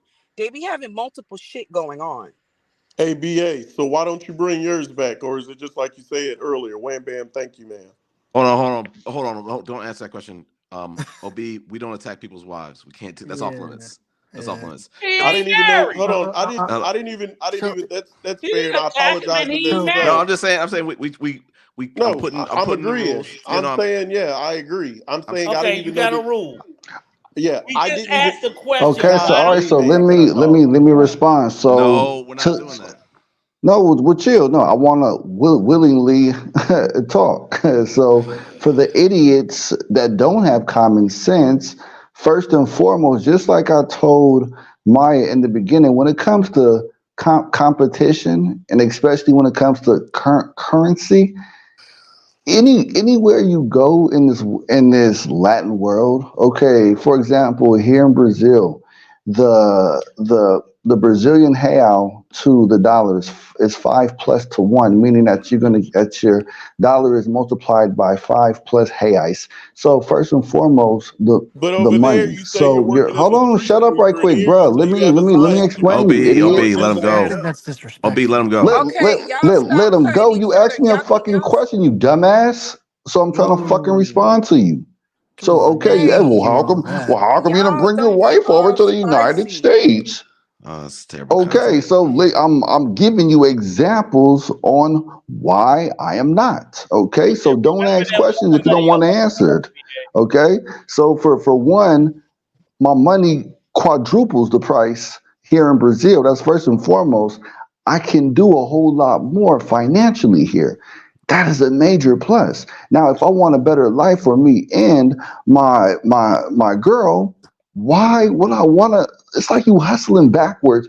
Why go to another place when your money is not valued, but everything is inflated? Like, how stupid can you be, bro? Like, and you don't want to talk about careers. Like, we talk about common sense to the basis, bro. Like, I'm not trying to be belligerent, but my nigga, have common sense to the base level Okay, of BA. Okay, BA. finances. Okay, BA. I'm gonna answer in this app. Okay. So minus the money, would you bring her back? No, I would not, because I love this Why life in not? Brazil. No, the question is because as Maya was talking about, we're asking why would you not, as Buck said, or as Chris said, that's y'all pledge. Don't bring them back. Why That not? are doing well financially is not seeking out those women in other So countries. are you asking me So a personal when question, you or say this is it's a for a general competition, question? That was the question no, to no, you. Is it a no, I didn't ask you generalized question anything. or a personal question? It's two different types, you dumbass. Whoa. BA, knock it off, man. This is Yeah, terrible that's content. You talking to Well, me? no, I'm talking to You to talking to Uncle me? Mushmouth. No, Mushmouth, Rico. why you gotta disrespect Uncle Rico like that? I'll BA, wait. Wait a minute, I'll Hey, y'all. wait. Come Bruh, on hey, now. Psycho BA, Candy, chill out, bruh. Like, Hold on, Brittany I Wright, got. welcome to the panel. Go ahead. You asked me a question, I'm trying to Wait, answer somebody it. else You talk. go ask Somebody else talk. Go questions? ahead, Maya. Go ahead, Brittany, Maya. go Go ahead. ahead, Brittany, Maya. go I'm ahead. gonna wait, listen. Yeah, wait. and then don't ask dumbass questions you don't want the answer to. Logical answers. But wait. I Go ahead, Okay, BA. Maya. I muted him. we're gonna have to Hold on. find a way of communicating. Like, we can't overtalk each Correct. other. We gotta allow Right. each other to finish the sentences, and then also to no personal attacks. Okay, it really starts to take away the fun Yeah. of being on the panel. We Yeah. can't disrespect.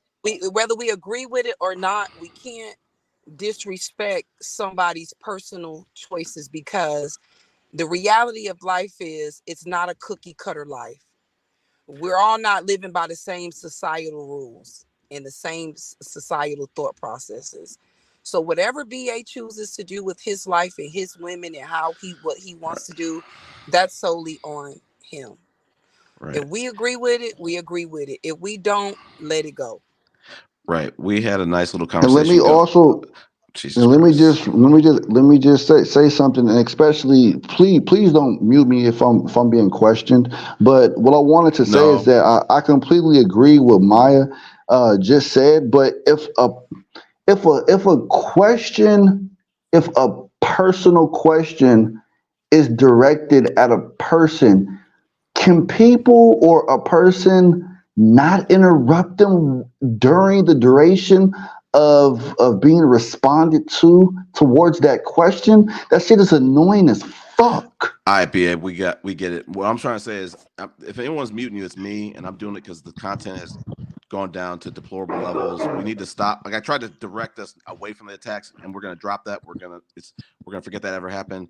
I'm trying to put in. And listen, I understand people have thick skin on these panels, and they can handle those conversations. But what I'm trying to say is, I'm putting in rules where, listen, if people no attacking people's wives, if people want to get in arguments and fights, I'm dropping them off the panel after certain points. That's still active now. It's still a hot rule right now. But I want us to keep the content flowing. And we had a nice thing going. We had a little passport after dark going. Let's bring that back. Now Brittany just joined the panel. Brittany, since you just joined the panel, I don't know if you Hey, responded. Brittany.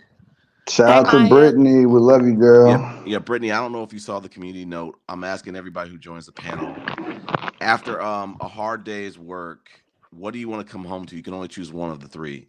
Um, The first one is a clean house. The second one is a home cooked meal, and the third one is your significant other looking stunning or just well dressed, well groomed, all that. And I want to know why. Um, well, um, dang. Well, I don't have a significant other, but if I did, I would choose that. Um, just because I like having somebody around and like just chilling with them and we can hang out and do lovey-dovey stuff. That's why. So wait, what was the answer again? I was typing in the chat. I don't have a significant other, but if I did, that's what I would choose because Just we can just chill out and do lovey-dovey stuff with well, so is companionable. your answer like I'm saying the significant other. Let me just reframe this and give it extra context. The significant other is at home once you get home, but would you want them to be either looking their best, like well groomed, dressed to the nines, well dressed and stuff like that, looking their best? Would you want them to cook a home cooked meal for you, or would you want them to have had prepare the house to be clean for you? I don't know if I heard the answer for that. One of those three. Okay, well now since you said okay, so after a long day's work, would I rather come home to so the significant other is the baseline. I have a significant Yep. other. Would I rather come home to them having cleaned the house, them having cooked a home cooked meal, or them just chilling like dress top tier? Yeah. Look, dressing their best. Um, Top tier is out of the question because if I just had a long day at work, what are we about to do? Like I'm trying to chill out. So if you dressed up, that means that you trying to go out somewhere. So Mm. not that. But I guess I would say the home cooked meal because I could clean up afterwards. So I would Okay. say the meal. Fair enough. All right, let's bring this back to we had a nice little passport bro after dark thing going on. First and foremost, I want to say this too, Brittany. I was saying this I said maybe a panel or two ago. I said, where is Maya? Where is Brittany? I missed the passport after dark conversation. Plus, I'm doing a women's only panel next week. I'm trying to get that set up. I got 5 people confirmed. If you want to be part of it, you're more than welcome to be part of it. If you want to. Yeah, I would like to. I guess I would have to like turn on my notifications or something to Yeah, know when it's coming up, or I could give you my email in the yeah, back chat or yeah, something. put your email in the back chat. Okay. I appreciate it. And Maya, I think I have yours from as well. I'm gonna email you probably tomorrow.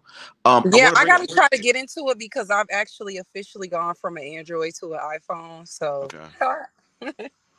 Okay, but yeah, I think like I said, give me some way to contact you. But let's bring it back to something. We had some great questioning going on. We had a passport bro after dark going on. Or I mean, a passport after dark, not passport bro after dark. Let's bring it back to some positivity. Let's do that. Without the infighting, whatever. So, Rico, you had a lot of questions. You wanna lead us off with that?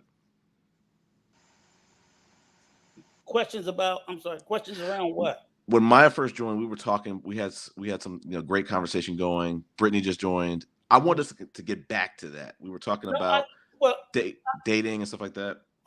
I'll say this. I think where me and Maya had ended, and it kind of got, and then I'll just say because OB kind of asked the question it does revolve around the point like Maya said, when these women come from these other countries and they get back in the States. So I ain't asking nobody on this panel, but I'll ask everybody.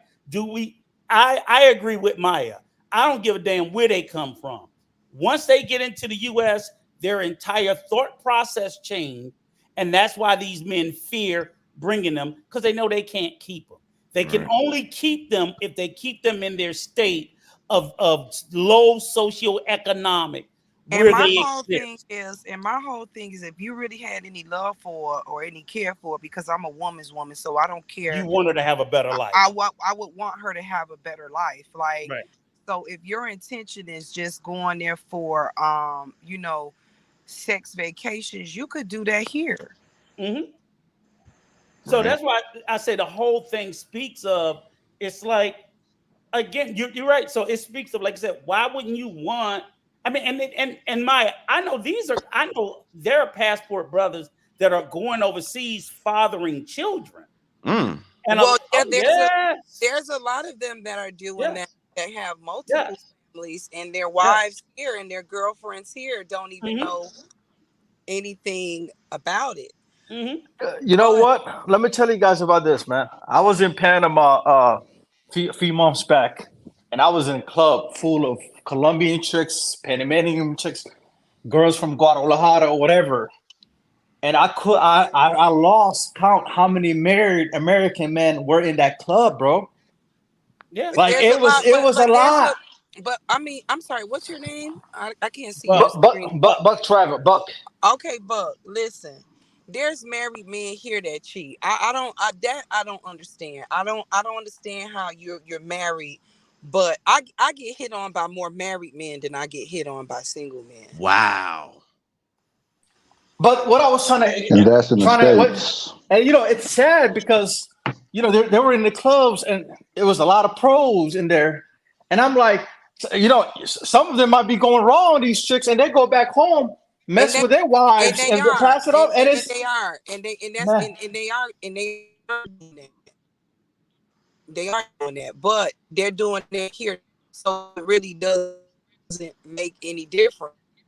So to circle back to what BA was saying about competition between American women and women out of the country, because a man has the opportunity to leverage his money, you got to understand this, BA, there is no competition, especially if it comes to any woman with a mind Your process mic is cutting out, dear. like me. That's no competition Is to me. is is it Like, me or is her mic I cutting want you to out? control Yeah, I your think femininity. I can hear it. I think it's a UP. it's Yeah, cutting. No, it's cutting out for me too. I Can can hear um her. this There, can you hear me it's now? Yes, clearly. Yeah, yeah. yeah. Now we can. Okay, sorry. I did kind It's of all good. It's fall kind a of little cutting out a bit, little bit but I'm now. saying any competition with Western women and hold on. Okay. Yeah, it's weird. It's like crystal clear, and then it kind of goes to But robotic. she's accurate. There's absolutely zero competition between So Western so women. since she I was you don't cut me off. piggybacking off what I was I saying, I'll just kind of you off. briefly respond with what Yeah, she you touched didn't hear on. me talking. Rico, I don't want to do this with you, Rico. What? But Please, you Hey I don't guys, want cut it to. look, off. Like Chris, Chris, can you please Can I I was like calm talking. Rico down and Yeah, be Rico. I was unbiased? I talking, appreciate Chris. it. Chris, I was can talking. wait. Can you okay, can y'all just tell me if y'all can hear me clearly now? Yeah, I Yes, can. Because Yeah, you good. Go ahead. okay. So what I was saying, there is no competition between Western women and women out of in foreign I countries. agree. That's a narrative that doesn't really exist, and it's almost like So, Chris, I can I respond since you're the host? And I know you Yeah, go try to I mean, mute people. hey let Chris, didn't you say about people not cutting yeah, people off? yeah, Oh BA, my let her God, So finish. man. does that apply to BA or not? It Can you does. okay. just shut Wait a up and let Okay. minute. her Hey go? guys, Wait God a damn, you minute. guys, motor No, mouth your ass guys, rules, Chris. motherfucker. Chris, apply hey your rules guys. or Yeah, BA, let thank her you. Wait. finish. Thank you. And Continue, Maya. I was only asking you a question, bro. Why you always on my nuts if I ask BA, a ain't question nobody on my towards you to control it, Okay. bro? BA, I love you. I don't want to drop you off this panel, but I'll throw But you off the y'all, can we ropes. just have a nice conversation here, please? Yeah. The narrative of I don't know who started this. Like, it's almost like I've heard words like conforming, submissive. You need black women need to submit. Black women aren't submissive. Um, we're going to this country, so you're losing us black men. It's not a loss. We want Right. you to go where you feel love. We want you to go where you can get the void filled. We need you to go where you can seek the women that you want, because if you don't want me, I don't want you to be with me anyway. Brittany, what do you think about that? Think about what exactly. The competition, is there competition between the foreign women and domestic women? I don't compete, so no. Okay. I don't compete either. It's either you pick me or you don't. And I'm not gonna beg anyone to pick me or choose me to be their person. And then in all reality too, just because we all share the same ethnicity, it doesn't necessarily mean that black men should only be for black women and black women should only be for black men. Sometimes our lovers may be in a different race. You know what I mean? Now, I do think that there is competition, just to kind of play into BA's point of view, but not really. I think that there's competition only for the domestic women if they truly want those men who are leaving, which they don't. Or if they, so a lot of people say, the passport bros will say, hey, we're going overseas. You know, the nature is you take these women on one date and you're sleeping with them. Now, if you really want that man who's leaving, that's now infatuated with the women and the culture that he can sleep with a woman after one date and that's just the going rate. Okay, yeah, you have to compete, but I don't think women are. I think a lot of women are saying, I don't want to compete with that, and they're not going to, because it's not fair. It's not. I'm First of all, if a black man tends to do that in his last resort after his situation don't work with his Candyland woman, please don't come back here looking for black women to save you. I Please agree do with not. this.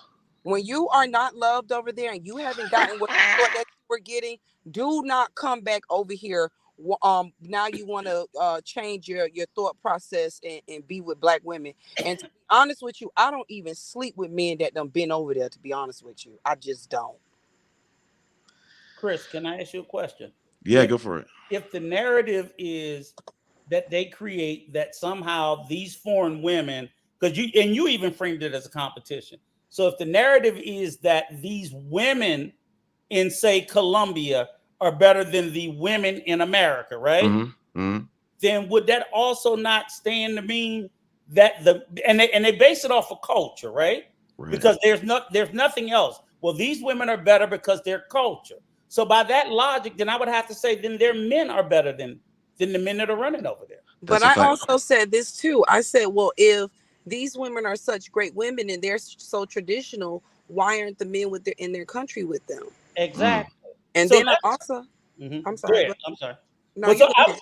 I just wanted to point that out because again, when they all that's why I'm like, I don't know how in this competition thing, because I'm like, if what they're saying that somehow that these women as a collective in Colombia are better than, and we know when we talk about passport bros, they only talk about black women because most of them Negroes was not dating nothing but black women in the States. So we can just knock that off. But of course, they're going to try to pretend like they was dating all kinds of women here, but we know that's not true. But if that's the case, if all of those women in their mindset is better than the black women here, then that means all of their men are better than the black men, to include you motherfuckers that are running over there. I mean, the only thing that to kind of throw a wrench in that, Rico, is that those men aren't hot. They're not making the kind of money that the guys in the States have, especially with their conversion rate boosting them. So they're kind of going over, to your point, they're going over to those countries shitting on those Okay. foreign men.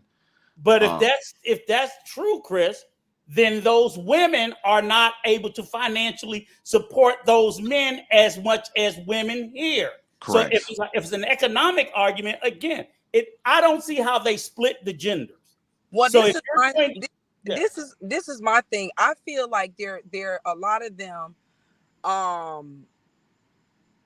they talk about tradition, that these women are traditional and the women in the Western world aren't traditional, right?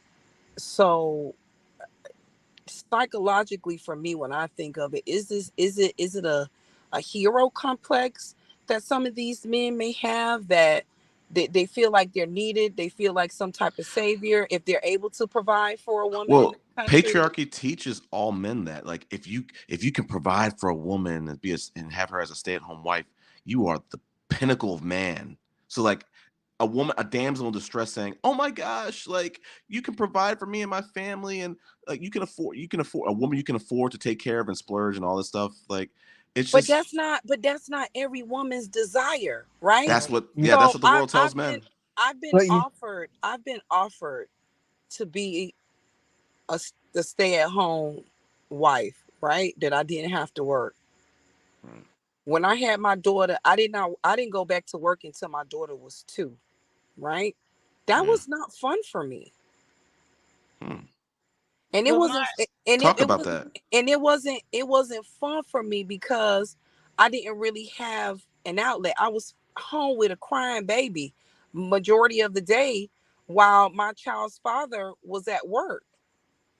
Okay. You know what I mean? And then he was leaving, going out doing his Saturday thing, which he did that from the time I met him. So I didn't take that away from him. But I was getting a little jealous and fed up. Like, hold on now.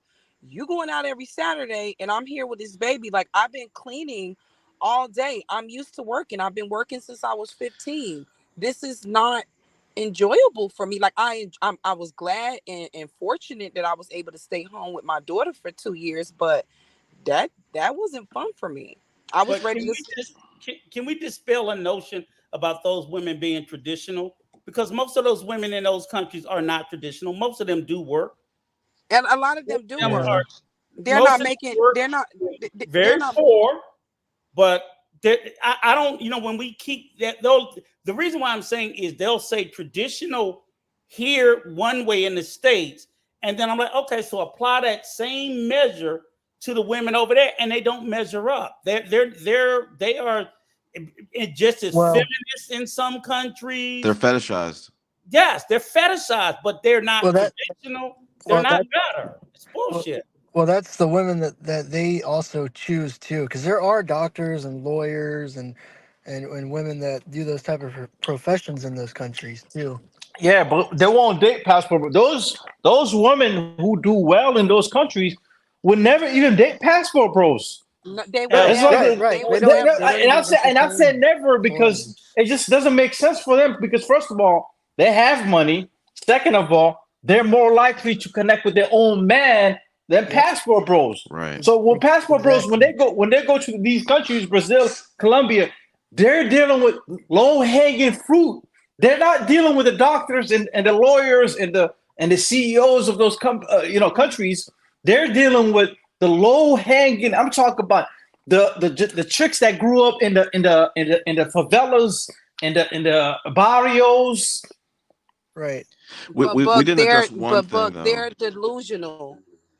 They're delusional. They're delusional. They're creating false narratives to make their lives feel like it's some sort of value. And the thing about it is that Right. I don't know where this whole stay at home wife narrative came from, but I'll tell I you. mean, we're in a recession right now, right? We're Right. in a recession, Going right? into one for sure. No, we're in a recession. They just haven't Yeah, announced it yet. We're in a yeah. recession. It's a Right. soft one, but it's It's a coming. soft one. So Right. the thing about it is that, right, for me, going 50-50 is not an issue for me with the man, right? We both got to have something going on because God forbid if you get sick or you get hurt or you become disabled in the period of our relationship, who's going to carry our family? How Mm-hmm. are we going to continue to live? Somebody else has to pick up your Mm-hmm. slack. So when they bring these women here or they date these women and they marry these women can't do shit for them. If you on your fucking deathbed and somebody got to make a decision for you to be on life support or not, these women not going to choose for you to be on life support. They're going to be ready to 86 Mm. your ass. They're not thinking about the real thing. It's more than liking somebody and living in a fantasy. Can this woman make life decisions for you? Does she know how to handle your life back in America? If you do bring her here and you have children, can she be a stepmother to your child? A lot of these men are in relationships for just them. They're not thinking about their family, they're not thinking about their child, and they're really not thinking about their lives. These women have nothing to offer but sex. Right. Well, I agree with that for the most part, but I think I was thinking about this, Maya. If those women in all the foreign territories that their passport bros are going, if they had the same standards of dating that the Americans women have, passport bros would be in a real tough place because This is true. So, they're going but over there see, because the but you women are see, very welcoming. right? But you see, there's still a part of them that they're still neglecting. You see what I'm saying? So it's a catch 22. They're going to fill a void, but they're still a void. Facts. The money is the equalizer. They're able to go to a country where they have a 10x, 15x exchange rate, 5x exchange rate, and they're just saying, you know what? I'm comfortable. I don't have the pressure, in my opinion. I don't have the pressure of someone expecting me to be bigger than I am right now. Versus in America with the recession, it's crunching you. You got to find a way. You got to figure out a way to get beyond that, get above that. Versus you go over to another country and you have a 5x, 10x, 15x. You get to be just comfortable. You get to just be the regular you is better than the average. Versus over here, a nice little recession comes in, But you could be why not? below Why average. not? Okay, but why not opt to start a business there and just relocate your life there if that's where you want to be? That's a Well, I fact. mean, some guys do that, but it's just your typical kind of stuff like restaurants and Yeah, and that's bars. very difficult. And I was going Right, to say right. this too. It's very difficult. And as much as they sit there and they push and they promote this idea, I say it all the time. I said if you went to the DR or Colombia or Brazil and you threw the doors open and you said, okay, the doors open, it's free for you to come to America, 90% of the country would empty. 90% of the country Yeah. would be out. Say that again, Rico. Please say Sir, it if again. you went to the doors of fucking Brazil and you opened the door and say you got free entree into the USA, 90% of fucking Brazilians would leave They're and coming come here. to America, in Gotcha. spite of all our hardships. So this notion, and I understand that, yes, it's we will always be that. There's a reason why there's like 1 million motherfuckers at the border of the US. You don't see that at the border of Brazil or Colombia or the DR. You don't see that. The only motherfuckers trying to get in the DR are from Haiti. That's it. People are not killing themselves to get into these places. So it's not that they're bad countries. It's I just don't like the narrative, how they lay things out. Like Obi said earlier, again, they leave out, especially as people of color, the levels of racism. Right. Like and like I said, having a home in the deal. They're racist and they just don't. They're too stupid to know they're racist. Well, I mean, I think that I agree with you. Poorly educated. I think they're turning their brains off a little bit. And Maya touched on a point. It's like, where did this traditional household stuff come from? And it's like patriarchy for one.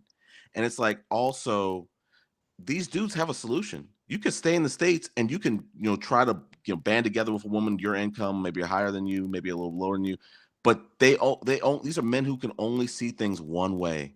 I gotta be a provider. I gotta be traditional. I feel like I'm bullshit if I don't. Bullshit. These men have never provided for a woman a day. No. I'm not. I agree with you. I agree with you. Listen, I agree with you. Listen, this is the thing, and a lot of people do it.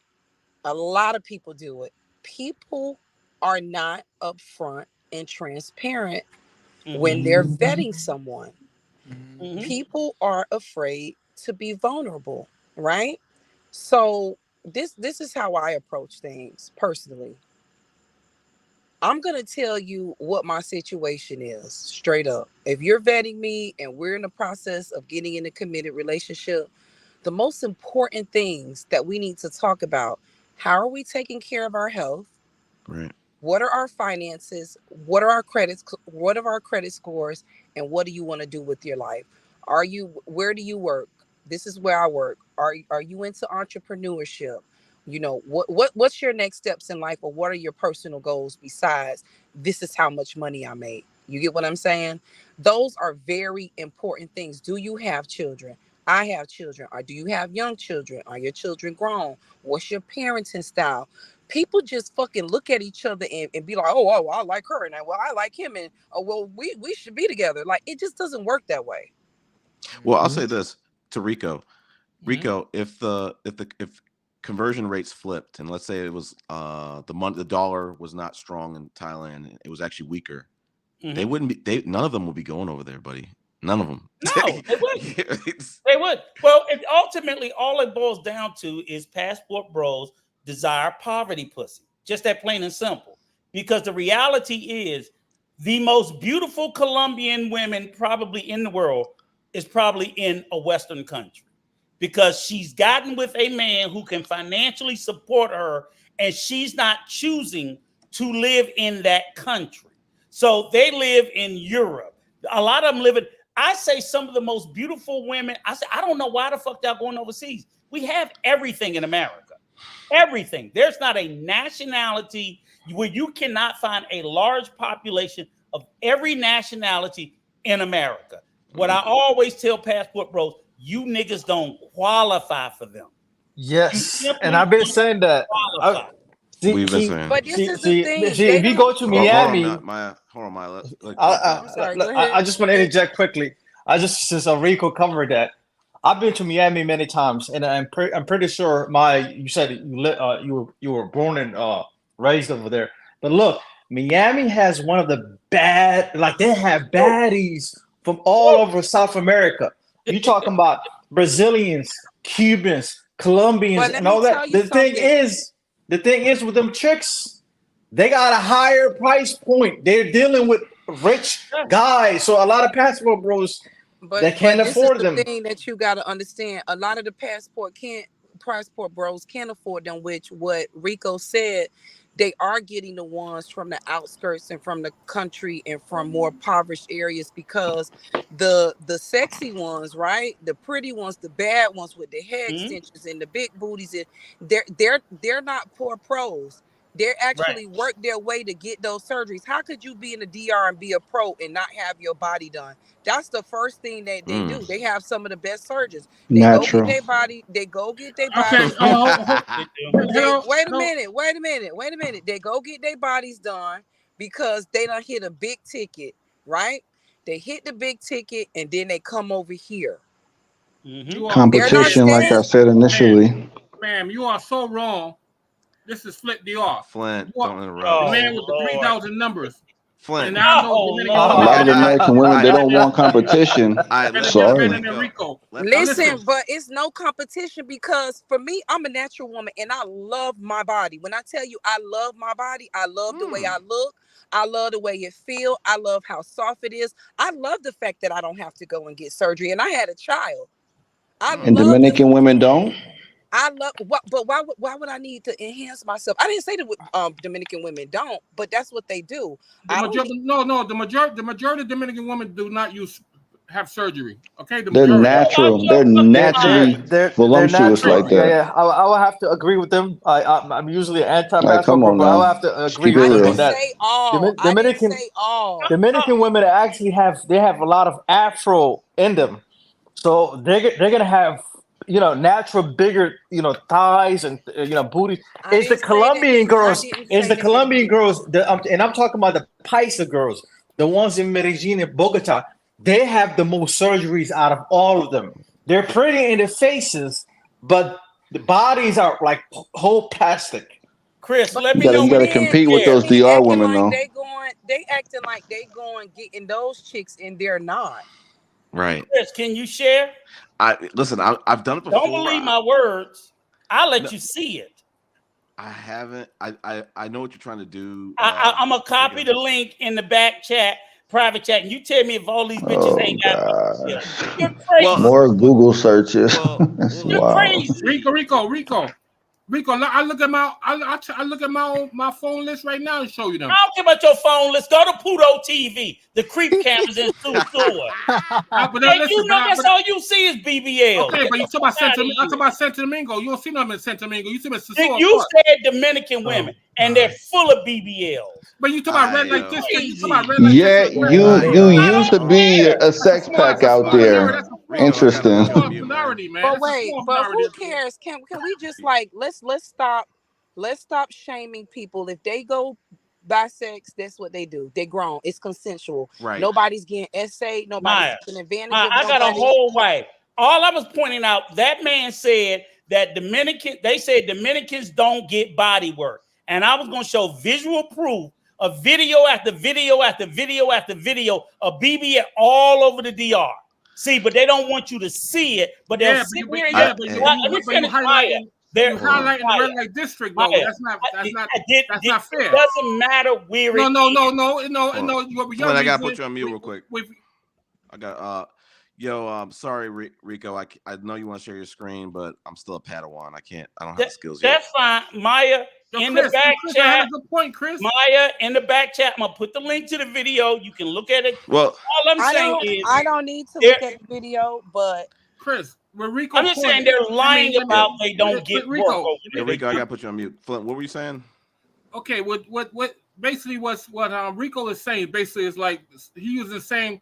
You might as well use the same analogy if you go to a strip club and you see what other BBLs. Of course, that's the place where you go find them.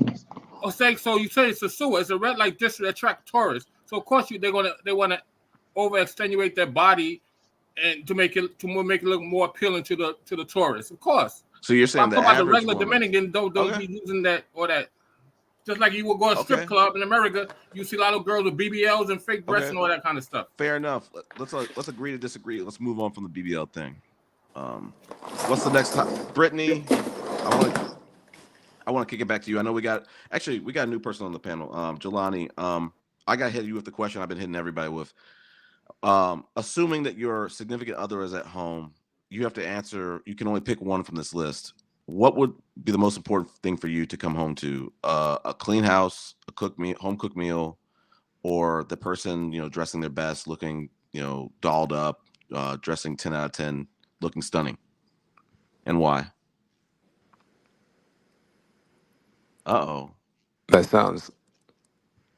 Go for it. Are you being facetious when you No, ask that question? I'm asking you. I want a real answer. Just answer it. I'm pretty sure everyone prefers to come home to a clean home and a home cooked This meal. dude is so annoying. BA, come on, let him.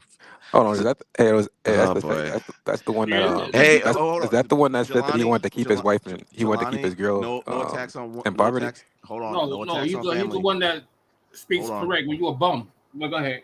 Jelani. That's the No, one that said he wanted to keep. hey, I'm not speaking on it. I'm not speaking on the woman. Jelani, I'm not speaking Jelani, on the we, woman. we don't I'm just attack people's asking. family or I whatever. And we Never don't fights. attack people's list either. I I haven't Okay, attacked him. I've got a question for the host. Yeah. I mean, all these people up here are pretty much older. Y'all are kind of set in your ways and done for. Woo! Um, what about the younger guys like myself and a couple of us in the chat and younger people in general? Like, because I mean, we've got guys like Austin up here doing what he does and stuff like that. But what would be the solution? What would be the way I or love this. Good topic. I'm writing this down. Someone go. Can be I a want. weirdo for one. First thing, as advice, Someone and go. I'm not trying to personally attack anyone, but Psycho Candy, you may need to work on your social skills when it comes to women. I'm very aware of you. Your my voice never changes. So, my and social VA, like I said, skills are pretty I'm not trying good, to be a man. dick or VA, anything, but VA. I'm being very That's honest, VA. One more fight and you're off the panel. Respectfully, bruh. Oh, I'm giving advice. don't do it. Don't make me do this, VA. So nomadic. What was your question again? It was like, what is the solution for what? No, just younger people in general, whether it be men or women, who would like to find a quality mate or partner. I want Brittany to answer this question. I want everybody to answer this question, but I want Brittany to go because she Focus hasn't on talked. yourself first. Do better for yourself and attract your person at the right time. Um, I mean, dating apps are cool. I know people that are still married that met on dating apps. It's all about the vetting process, being serious, meeting their family. But yeah, I say, mental health is really important to me. Everybody has some kind of generational trauma going on. Fix yourself for yourself, be your authentic self, present that everywhere you go, and attract your person. So, if that's what you want to do, I don't know if you want to get married or not. Marriage might not be for everybody, but just love yourself. And if that person comes along, then you'll be ready for it. So, yeah, Jelani, Jelani, I want you answering next. We don't that's even know really what he. all I have to Huh? say for right now. What did you say, Jelani? We don't even know what he Okay. really wants. He didn't say I, that he wants a woman that for a wife. He He didn't say what his he's goals talking are. about. He said young people in general. He's not talking about himself. He's saying just young people in general. I mean, I can, if you want to know about me, I'll tell you. I mean, I don't want to get married. Marriage is nope, not for me. I'm not a traditional individual. I have no desire to provide for a woman. I mean, it would be nice if we could come together as a team or partnership, but to the whole trad fantasy lifestyle of providing for a woman and having children, nah, that's not me. Wait, So you just want to have a so you just want to have a designated sex partner, is that correct? Or just like, is that what you're going for? Like a long-term sex partner, companion?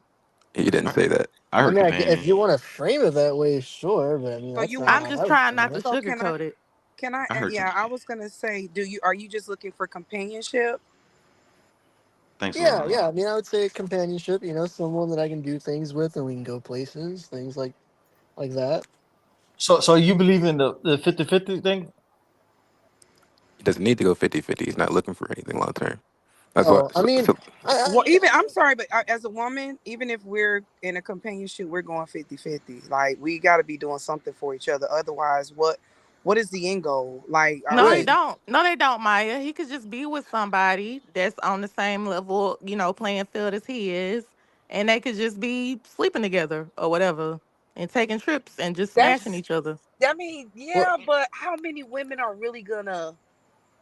a lot. Partners, people. A How, lot. how many That's women what are I'm saying. Yeah, a lot. that?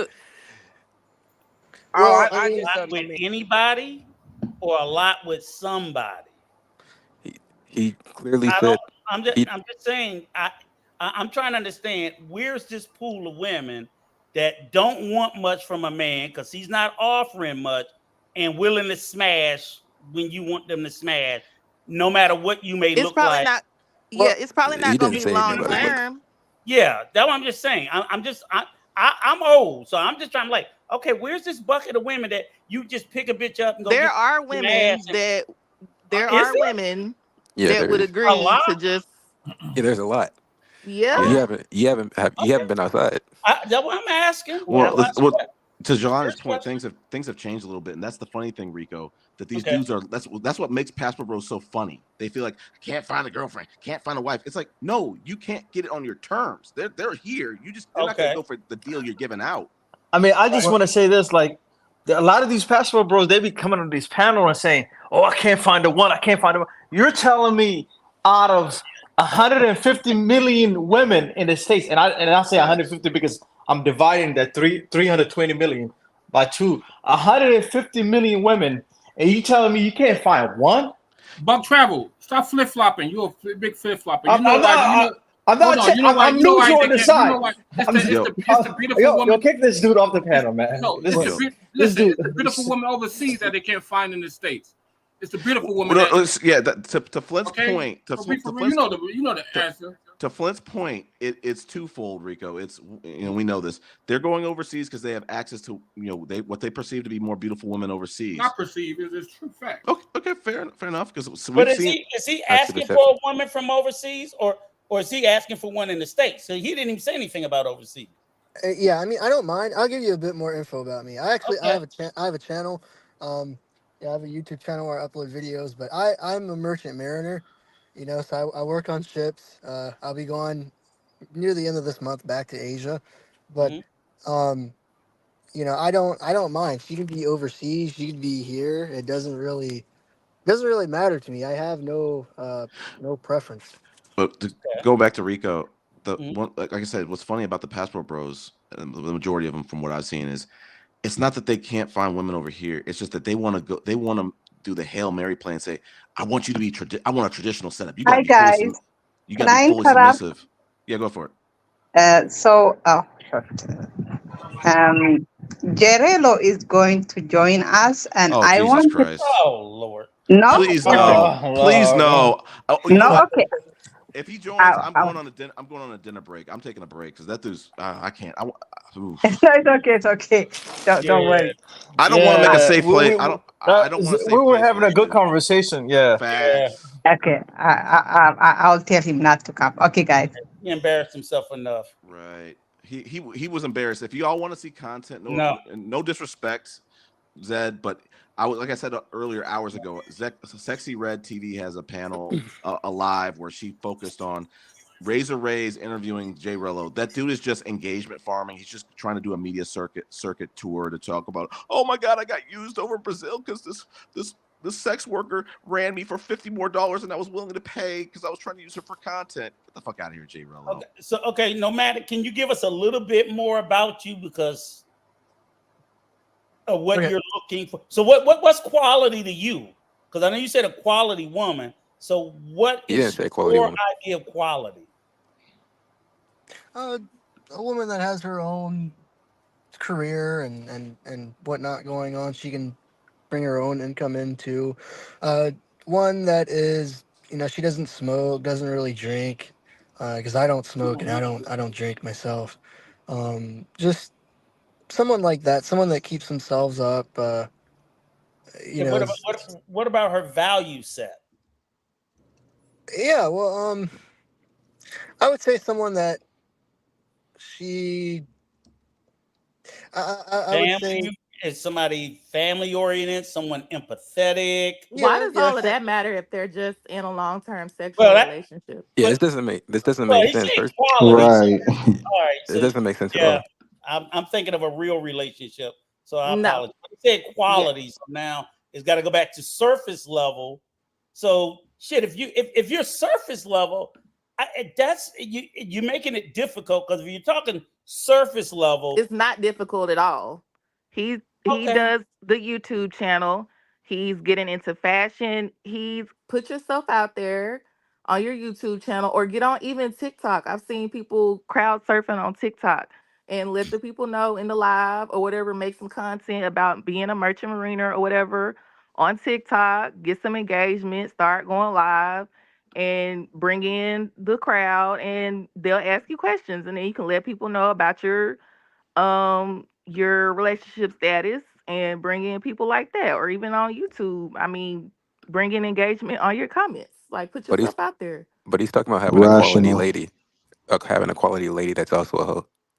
He that's could what I'm still confused. vet. He could still I vet mean, the I person. don't Let him like, defend himself. I mean, I don't, hoe, nah, it's just, I want a long term relationship, but I do want to smash on the regular because I'm a I mean, young that's man. healthy. That's healthy. Hey, Uh, man's got needs, but I just, Do you I want a just yeah, think long term I just think monogamous relationship? he just doesn't want the trad kind of experience. He wants Right, to. but I'm saying you want a long term Nah, monogamous Rello, do relationship. not join the panel. Hold on, break up real quick. Rello, don't join this panel again, or I'm banning your ass. I'm kicking you off. But that's what I'm saying. You want a long term monogamous relationship. You want a 20-year girlfriend. what was that? You kind of cut out. You want a 20-year girlfriend. I mean, you if that's how you want Yes to or no? put it, sure. Right. I mean, like, do you expect to have feelings for the person, and you want her to have feeling an emotional commitment? Yes or no? Yeah, yeah. I mean, in fact, I've tried to do like the whole sex without emotion and stuff, but it never works out. Okay. So So you're like, looking for an emotional connection as well as sexual. right? I get there has to be an emotional connection. Otherwise, it's like, what's the point? So you're looking for love, just not marriage. Right, right. I don't Okay. follow or subscribe to the whole tradcon playbook. so a Yeah. polygamous relationship. He didn't say that. He's Why looking are for y'all love, are like inserting monogamous. things that I didn't. No, I no, didn't. monogamous, emotional, sexual, but not legal marriage. That's it. Let me ask a It sounds question like to a life Nomad. part. It sounds like a Nomad. life partner. No, Nomad. So do you usually date within the states, or you also date overseas? I mean, I date within the states because I don't really. I only travel. I mean, I traveled overseas for vacations when my family we were still a family, but um, I travel for work, but I don't really get enough time in a lot of these ports, so I just date over in the states. You're gonna have to make sure the shorty is on Nexplanon and nothing else. I'm not talking about the pill, I'm talking about birth control. Cause like you Huh? saying Mm. that you just want a fun time and I'm just saying I know people be saying, oh, I use a condom or I pull out or whatever. Nah. Like you need to have shorty on a shorty that's on Nexplanon. You I If might never you're want heard to not of trying that. to get married or nothing, like, yeah. seek counseling because it sounds like you had some family issues because you wanted to like let us know that your family got broken up, and that's No, probably I why Who? mean, no, Who? no. you just I told us about it. don't. Who? No, I mean, Who are you I talking mean, to? No he's man, hold talking on. to. Who is he Talking, talking to? no shots, guys. No shots. Yeah, yeah, no No, who I is he shots. wasn't, talking I No, no, wasn't, to? no. What? Yeah. I wasn't sending shots to him. I was talking to him. I guess she felt triggered, but I wasn't talking to her Oh no, in the I'm first not place. triggered. I'm just trying to make sure so that I could clear No, things up. I'm not triggered at no all. I shots, was just trying to guys. have a Hey, conversation. let I me was No. talking to can I no, ask because Nomadic you another said his question? family was broken up, so that's why I Hold, said you might want hold to on, seek Nomadic. counseling. Let me ask you a question. And this is just a general question. So, yeah, because travel, I'm thinking, what's your issue with marriage? Like, what's not saying that you should be for it, but like, can you explain to me why you're against marriage? That might kind of help. And it's I mean, okay to be, It's about but to I be a just want to counseling know what session. your reasons is. I've just seen so many people get divorced. They get married to get divorced, and for me, divorce isn't an option. Like if I Mm. did get married, oh damn. Okay. If I got married, it would only be one time. That's it. Just once. I Okay. wouldn't. So it's just a fear factor of divorce, and that's understandable. Okay. Well, I mean, nobody gets married to get divorced. You know, Right. like if so, then what was the point in getting married in the Hey, first don't place? explain why on the internet, man. Don't Okay. explain why.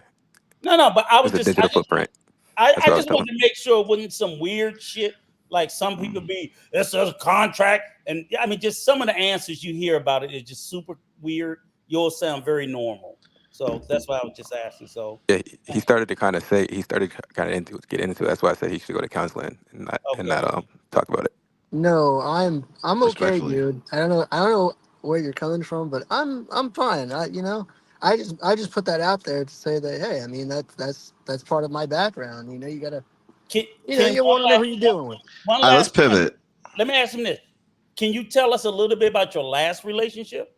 That might help. I've never been in a relationship Ever? ever.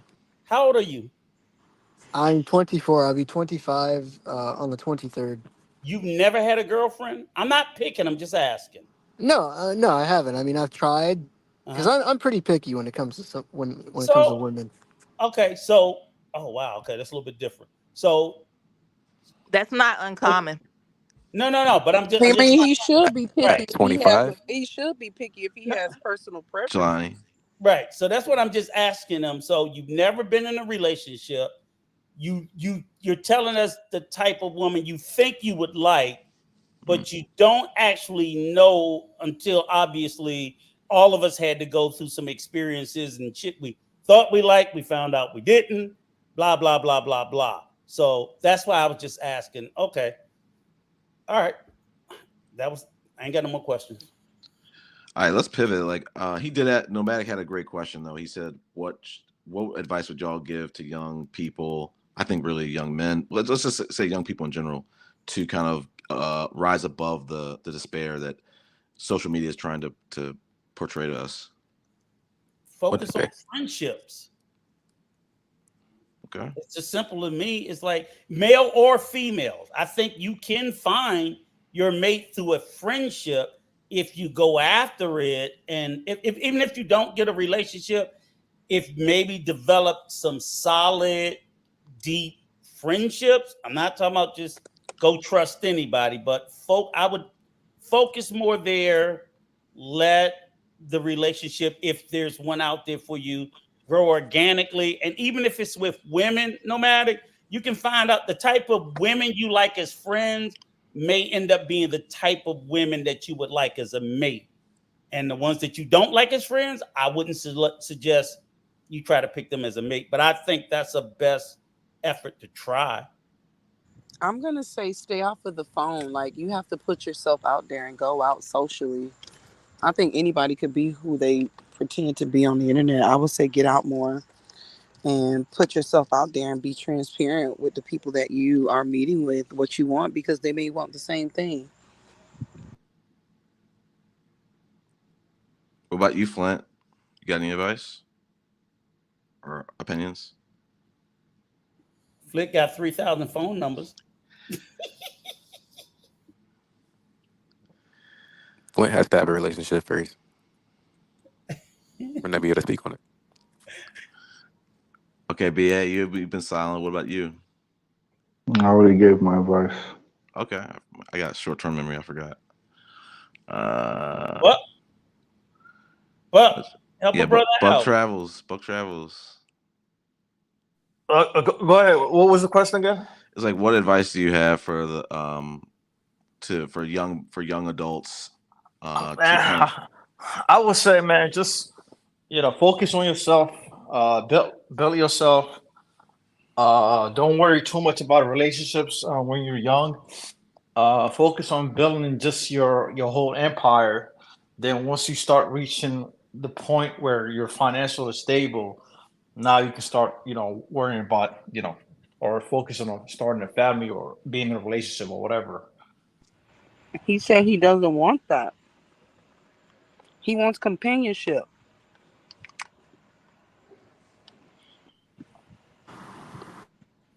Yeah, we all got different goals. We can't really give broad advice. based Well, upon Right. this what That's we why I want. said it's honestly. also I took it as for the audience, not just for him. I said I took it for the audience. But not everybody goal is marriage. I mean, True. you know what I mean. And the sad reality is, a lot of things that we desire we may never get in this lifetime. I'm gonna jump in here to kind of piggyback with Jelani. I think it's healthy for everybody to be in therapy. We got to get rid of the stigma of that. It's not a diss. It's not putting someone down. Some people might use it to put people down. That's not a lot I think what he was trying to say. But I would say it's healthy for everybody to be in therapy. It's also kind of continue to work on yourself, develop friendships. Trying to think what else. Don't listen to what the Manosphere is saying. Don't listen to what these PT bros. these tradcon perspectives. It's not just men. It's women putting out toxic advice. Don't come into these relationships with preconceived notions of how the other person's going to fuck you over and screw you over. You're already shooting yourself in the foot if you do that. So, Nobody should be able to tell you about you anyway. right. I love this in the chat. Who said that? It was a fire tweet. So let's pivot to something else. Brittany, what would you want to talk about? Nothing, honestly. I mean, I guess if anything, what's the P.U.A. in the title of this? I don't know what that Good is. question. It's a Pickup pickup artist. artist. What's a pickup artist? Y'all know I'm new to the whole YouTube Who thing. wants to go for this? You want to go for it, Dating Rico? coaches. Dating Well, no, coaches. no, no. The pickup artists are the antithesis of the dating coach. The dating coach is actually, in my opinion, they're giving you healthy outlets, healthy opportunities, and strategies to talk, get friends, talk to women. Pickup artist is strictly predatory of saying, let's go to a bar, let's sleep with the woman tonight, let's I confuse sure was her. about to say the word predator. Yeah. Well, I wouldn't call, but yeah, I guess you could. So basically, back gigolos, womanizers. Trying to I teach think somebody how to pick up anybody is just predator. Players. Just be yourself. Well, for some people it does work. Like I'm good friends with the owner of a boba tea shop, and Yeah, it might work, but it doesn't last. You're not being yourself. this guy he's older than me, but there's like a method I guess they call Kinu. It's like where you make like small gestures to kind of break the touch barrier with a woman, and he was telling me about that, and I'm like, A method. dude. Yeah, I'm like, dude, I can't really, this girl has a boyfriend, and then when I did it in the past, like she wouldn't take my hand, so like obviously, no, man, I can't, you can't, I can't get away with doing that, Some guys are real smooth enough to where you can get away with, putting your hand on her elbow or shoulder and making it seem like, you just a very light touch, but I can't. I'm confused. Is game considered predatory? No, Yeah. this is different than game, Jelani. We got to agree with this. That pickup artistry, it's one thing. Like I said, there's one side of it where it's like a dating coach. A dating coach is going to help you actually get something that's going to be organic, where it's going to be mutually, probably beneficial. Pickup artists are just. I want you to give your definition of what a pickup artist is, since you disagree, and respectfully, what's your opinion? I didn't agree or disagree. I was just asking because I Oh, didn't no, know. I get that, but I'm saying, what do you think a pickup artist is, and what do they think they tell men to do? Strategies to pick up a woman on the I think spot and get sex. right.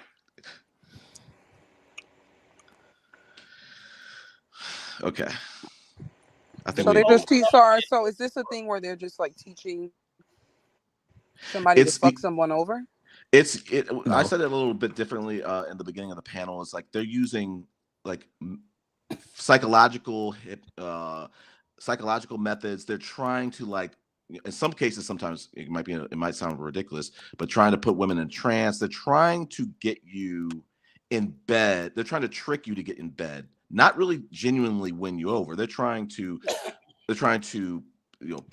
extreme peacocking. Let me find my People notes. do that. I mean, I've been tricked. I have. Yeah. I've been tricked into. a relationship that was never going to happen. But I don't even think they want the relationship. I just think they want the woman in I debt. mean, they wanted sex, but they offered a relationship that was never No, going to. not this. I mean, sorry, what you're talking about is different. What's the Okay. other acronym in the title? It was P.U.A. and then it was something else. Yeah, I was trying to say P.U.A.s, pickup artists, a Pieces of piece shit of are shit, pieces of shit. piece of shit. Yeah. But Um, but Chris, she's not fully wrong. There are all this shit is like on a spectrum. right. So there's Right. no hard and fast. One pickup artist will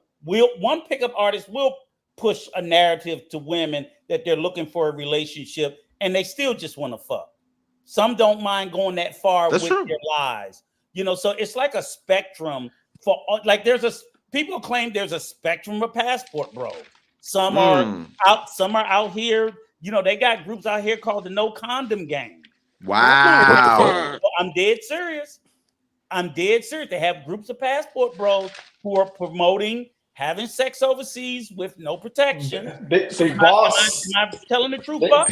One he's second telling the truth. Big Boss before. brags about this. So Big Boss always, and it yes, was I don't know if you were watching Primo's last live, but they were going in on Sin City and his crew. right. This guy called Come Truck With Me, and he came on a panel, and he was openly saying that he was eating some of these pros assholes. Mm-hmm. So that's Before, crazy. before we get too far off of it, I want to So just the only thing I wanted to say was like for all of these terminologies and all of these groups, there's like spectrums of how extreme people will be, and pickup artists. Yo, I'm done. Like, I am officially done. what? What happened? I missed I it. don't know. What did I'm we done. miss? Right. I'm What did we done. miss? Like, I'm just sorry. What he said kind of like sunk in my brain. And I Oh, was like, what the fuck did he just I've say? heard it Like, so many times. It don't shock. Eating the groceries of a pro Yeah. but listen, is the lowest you can go, man. I mean, Wait, what's the lowest you can go? Eating pros eating groceries. the groceries Oh of a pro. wow. okay, but That's wait a minute, y'all. For real. Time out. Wow. For real. Time out. I got to say something really legitimate, right? Do Mhm. it. Oh my God. This is a real thing. Yes, very real. So These are this goes back to, I'm sorry, I'm eating my chips. Hold on. Oh my God. It's real. So these men Hmm.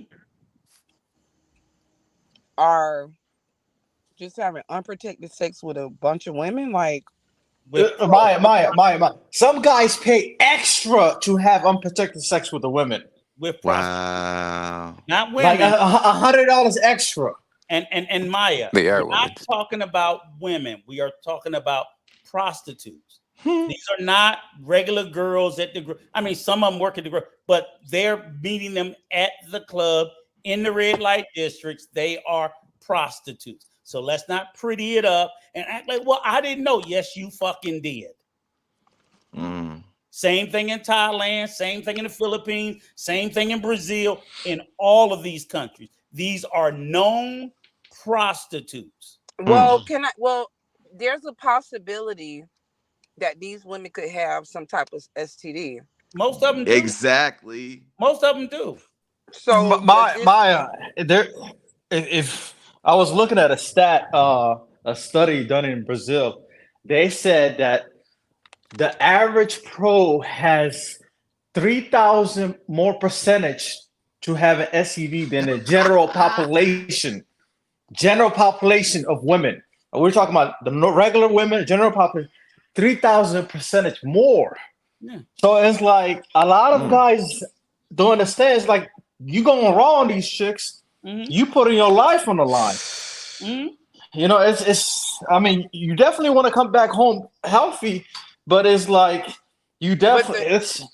they don't care. Somebody on the panel told me that, said, we're going to poverty stricken and high rate of Mm-hmm. HIV in search of love and sex and Jesus all of these Christ. things. And they told me that I should that I, as a black woman, should internalize that.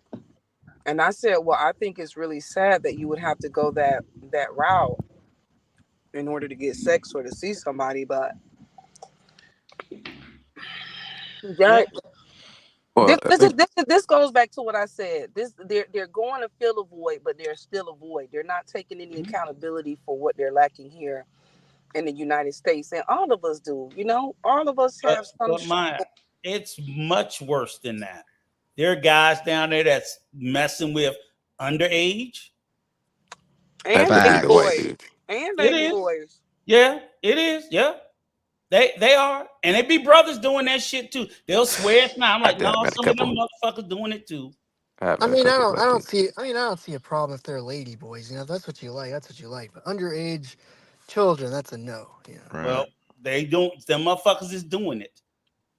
They're doing it. The truth of the And matter, none of these dudes are actually looking for love. I don't know why they try to no, spread that narrative. I they're not. mean, That's a fact. Well, there are some do, there but are the majority know. traces. There are And my, traces. even so bad that one dude exploited a fucking homeless woman. Hmm. Oh my Yeah, God. that was She Okay, was crazy. can I ask a real homeless question? Why? Okay, Yeah, that was sad, and man. he That was, when I bragged heard that about it. story, but He listen, bragged about it whew, man. That lady was following him on the stream for too. food. but Okay. listen. Hmm. Does anybody have any consciousness What do you about mean? about the content that they watch? Right? What do you Why would mean? you even sit there and watch a panel talking about that kind of stuff or exploit and give them any type of views for anything like that? These are low lives. Yep. These people are I don't losers, and watch. it's kind of entertaining to watch losers be losers. I can't. I would Yeah, never. that too. I would never give any of these people a view or the time of day. Well, I would say that I will say this, where I was with this one guy, Peso Man, and we did it to call them out. So we wouldn't watch their content. We would find content where they said that shit, and we would do reactions and call them out and try to publicly expose them and shame them. Unfortunately, a lot of these motherfuckers don't have no shame. Oh my That's God. the Exactly. bad But part. but Peso But That's we Man's literally doing try it right to now. call them He's out. literally in Africa doing it. what is Peso Yeah. Man doing? He got He's literally booted. in Africa buying prostitutes. Wow. He ain't over there exploiting no fucking kids. The funny Yeah, I don't know what he's that's doing. the funniest I don't thing know what about he's this. doing. That's the funniest Okay, thing but about this it's whole not a thing. crime in buying sex, guys. Like if Right. that's Oh what yeah, No, they but want to no, no, do, it no. is a crime to exploit a homeless woman that it Yeah. asking to is. eat. She I don't asked think for that's a money crime. for food and you fucked her. It's not a crime. I'm sorry, but Well, I it's mean, exploitation. Maya, So Maya, are you aware of the Big Boss homeless story? No, so I don't know about too much of the Passport Bros. It's only been a few panels that I had been invited to and that I probably skimmed through or joined, but I said I stopped joining those because it's extremely toxic. right? And that's not the circle of conversations that I want to be involved in. Mm-hmm. That's awesome. I don't Well, want, I Maya, don't this want is to, your I don't want to. safe space over here. This is your safe space over here. I mean, Well, yeah, Maya. this is like The funny thing about it, that's like the that I find about it is like these are the same dudes we said on previous panels. Like these are the dudes who are like almost like Jodeci in the desert, yearning, crying for wives, and then they're going over there and they're sleeping with women who, like Buck Travel said, there's 3,000% higher STD rate. These dudes, they have no intentions of finding wives. It's like they all it is about is lacking It's cheap sexual sex. access to Yeah. women. The women are pruder in the states and in some of these developing countries. That's all it is. Or they fetishize women over there. That's all it is. But you know what's also, this is what's really sad about it, Maya. They wish and pray that some, because I've literally heard them say how they wish shit would go back to the 50s. So Right. basically, women in America would be in the same, they want y'all to be in the same position as those women in those poverty-stricken countries, so that then they can fucking exploit you. That's what bothers them. They don't have the power to oppress and exploit women in America because they'd much rather stay here and do it, but they can't. So let's go to a country where we can do it and no one gives a shit. because the government is not going to step in as long as they're paying, and they just do. But they wish they could exploit women and kids here. And these are the motherfuckers that tell you nobody listen to me. This is why we don't listen to you, you sick motherfuckers. And that's another thing. Why does it always have to be a power struggle between men and women? Like Facts. I've never understood that. You know, I Mhm. don't know. Patriarchy. Patriarchy is the answer. These Yeah. dudes, they subscribe, and that is their religion, and they can't. That's why I said a little earlier. I was like, these dudes could find women over here if they were willing to let down the sword. And say, Is It's there any all is it's there all any other about system that works besides patriarchy? say what? I said, is there any other system that works besides patriarchy? Well, shit, we don't know. We don't. That's the only one we ever had. Oh, there's been matriarchs before. They just all failed. Yeah, but I'm saying we've never had it. Yeah. So we've never. And I mean, I don't even think. I mean, the problem is patriarchy unchecked. Now, I think here in the U.S. we do a better job of checking it. Now, you know, Brazil and all those other places, that shit is wildly unchecked, and that's why they fetishize that too. They love seeing. They be like, oh, men in Colombia know how to be men. Yeah, they over there beating the brakes off their fucking women. That's what you think is a man? Is a man that can sit there and fuck over his wife? I mean, I don't care, but you get excited about men having that much domination and power over their women. And these motherfuckers be drooling, wishing. I hear them in the deal. Man, they don't talk back like that to Dominican men. I said, look at them, you want to smack a bitch, don't you? You want to smack one. You could see it in there. They want that much control. right. And it just is. Yeah, I think my mic was going out, unfortunately, but I was saying, nomadic, like these are men who are fighting obsolescence. They are obsolete, and they are. It's like the floppy disk. I mean, the floppy disk had its the Blu-ray. It had its time, and the patriarchal, misogynistic man who can't see anything beyond that, who's low income, they're done. They're on their way out. Mm-hmm. It's a Yeah. privilege for the people who can afford it. It's not a biological privilege like these dudes want to think it is.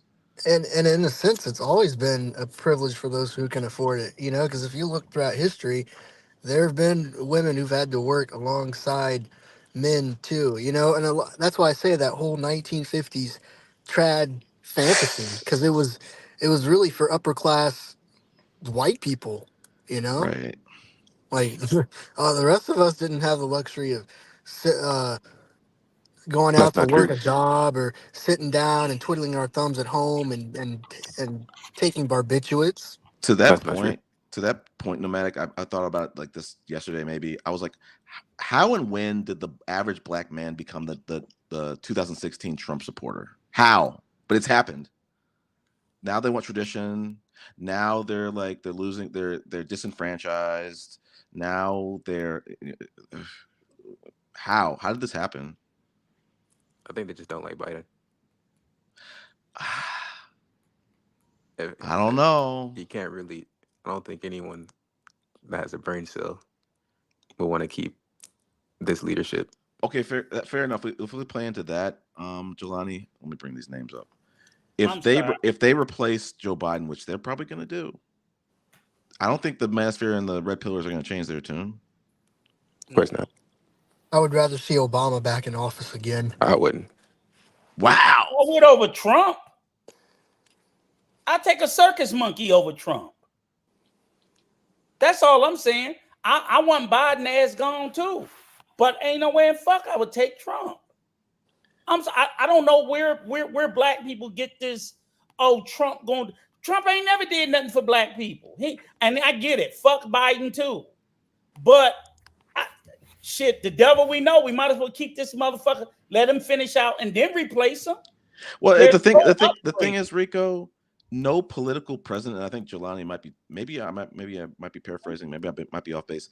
There's no political president. There's no political party that's going to save anybody from the economical circumstances that we're dealing with. It's not happening. You have to rise above it. I'd rather have Trump. But my point is To be this: honest, just because the economics. I mean, I made more money back then.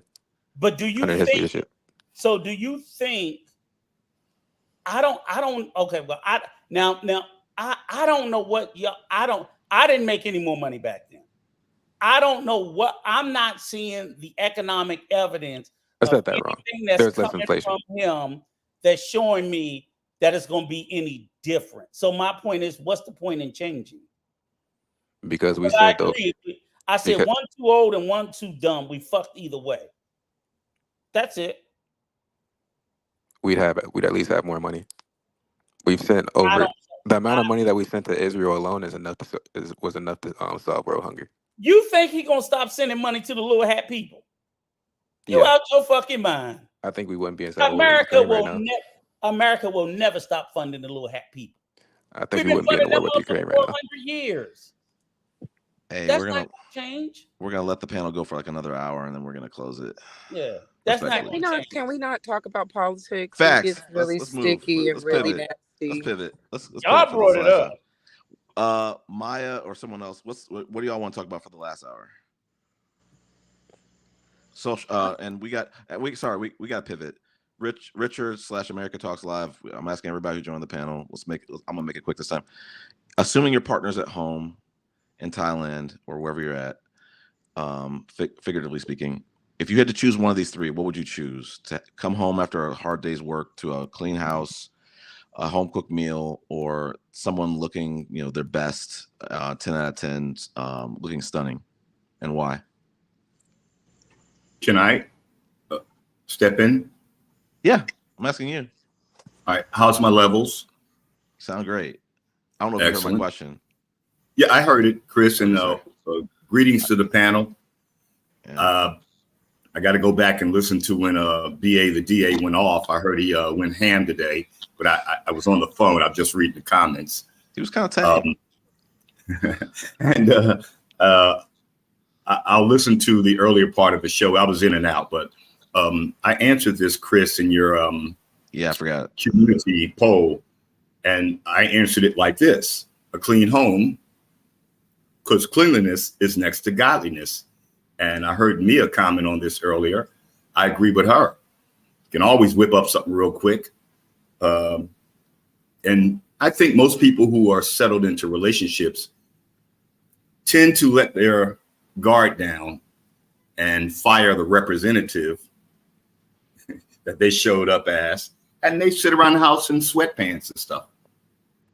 So, I don't need the woman that I fell in love with when she was dressed to the nines, I was dressed to the nines, to be that way when I come home.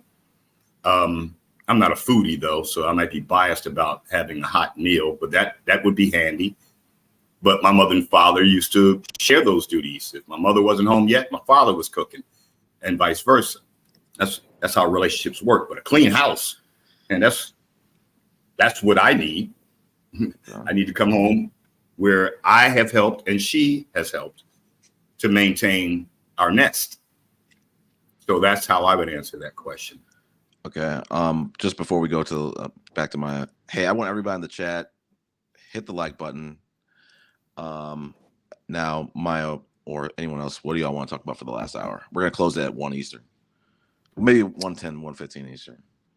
The only thing I can think about is it might be messy. I don't know. This is the only thing I can think about that happened today. Was I don't know if y'all heard, but Little Dirk's son that took a firearm and fired it at his stepfather Wow. I because heard that. Yeah. because what's been circulating is it's because the his mother was the aggressor. Like she pulled up, she had some smoke with her boyfriend, the boy's stepfather or whatever, and he was trying to restrain her, and she told the boy to grab the firearm and shoot at him. But the thing that I'm getting at is it's a lot of women that were like, "Yeah, that's right. My son better protect me." And then it's a lot of dudes that were in the comments like, "Yeah, that's what you're supposed to do is protect your mom." But it's like weird because I'm like, who's gonna hold the mom accountable? Like, why are you even having your son around a situation like that? Like, it's just super weird. That's a But black yeah, queen. that's all I had to think about. I was in a similar situation.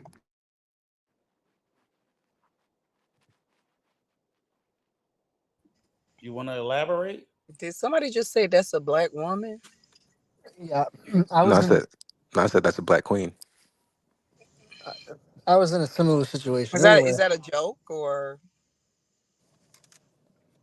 I wouldn't take anything that comes out of his mouth as anything serious. obviously? Yeah, no, my mother, she was married to this. Oh no, I felt personally attacked by that. She was married to this Erica, You guy don't. should from be. the Caribbean. Anyway, long I'm story not a short, woman. the guy was trying to Hey, get his stuff out of you her act car. like That's fine. She wouldn't give it to him, and then she told. So I had to get in between him because this man had my mother's. He had his hands on my mother's wrist. My mother had her hands twisting up his shirt, like she was gonna square up against him. And I'm like, that's a man. Like you, you can't do that. And she's all like, oh, go get my gun. And I said, go get your gun. I said, no. What am I, stupid? You know. That's why I said that I was in a similar situation. Yeah. So Wait, how old were you when this happened? Literally last year, I was 24 now, going on 25. So I was 23. okay, well, yeah, the boy was 10 though. So Yeah, yeah. See, you don't put young children into stuff like that. Like I don't. yeah, I yep. That's wanted the to only thing tap I had to in. talk about. I wanted to tap in on what Maya talked about. This is Richard, America Talk Live. Um, this whole situation in America, I know y'all are moving off the political topic, but I'm really curious because I'm overseas right now, and some folks on the panel know where I am, and it's nowhere near what people might think it is or project it is. It's just another place on the planet. But what's going on, or what do you all feel is going to happen in the upcoming circumstances that are going to evolve beyond November 4th? I think that's when y'all vote, What's right? happening? What's happening in November? Well, the election. And I don't want to move this back to politics. I'm just curious, how do y'all feel about the future of FBA and ADOS in America based on this upcoming election that you guys are faced with between They those said two I don't candidates? worry about the future. I practice mindfulness. I don't worry about the future. they don't want to talk about politics or anything big I'm not. picture. I didn't want to talk about politics. I just want to think. I just want to ask the panel, what do y'all think America's going to look like in November? I mean, the same as it ever was. Yeah. Exactly. I'm seeing a lot of stuff happen. A lot of crazy street violence, attacks on innocent people. What I think attacks in are you talking Chicago, about? there were 87 shootings over the holiday weekend. I'm Is curious to that not know. normal? Yeah, Yeah, it's isn't Fourth that of like July. Chirac? It's like Chirac. That's been going on for a while there now. Yes, that's that black on black violence. But do you think that will escalate No, it'll come stay the same. November? No. Hmm. Okay. Are you That asking was a like little. if there's gonna be like another insurrection? Well, there's talk of civil war. There's black on black, black on white, black on Jew, black on Well, well, Asian. I that, mean, well, that. everybody's fighting each other. I hear it here even on the panel between black men and black women. What do you Well, think America's going to look like? I mean, I don't think there would be a civil war because you'd have to have something to fight about. Like, what are people? What's going to be the cause that fundamentally splits the nation? Like I mean, like culture war stuff. That's just whatever. Like, who cares about the whole trans Well, I kids mean, and bathrooms and banning books? Like that. That's just culture war stuff. What is the more fundamental pointedly, issue that's going to split the nation for people to start fighting each other? Like are you in the States, my friend? yeah, I live here. I live in Texas. Texas, wow. Are you Well, not where do you tapped live? into the derision and the divisive atmosphere in America? I know Are you you trying are. to force It's a people to terrible question. operate in fear? Are you trying Well, to like Brittany, invoke I'll get fear? on here and speak on it because I feel like we were having a good conversation when it came down to it. And we got me on here, and we're happy to have all the women on here giving their opinion and been wanting y'all's opinion. But at the same point in time, I feel like, it's what we've been asking for. Black men coming together, talking about doing the right thing, having a positive space. So as black men, I think we definitely need to know where our future goes. As a couple of people who I live in Texas, they said they live in Texas. Rent has never been this high across the world. Right now, I read an article today. They said in Spain, people are shooting tourists with water guns and walking the streets holding huge signs saying we don't want tourists here because they can't afford to live. Everyone knows how living costs has went up in America. It's not just an American thing, it's went all across the world. Right now, we got a president who's running with a felon, but yet felons can't even work. Most people who are affected by this whole felony thing that we have in the United States are black men. A lot of this hopelessness and black men going over and trying to exploit women through this passport bro stuff, it all stems from some of this stuff like felonies. So, I mean, not to mention this stuff. And then everyone, we got a president who we all see and get up on the stage and seem like he was just incoherent and he just refuses to step down, even though his own party is asking him to step down because of pride. He's going to get his $250,000 for the rest of his life, no matter what. And he's already, 80 something years old, and the average male only lives to 83. So he's definitely not going to run out of money. So I feel like just if this panel is to uplift and help black people and expose these passport bros, these are definitely topics that have to be touched on and topics that we've been wanting to touch on. So when I came in, I heard Chris right before I came into the panel talk about a pivot. I'm overseas. I'm just curious, for those who are living in the States, how do you feel about the future? As someone said in the chat, don't worry about the future. I don't know where you live, but I'm just curious. I'm just tapping in to find out, I mean, what do y'all think feel about what's going to happen after November? I think it depends on where you're at in life too. I mean, I think my future is great. I don't really have much kind of worried about. Like politically, I So don't how really much, you care. said you live in Texas? I'm in Texas. So how much is rent went up where you live at? How much is taxes went up where you live at? Well, I mean, I live with my mom and sister, and I'm kind of Well, isolated from a That's lot of great. this because I'm gone most of the time. Like usually, I am out working on a ship. I'm gone. Room and board is covered. The food is covered, so I don't have to worry about that. It's only when I come back to land that I have to worry about that. So I will say that I am, in a sense, shielded from like going to the grocery store and all of that. And then my folks are vegan and vegetarian, so I don't cook when I'm at home. There's just not enough space for me to store what I want in the fridge, so I just go out to eat. There is. got you. I will say there is some concern because, and I think Jelani, you was in Colombia, right, Jelani? I was there for a few months. Yeah. Yeah. So I know, and just speaking about the rent thing, I know in down in Colombia, like they're the last I saw, they're starting to push this gringo go home shit. So I think for a long time the passport bros was trying to say, and it was a combination of some of the sexual degeneracy, but I also think, and I think it's also parts of Mexico I was reading about where It's the they're saying inflation. that, It's really the inflation. They push the yeah, sexual degeneracy. they're Like, they're they've been driving like that. There's a lot of right, gentrification going on, and gentrification, driving yeah. up the cost of rent that the locals can't afford it, so they're wanting to kick foreigners out. So I mean, the only thing I think is like, I mean, I don't see no civil war, but I can see a bad fucking recession coming in, and if it gets much worse, I mean, shit, we already So at the Rico, bottom. do you remember at the beginning of the year where we had, it was supposed to be like the definition of a reception is whatever it's called, Recession. recession is 2 times below GDP, and we hit that. And then they finally for the first time decided we're not going to label that as a recession because employment. But yet when you look at everything around us, everything says recession.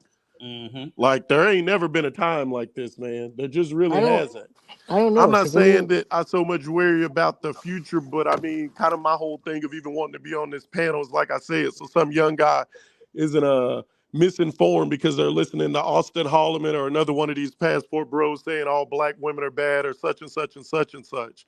And Uh, I wonder, like I said, we're at full employment now, but there's nothing to say that we're going to stay at full Hold employment. on, employment just got worse. We just went up to 4%. Okay, but I'm And we saying, just lost 400,000. I think they said yeah, manufacturing jobs. I think So employment just UPS. showed a worse sign. So if all of a sudden, But people are worried about Trump well, being it, racist. right? well, But I'm saying ultimately it's jobs. So if unemployment takes a spike, you know who's going to get the worst of it. Right. Yeah. That's all I'm saying. I pray to God it doesn't, and I'm glad I'm close to retirement age. But if it takes a spike, I'm like, I'm sorry. If you think, well, I got, they're gonna find a way to finagle a lot of black people out of fucking jobs. The illegals and technology is taking over all the low skill jobs because black people don't like to go to But school. what I'm Black saying women is, do, but they get in like useless degrees like right. social But what I'm sciences. saying, if Okay, you so know Shalona, that so I I just want to touch on that because you've been on a passport, bro. You paid to be a moderator for a passport, bro. So let me knock out that lie you just said. Women just get there is no worthless degree, and never Social. knock a black woman on this This panel isn't about social any learning. type of educating themselves. The This isn't biggest social learning. degree is a humanities degree. A basket weaving degree is a humanities degree. You know what the best degree to get into medical school is? It's the basket weaving degree. It's humanities. You can Google that. If you want to go to med school, the best way to get into med school is to get a humanities bachelor's degree and then apply for med school. So all them passport bro talking points you talking ain't gonna work over here, Bubba. Ain't gonna work. What are you talking about? Why you even entertain him? I wouldn't even talk to him. Yeah, what she said. Because that's Mia, what I I'm here think for. that's That's why I'm unfair. on the panel, because I care. I Don't think talk to that's him. unfair though, y'all. Let's just keep If you it talk to him, he's gonna small go brain. on. But if you ignore it, he'll leave or not say nothing. Hopefully. But Mia, as much as I admire Damn, what she's you triggered. spoke about on the panel earlier, I think the purpose of these streams is to open a forum up. People are going to disagree. It happens. This isn't, part entertainment, part information, infotainment. So I think it's unfair to just write anybody off who took the time out over a 4 to 5 hour panel to hang around and add their opinions. I don't think that's fair and balanced. So You don't I have respect to. what you said earlier, but You don't have to bring in logic. You don't have to bring in to logic. Just to say you're gonna do to You what you're gonna got do. you got the to panel kind of now. I mean, we listening. So if you got some thoughts on it, something you want to share with us, I know you kind of touched on this before, and I thought it was a great idea.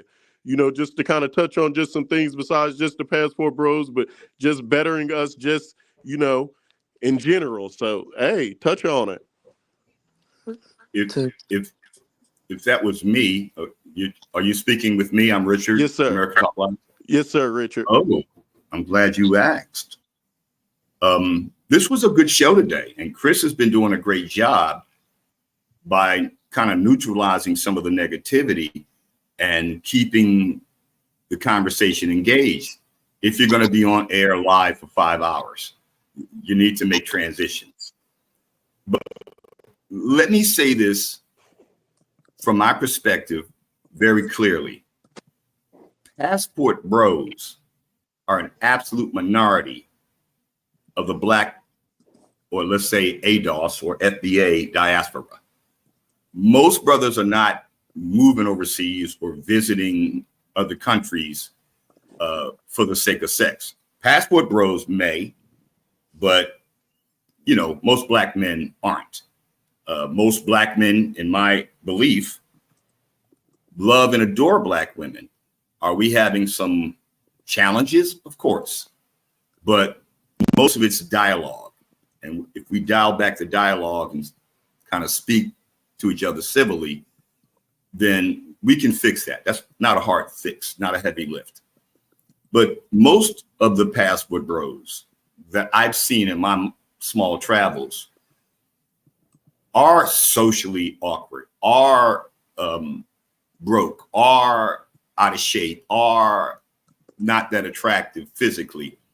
And so, yeah, if they can go and buy it, they'll go and buy it. the concept of the strip club culture from the time I grew up in to where it is today, that a magic city in the Black Mecca is globally known, that's a problem in our community. Strip club culture is something I spoke about on this panel and in comments on other panels. That really kind of screwed us up. Was it the strip club culture or the rap culture? Well, you're right. I'll go with rap culture first, because those were the only cats who were being fed money through mass media to make it rain. Because most of us aren't going to a strip club. Most normal Black men, to me, I don't think, most normal centered Black men who are raised properly are not going to go and watch a woman gyrate on a stage, at least in my era. The fact that rappers made making it rain and going to a strip club, rap had its impact on our difficulties as we face them today. But the idea of commodifying women and, objectifying women, to me, is where things start to change. And I've said this before, the idea that you can just go buy it instead of work for it has become a tragic reality in our community. I came up to ask the panel primarily, what do you think is going to happen in the coming future? And no, Mia, I'm not selling fear or promoting fear, but I you've didn't got. say that. I didn't say that. I'm sorry if I misstated what I interpreted, but the fact of the matter is, I left America because I felt that I was living not on a plantation. I had done well in America, not in a matrix. I had figured it out, but I felt that I was living on the scene, at the scene of the crime, like something really bad happened in my house. People lost lives, and I just went upstairs and got into bed, and hey, nothing happened here. I think that's the reason there's a discussion to be had about people. ADOS, FBA, should start traveling, should start exploring other options for life, because America just hasn't been that good to us. It is like being in a bad relationship where you think it's going to pay off and it just never does. So I understand the concept of Black men who've been doing this for, decades, not just moving, but visiting other countries and seeing other options. I think that's a valuable part of life, to travel. Everybody says that.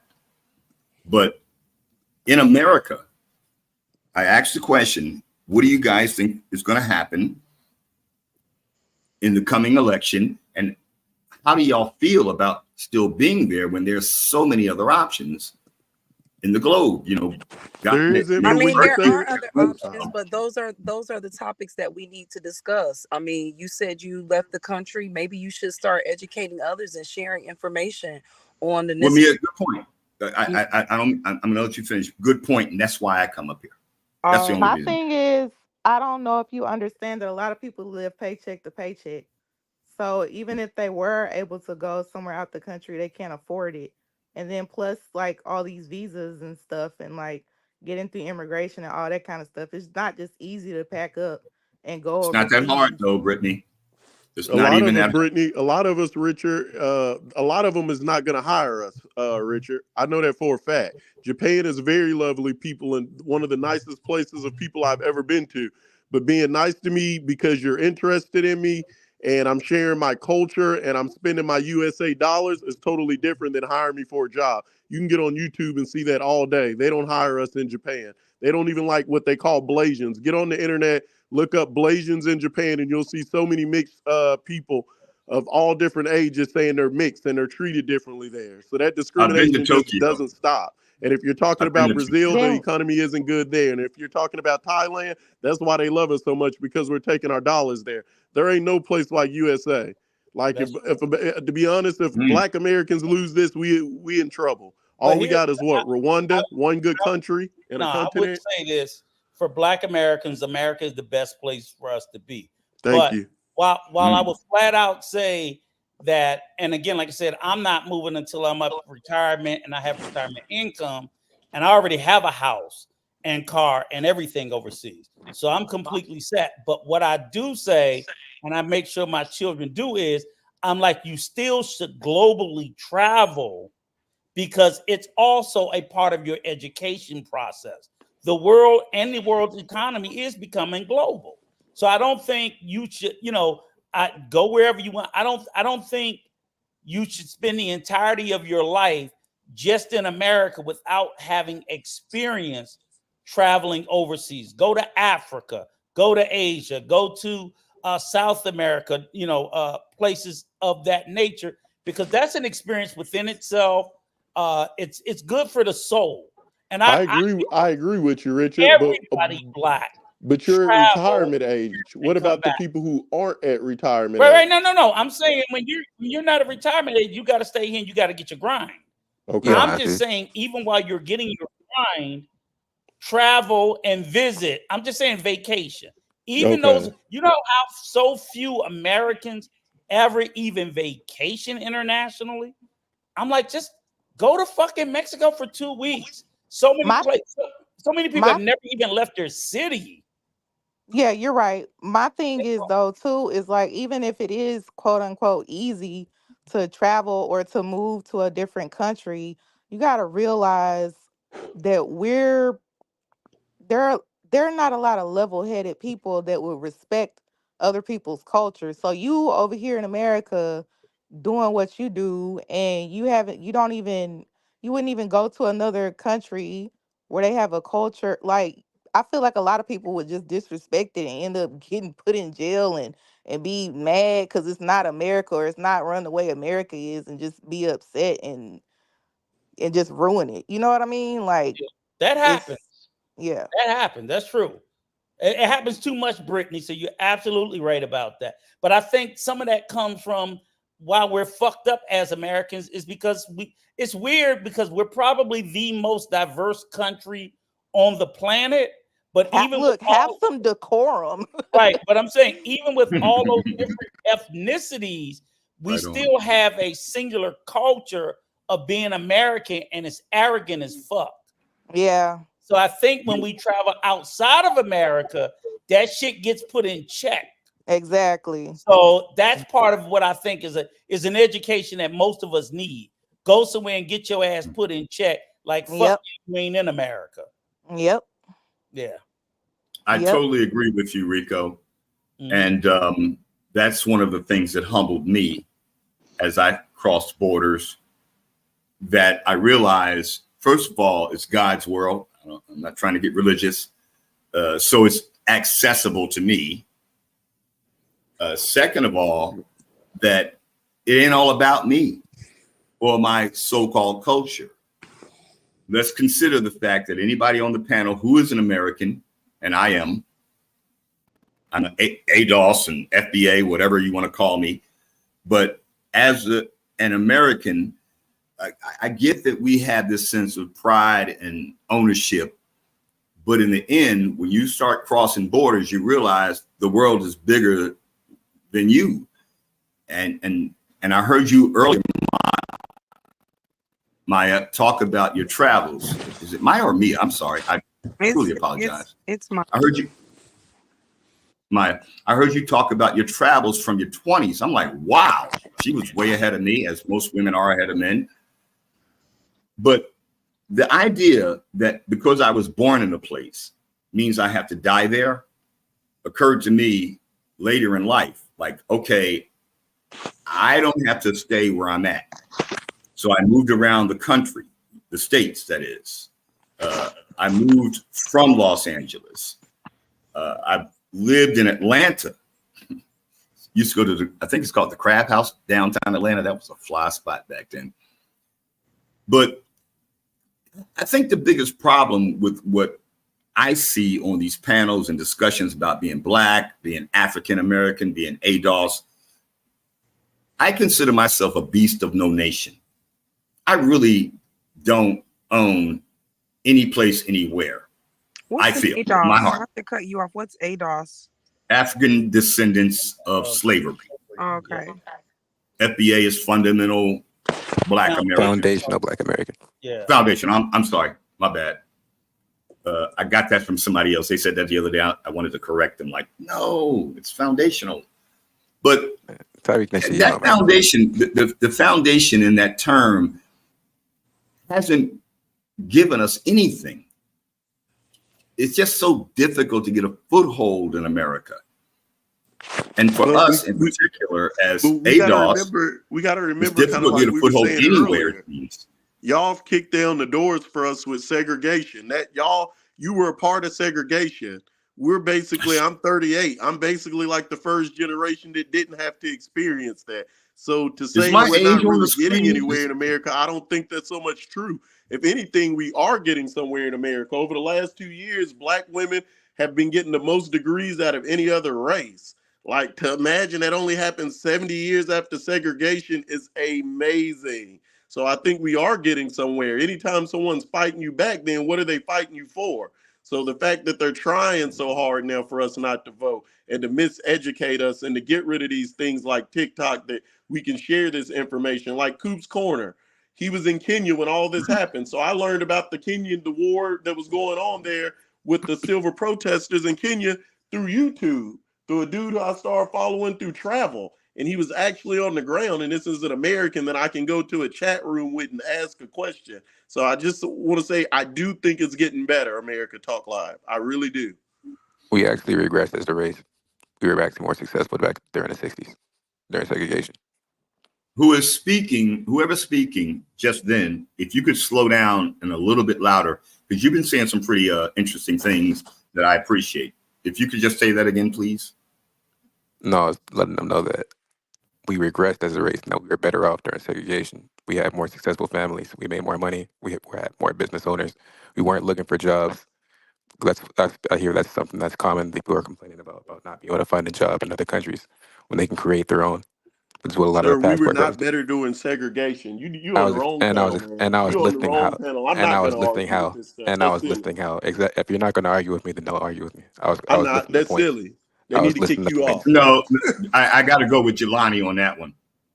You're right, Jelani.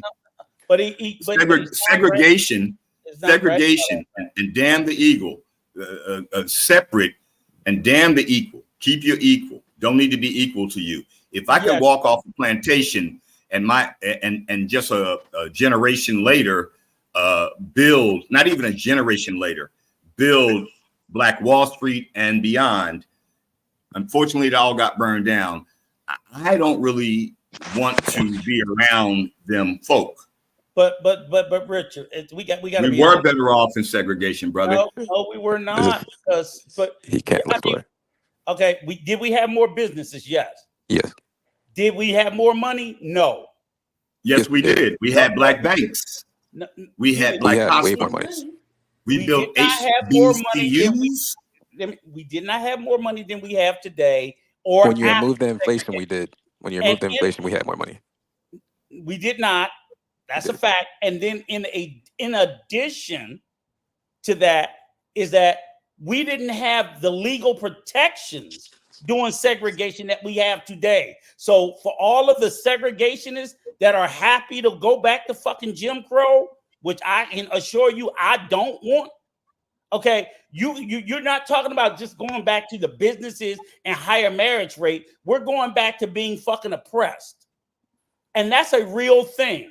When we don't wait, Rico, we're talking about financially, and we're talking about during Jim Crow, we were not oppressed when we were separate from them. They came and burned everything down. You need to make that distinction, my brother. If we're talking about segregation, we must talk about the limitations that Black people had. And they were fucking barbaric. We couldn't use the same systems that they were using. We couldn't do a goddamn thing without Massa's fucking permission.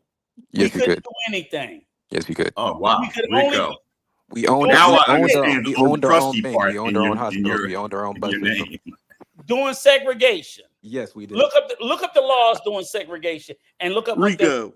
I can even name them. What they're talking about, Rico, is the same talking points of those two Black Republican politicians who had a talk with Black people at a cigar shop. And then they said all that. And the guy said, our families were stronger during Jim Crow. and then I they got can him one on They one. were. Some people from I can MSNBC, understand and some then of he the rehashed, nostalgia. took back the whole thing. Would you like to look at the divorce rate back from then from now? Would you I like to don't look at our care about crime rate? Would you like to divorce. look at our crimes from here Let to me say now? that. Would you like to look at I the don't give a killings damn from here about to now? Thank families. you, I'm Rico. talking Would you about like to us. talk about the black on black Okay, violence from here Jelani, to then? You know why marriage doesn't matter? Because everybody wasn't fucking married back then. Okay, so if I'm a single black man, I don't give a damn that you had a happy marriage. If I'm still living under goddamn segregation. Not to Hey, mention, But there was no but child support or Rico, anything like hey that. Rico, So everybody tell if me, a was hey, woman couldn't married be in back. her But home, you can't Rico, expect her to Everybody know that. wasn't. There was that was the only way to have sex with a woman, because women were more virtuous, and they weren't so just you going to give realize you it there were on no the They were laws side. to protect fucking You women had and to from they get weren't abuse. married. married. No, You had to jump that broom. They were What are you fucking talking and they about? all weren't married.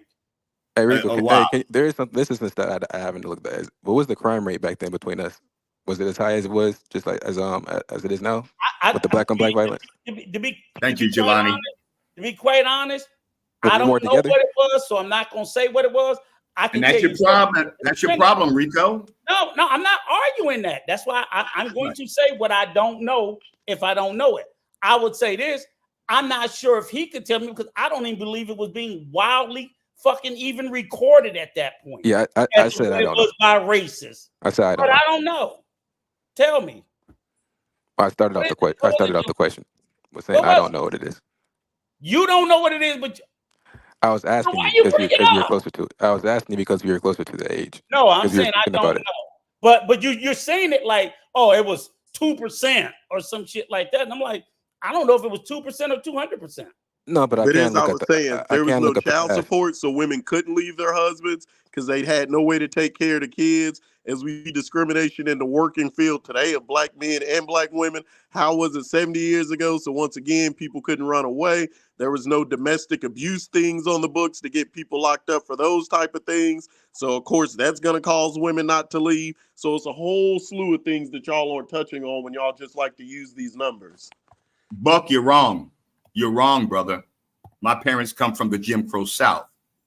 Men and women who got together and got married stuck through those hard times. That's the difference. It wasn't like black men were just whooping on black women. So are we freely. agreeing that segregation ended in when? Just so we can have a reference point. Segregation ended in 1964. Is that the point that we're referencing? So y'all want to go back to pre-1964? Yes. No, I think I I would. think you're Thank you, Rico.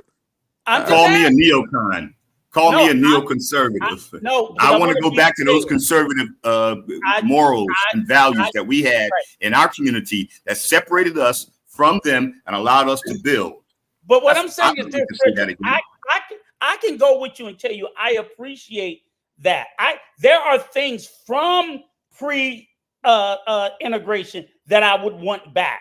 I don't want all that shit back. So that's what I'm saying. Y'all are not saying you want some of these things. Y'all make it like, oh, I just want to go back to that. Like all the shit was good. I'm like, Of course no. not. Okay, then. So Of I'm like, course all not. that. So I'm saying all that. But What I'm it ain't saying all is, good now. but It's what all good, and I but it ain't agree all with good now in your life. right, Hey, and I agree with that. Neither side is perfect. But if you guys had said, give me the good part from back there, I would have no argument. I don't Rico, understand people just saying go back to there as if there was not a whole. I mean, like, oh fuck, let's go back to lynching. We didn't Let's say go we back want to to live stringing during niggas up in segregation. the trees. Because we were separated. Let's go back to stringing niggas up in the trees. hey, Because Rico you know they were doing that, right? Rico and Richard, let's pivot. We got like 20, maybe 30 minutes left. B.A. Can we put a bow on the conversation though, Chris, real Oh, quick? I'm doing. That's why I'm speaking up. Okay. We're So, putting My that's bad. That's all I wanted to, and I'll put my bow on it. That's all I wanted to point we're out was putting that we're putting that gigantic bow on the new okay. like the new cars on it. When you guys say that the where I think it was a knee jerk for me and maybe Obi is because I think about it in totality of everything that was going on back then. Okay, and so I'm like, whoa. Okay, so But hard if you're pivot. just saying the good part, I'm with you. I'll take the good part, the marriages and people behaving and less crime. I want all that back. I agree with you. We were actually sticking together. B.A. and not fighting each other like now. Oh, B.A. drop. So Maya, and Brittany, and maybe Jelani, take us out on a topic, Okay. non-political, please. Um, let me think. Does anybody else have anything? I can't think of anything right now. I'm trying to go through my notes. Chris, what was your question, boss? I don't know if I had any questions. I did. I had some hours ago, a long time ago. No, Brittany said let her think. I didn't even know what she was trying to think about. Oh, I was saying like, I was A asking topic. a topic to take us out on. What did y'all think about the BET Awards? I didn't watch it Oh personally. Lord, I didn't you watch trying to it. start another fight? I didn't I watch. don't watch TV, so I wouldn't I know. didn't watch I it. Like I did. don't have TV. I don't have cable or whatever, but I saw it floating around and stuff. But I'll yeah. say this. I did like the representation. Like I did like the fact that this one guy I follow on Instagram called Fits from the Streets. He was there like judging people's outfits. I will say this. I was more excited about that white party than the black BET Awards, the famous white party that the Michael Rubin's white party, all white party. Oh, I didn't hear about that.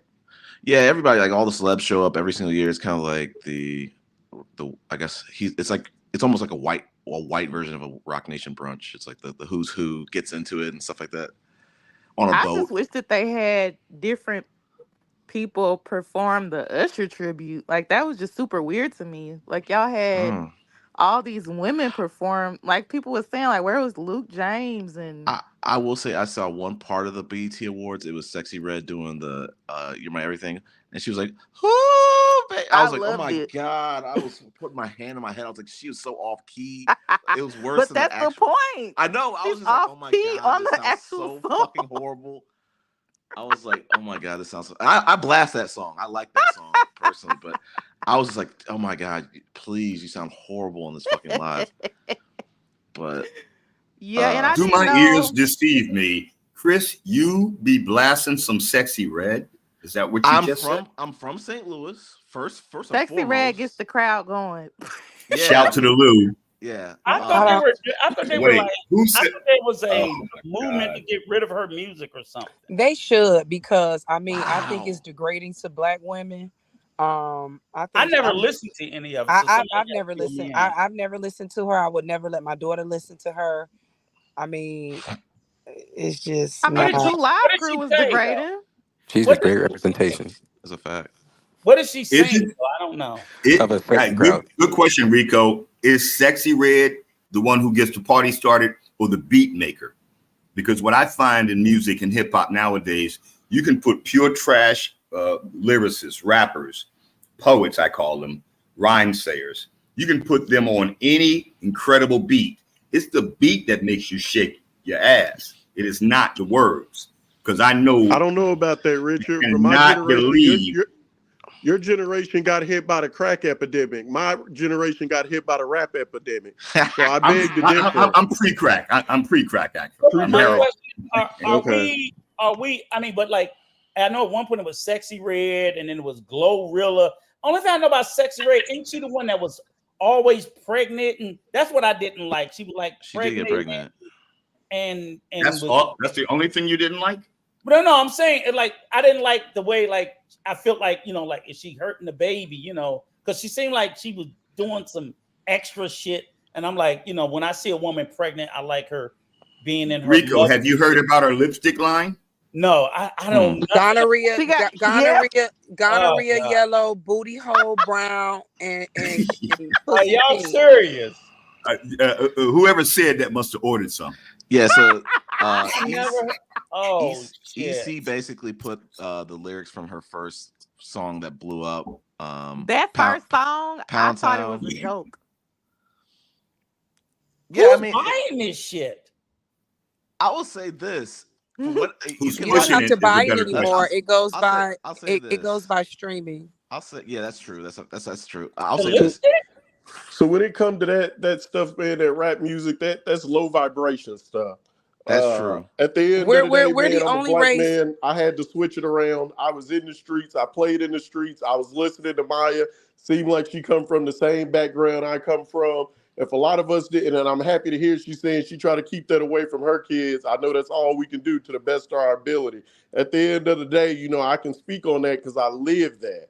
That rap music have us thinking that we could survive out there, and we could all get rich from it. And at the end of the day, most of what all of us were making is the same thing we were making working a job. Now, a lot of us couldn't get a job, and that's so true as well, why we go to it. But maybe it was just better just to sit at the house and do absolutely nothing until that opportunity presented itself, so you don't end up with a felony. Like, I seen someone talk about a felony on here and you can get a job, and I've lived all those type of situations too. And that's not so either. Even if you get your background hidden, yeah, you can go get a job and do certain fields, but like if you want to go work in the law field, you can't do it. All of us can look up Charleston White. He went to jail for the murder at like 14 years old, and he talks about that, getting his background covered, and everyone knows him for being controversial and going over rappers and saying y'all messed up for leading these kids in the wrong direction. And one of the things that he says is, I had so much hatred towards rappers because I feel like these fools robbed me. I could have been a lawyer,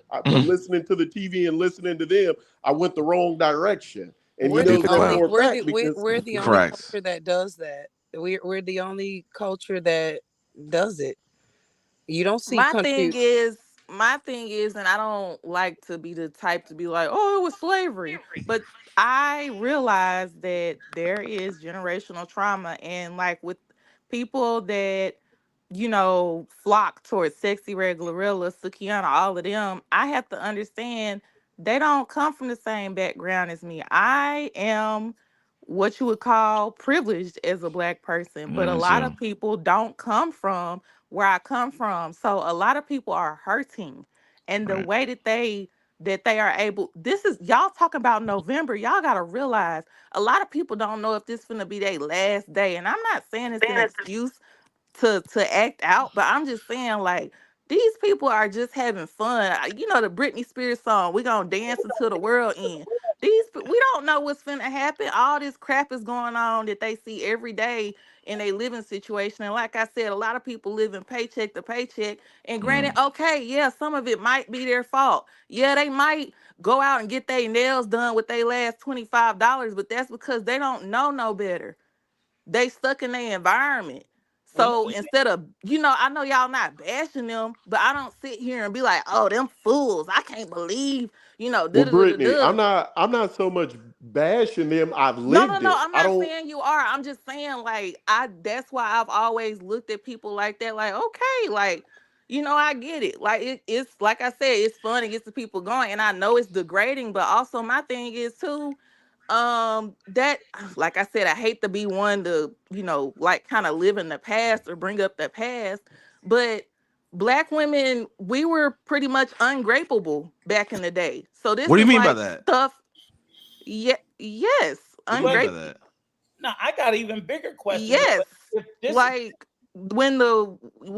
like I said, I don't like to live in the past or always draw it back to slavery, but yeah, they used to, what they used to do to black women on the plantations and stuff, Yeah, yeah, and but I thought you said. they didn't see it as being wrong because they're like, you can't be great. Oh, I see what you say. I see what you mean. Yeah, But I thought you so said I like they were mean, there's not a touched. channel I was that like, I what?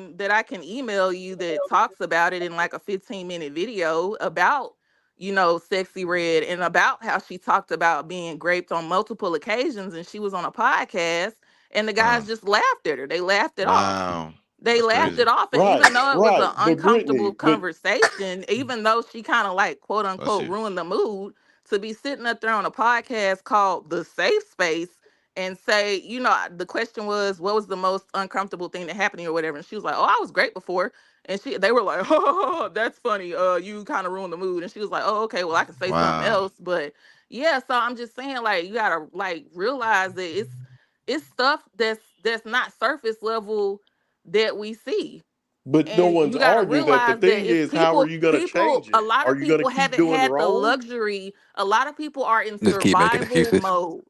A lot of people haven't had the luxury to stop and say, oh, okay, I don't have to go to the club every weekend and drink every day and smoke weed every 5 minutes. I haven't. I'm just trying to make it by. Like, that's what they do. Yeah. But is the answer to just keep doing the wrong thing, or is the answer for us who are educated to be an example, the ones who That's what have the trades, the one who we're has the school, the already one being who an has the example. We're experiences already to go being an out there and say example. something We're differently. I'm already not being an saying that example. anything is differently than what you're saying, but I'm asking you a question so you can speak, but I just want to make sure the question gets out. Are you saying that the ones who have the trade, who have the experience, who have the education shouldn't go out and educate them? We should just understand that it's hard times and they need to dance it away and act like it doesn't exist and not be warned that this is what's forthcoming to you if you don't change your ways? Warren, Well, I'm that's good. saying what I'm saying is a lot of stuff can fall on deaf ears. You Right. could preach all you want to somebody, but they're in poverty. Their life is not your life. You're like you said, we're educated. We know better. We've probably been to therapy. We probably got steady jobs. We probably, have stuff that they don't have. They're in survival mode. They don't know any Well, better. well, to that point, OB, like professional development is like something like I'm really passionate about. Like I a long time ago, I used to like go to high schools or and teach people about and encourage them to go into IT because I felt like specifically black boys at the high school age, they kind of say, "Oh, I don't see people in like me in this space," or just black people in general say, "Like I don't see people like me in this space, so I don't. That's just not my path." But it's like, no, there's a path for everybody to even in Silicon Valley, wherever you want to be in tech. But to Brittany's point, like you could do that to your blue in the face, but there's something bigger than the people who are, I hate to say it, that are going back and trying to pour back into the community. It's the cult. It's community itself. It's the culture that is also drowning you out, saying, "Oh, you're lame. Oh, you're a simp. Oh, you're corny." What are you gonna do then? I mean, we But can. can I'm we not. do this though, Hey, Brittany? I got a question for you though, because Yeah. I But because I I keep let me hearing say I this. keep hearing a whole bunch of excuses, but This, the problem is, what is the solution? Because people keep making 1,000 excuses but never offer a solution. well, I'm gonna give you one thing. It's like what I'm hearing It is, starts on the home. and what I hate to hear is people always say, and I think part of it is true, but it's simplistic. We just blame everything to black culture. So Mm, like everything that's fucked up about us is our culture. And the reason why and I don't disagree that our culture is a part of what our problem is, but I also get frustrated because I fight especially black men and in these spaces who will deny the existence of systemic shit right. that's there. So I'm like, yeah, part of it is our culture, but part of it is there are systemic roadblocks that have been put in place for black people since they brought our fucking ass over here in chains. And they have not dismantled those systems. I Okay, Those agree. well, systems, Okay. Okay. my solution I'm saying is those systems still exist. So when we don't I necessarily don't know. achieve to the same level as other people, I think it's unfair to say, I "Oh, mean, look at them," when I'm like, they didn't have those systemic roadblocks well, Hey, in place let's for them in the I don't first think let the anybody lady said. give her solution. Yeah. Go She ahead. she was gonna she asked for My one. solution is people that have been able to do better for themselves. Like you said, Jelani, I agree. I was having a lot of excuses. But for me, I'm not gonna sit up here and tell my whole life story. But the solution that I have is for us to just focus on ourselves. And what I'm saying for a real life situation that happens to me often is I walk into spaces where I'm typically the only black person. And when I walk in, eventually what they'll say is like, dang, like we not used to seeing nobody like you here. Like dang, y'all all not like that or whatever. And I just be like, whatever, cool like that. But I mean, I'm saying too, like I've even told Chris before too, I've gone back to my high school several times and I talked to the students because for me, I didn't have anybody. I'm a first generation college student. I didn't have anybody to look up to. But thankfully I was able to see a way out. But I go back and I talk to the youth and stuff and let them know, like, yeah, I know you coming from where I'm coming from and it don't look like it's a way out, but there is. I can talk you through how to get a scholarship. I can help you write the essays. I can help you write a resume. I can help you get ready for the interview. I can help you go to Goodwill and teach you how to alter your own clothes, with $5 so you can look good at the interview. All that stuff that I had to do. So that's how we do that. Like like I told Chris about City Year as well, stuff like that. How to get or UALR Children's International, who I used to work for, a program that I grew up in. Like, go to do nonprofit stuff and reach kids that have put themselves in a position that reached out and said, "Hey, I want to do better for myself," and go that way. You know, Mm, that's what I say. But my main point is just focus on yourself. Like, don't beat yourself up just because, oh my God, she's so embarrassing to the culture. Okay, yeah, but she's not you. Like, let them frolic over there. Like, Yeah, that's my yeah, thing. yeah, Rico. It's not just all culture. I know. I used to tutor some young kids on Cleveland Avenue in Atlanta, and like it was breaking my heart to see that like certain kids could not bring books home. So it's Mhm, like, how are you going to get ahead and not mhm. and not be able to do that, or not have the resources and stuff like that? So it's beyond the culture, but Right, it's like because I'm saying there's systems everywhere. We look at housing discrimination against black right, people. Where someone talk about if your house, you try to sell your. They talked about the billions of dollars of wealth that's been stolen from black homeowners when they sell their house, because your house could be worth 500,000 as long and as long as your black ass and your pictures is up there, they appraise it at 300 or 350. oh The minute you take it all down, Should just billions of have a white dollars. person do it then. Say yeah, what? Should just have a white person do it. I mean, the Right. system's going to Yeah, be but, there. but, We're in a but, white we, country.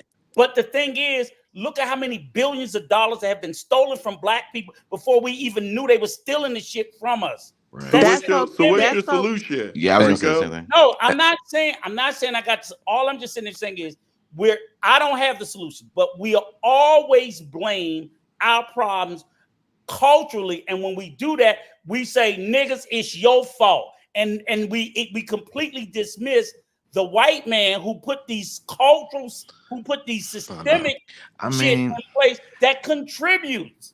So That's then all. see, that's your solution. So the solution for you then would be look at the systemic Look problems and not as just a culture well, problem. yes. And that's not not a pretend solution. not pretend like they don't exist, and have black men say, "You're a victim. You're in the victim Olympics." Yeah, I am. It's a real fucking thing. You Thank you. stupid Can I motherfucker. Hey, They can don't I even speak to that? realize hey, but Brittany, hey, they're thank you for fighting giving your against. solution They're though. fighting I was Thank against you, really their thought out. Jelani. own victim. But my Can I thing speak is to that a too. little bit? I'm sorry. Let me just. I don't know what kind of research I was doing, but I encourage people, if they don't know, to go look up. It's some chart that I found on Google. Anyways, white supremacy is a cycle, and there's a way in the workplace that you could learn like the steps that it goes through, so that you can know how to operate and maneuver between it. But also, I encourage people to look up what post-traumatic slave syndrome is, and there's a book Mm. on Amazon about it, and it just helps you. Reading it helped me a lot. So those are just some things that I had to add. Nice, nice. I like that. So you said a Oh, chart. What's the name of the chart? If you email me, I could send you what it's been like 3 years since I looked at it. I did some research when I was in school at the time, but it's like a 6-step thing. Like, it's a cycle. Like, it was like white supremacy cycle, and because I was like, I don't know what led me to do research on it, but yeah, it's like some steps that'll help you work through like corporate America. Even though, you know, you could scream at the top of your lungs all day, "Oh, it's the white man," but at the end of the day, like somebody else well, said, it's the country we live in. So you might as well just learn how to navigate it. So yeah, yeah, Rico. I understand like there's systemic issues going on, but like culturally, the men and people in the culture are not helping. When we have the men saying, "I don't care about your degrees," and the men are falling out, they're falling out at high rates. They're not going to college anymore. I think one of the solutions is we've got to really, and I don't have the how to do it, but it's like we've got to start to adopt higher paying jobs, whether that's IT and getting certifications, whether it's something blue collar, we've got to start pivoting, in my I think opinion. I think the black women are. I think black people Correct, are the only correct. people that are led by their women, and we're also the worst. We're also the worst off. We're against Once education. again, man, why do you feel the need to attack black women? Once again, it's a Hey, reason hey, for hey, that. I don't get it. I don't hey, think he for real. was. Hey, when you were speaking, I wasn't. I never cut you off. I let you speak at length. But every time I I say really one don't thing, give you a start damn. getting He could emotional. kick You me off start this getting Wait, stage wait, and wait, emotional, wait, never wait. put me and Hold on. back like Hey, on. I'm Tell starting to you off realize to say quit you talk disrespecting you black talk women. I you don't see talk the need crazy. of it. You Gets me talk kicked off. crazy. Yo, Kick me OB, off But just today. knock it off. Ob, hold on, Jelani, what did you say that was attack to black women? Maybe I was slow. I I didn't said that understand. we're the only ones that are led by our women, and I also said that we're also the worst off community, and I also said that our women are also the most educated, or our black men are the least educated. Okay, so Ob, what was the attack on black women? As I said, he said because that's a passport bro talking point. No, it's not. We in this That's situation. real Look life. who leading it. If women leading it and we in this situation, then it's their You're fault. taking it. You're taking it completely wrong. Actually, that's our fault for putting ourselves in that situation. Can I ask Yeah, you, what's the evidence that we're led by our women? because black The men. evidence is Go ahead. there's. You can look at this. Oh my bad. If you No, want I'm to just answer, you listening. can. Go ahead. Go ahead. I'm listening. Okay, I Go was ahead. gonna say the evidence is that they lead us inside of salaries. When you compare the black man's salary to the black women's salaries, theirs are obviously higher. They lead us in education. If you look at the amount of black women that are enrolled inside of college versus the black men that are enrolled inside of college, they're more educated. If you look at damn near any statistic besides You only health gave me those two. and wealth, They don't lead us in income, but they do lead us in education. Well, That is no, they no, do correct, lead us wait, in Rico. income. Rico, that's a talking point that's dying. You Yeah, I refresh. know. That's why I'm Yeah, just. That's why. it's That's why I asked, because if we're gonna make, if we're blaming us, and then we're out here regurgitating shit, absent any evidence, because that's why I want to know. You say that we're being led by black women. I don't have a problem with it, but what's the evidence of it other than some black men crying about the shit? no, it's they talk about when they characterize our community, they say it's a matriarchal Right, society. I We're the know, only one.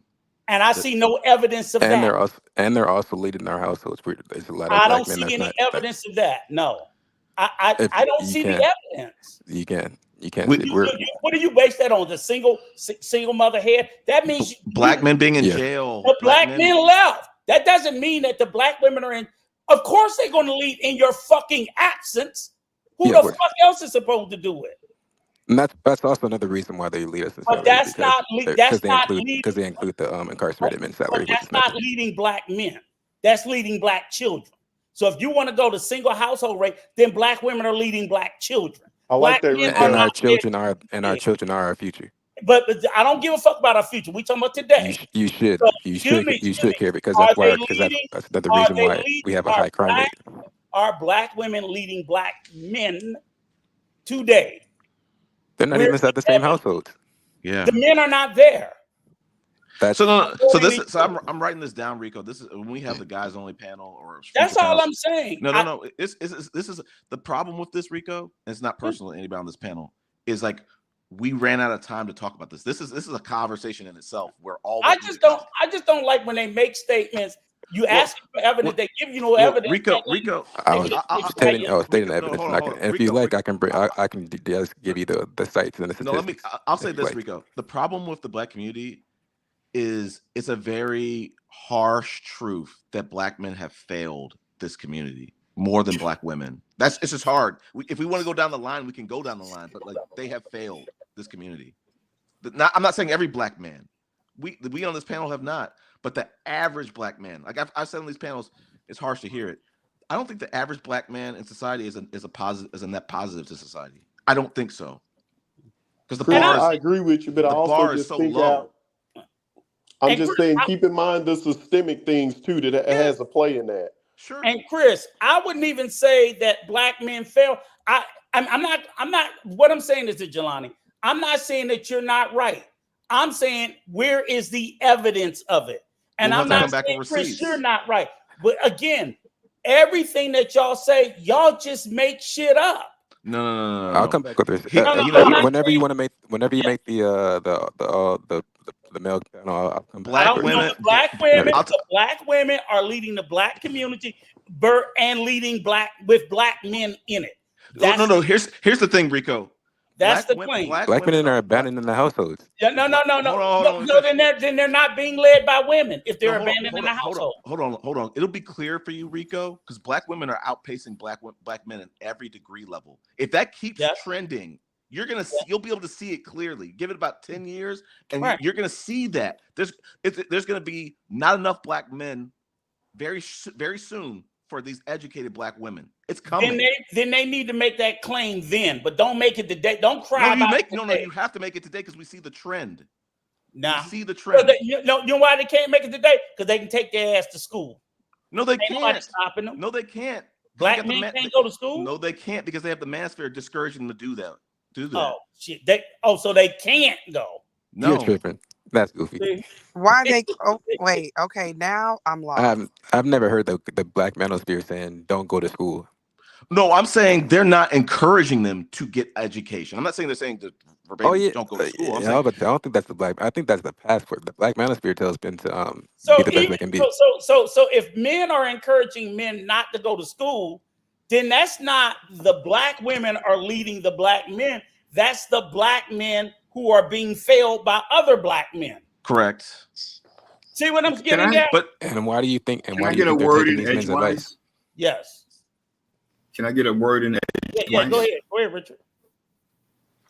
I know that we have several well-informed statisticians who visit this panel, be it Google search or legitimate research. But what is playing out in America when it comes to higher education in terms of college, even amongst whites, is a net zero. There are so many white kids who graduated college, statistically. Someone can do the research. I already heard it months ago, a year ago, that are moving back in with their parents, with wife and kids. There are so many white people who are on welfare beyond the traditional numbers that are quoted about black people being on welfare. This isn't even a race problem in terms of what America is facing. Is why I brought the question up earlier. I won't go back to that. This is what Americans are facing. It is the derision that is the real toxin in these conversations. And now it's trickled down, like Ronald Reagan perhaps planned it, to our community where we're fighting against our women. I do read from an earlier page in the book. I am an older gentleman. I can't even imagine these conversations. I would not have imagined these conversations happening, especially on a global platform where you could reach so many people with so much information. So that's why I throw a monkey wrench in the game just to kind of get the conversation onto what's good for us. Now, here's the last thing I'll say. And thank you, Chris. Thank you, Zed. And peace and blessings to all the panelists. Incredible conversation. I would always suggest that in a conversation of this level, profanity mutes your point. And Rico, you make a lot of incredible points. You're an incredibly intelligent brother and a senior. You don't need all that profanity. Now, I've said this to you before, and fuck me for saying it if you want to say that.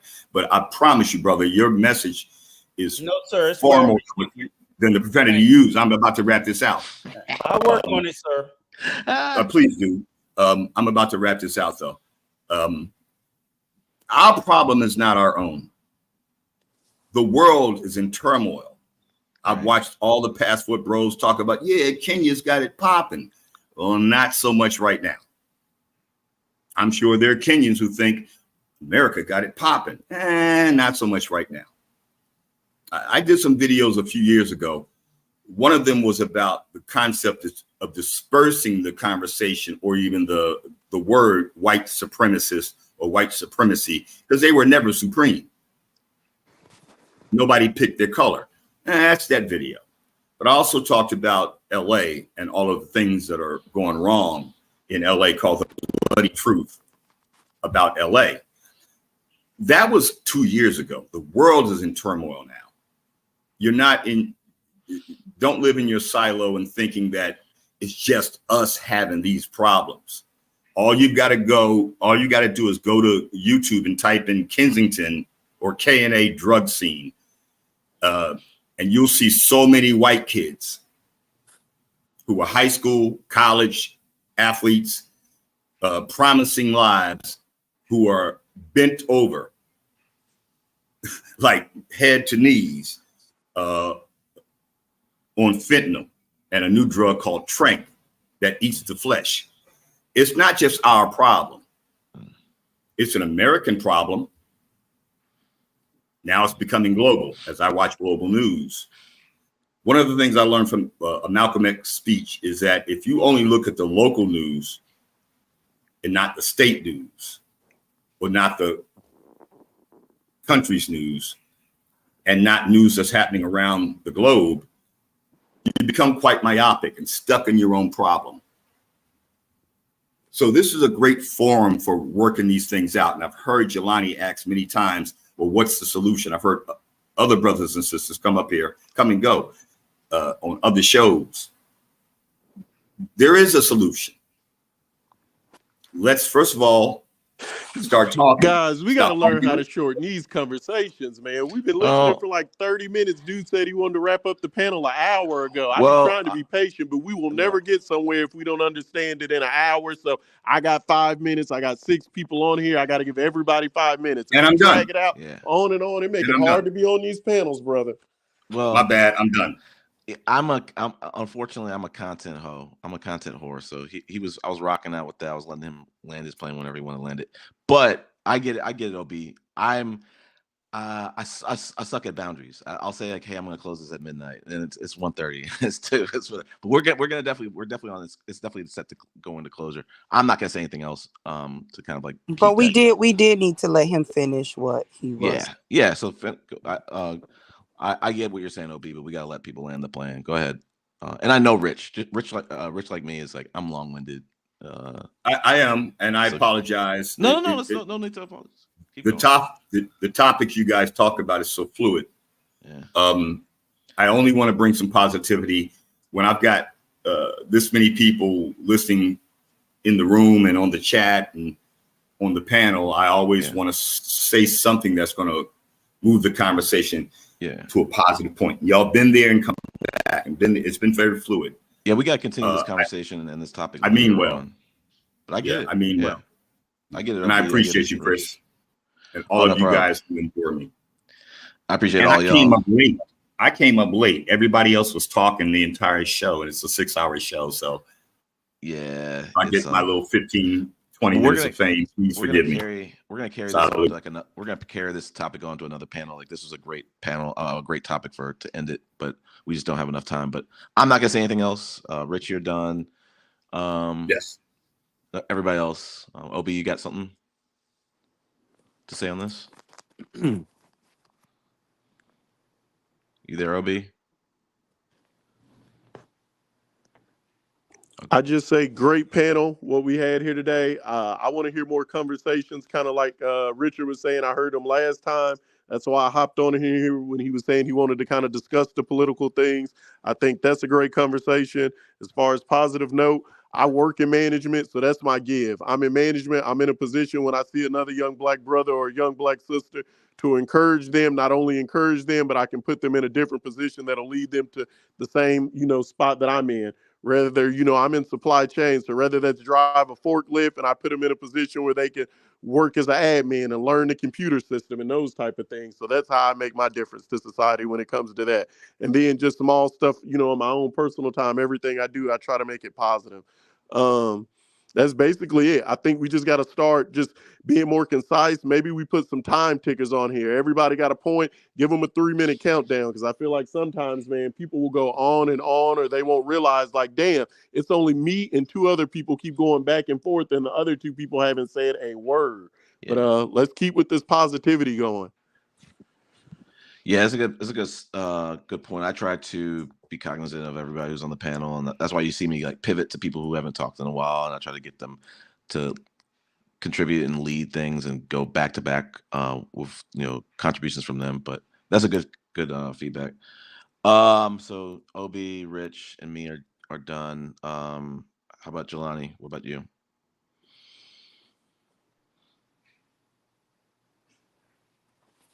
You there? Hello. Yeah, final statements. If you want to talk about this topic, if you want to say, just to make a final remark, it's up to you.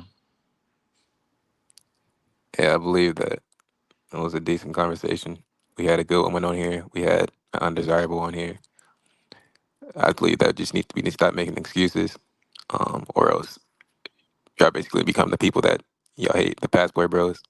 You don't We're want people there. to grow to become like BA, growing overseas, trying to keep these Whoa. women in privilege Whoa, whoa, whoa, whoa, and whoa. poverty. We love And BA. You ain't say yeah, nothing about nobody family.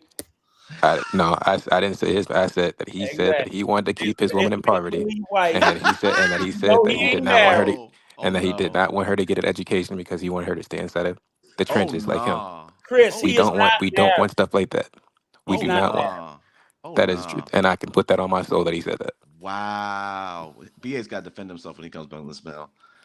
Okay. But yeah, Sorry. Sorry to interrupt. we need to stop. We need to stop making excuses. Start bettering yourselves, and if you are in a good position, start offering mentorship to your community because that's the first step. Yeah. That's it. Great. Great point. We got Rico, Maya, and Yeah. Well, I'll just Brittany. say this. Thanks for letting me up. I really enjoyed the conversation. One thing I would ask of you, Chris, I think you did a great job on the panel.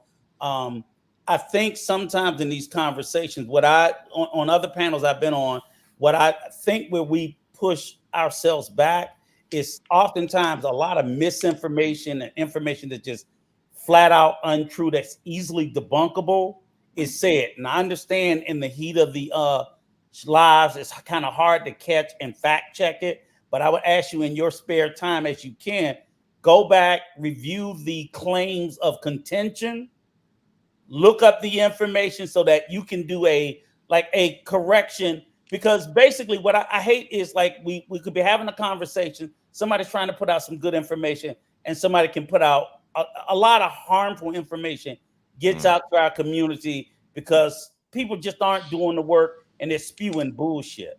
So even if I say something crazy you can be proven demonstrably wrong, call me out. Hey Rico, you said this crazy shit at the last one.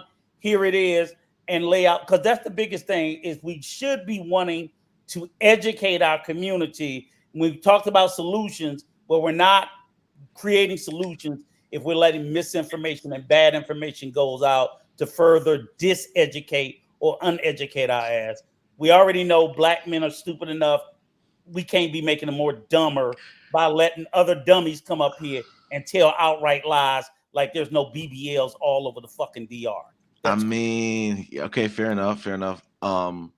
Yeah, I mean, we'll try to do the best we can to like fact check after the fact. That's one of the things I yep. love about the panels is like people were gonna come here with some real facts, and then now it becomes like the known truth. So like now, as of I've been saying on these panels, like we're starting to really peel back the onions. We're talking about retirement. We're talking about SSI. We're talking about a lot of different things. And now the passport bros can't come up here and say, "Oh, it's just better overseas." No, what? Let's talk about some retirement. Let's talk about this. Let's talk about that. And then they start getting quiet. But yeah, I agree. That's a good point. I think it's down to Maya and Brittany. I mean, I enjoyed the panel. I'll be on as much as I can because these are definitely conversations that need to be had, and then I'll invite some of my friends on that want to have more positive conversations and not really um, give too much more light to the delusion of some of these passport bros that are misleading other black men. I mean, that's a real issue. Right. But other than that, great panel, Rico. I don't mind that you cuss. Yeah, Thank me you. either. Me either. Sorry. There's a Femi. I curse too. I might not come out on this panel, but I kind of curse a little bit. But like I'm all for it. I believe in flagrancy. People should be able to just say whatever they want to say. Even if it's kind of a harsh opinion. I don't want people holding them back. I mean, cussing is not. I mean, he's expressive. Yeah. He's Yeah. passionate As about long as you're not things. cursing at somebody's family or someone's I don't wife even or hear job. myself saying it sometimes, so I apologize for that. But Chris, one other thing, I'm poking on you tonight. Yeah, Get with Zed and figure out how to work the controls that's because when fact. people want to share video, you know what I'm saying, and I, information, you got to be able to bring it up, Chris. That's facts. That's a fact. You know? I got like a new computer. I'm doing these Yeah. things off iPads. I'm a YouTube Padawan. I Yeah. have not gotten my Jedi training yet, but So I you need got to to. get that skill up because that's a good way of driving. And you should be able to pull up I facts had and say, "Let me Rico. show this. Let me I show had that." timestamp. I had timestamps. I was ready to run clips Yeah, tonight, but because that helps. That kills it when you can show us on the panel and the subs. It's like, oh, okay, we don't have to lie. We pulled it up. yeah, I'm taking that down as feedback. And listen, I want that from everybody. Chat, Mhm. panel, whatever, personal, private. I want y'all to give me feedback. I have thick skin. I want to get better.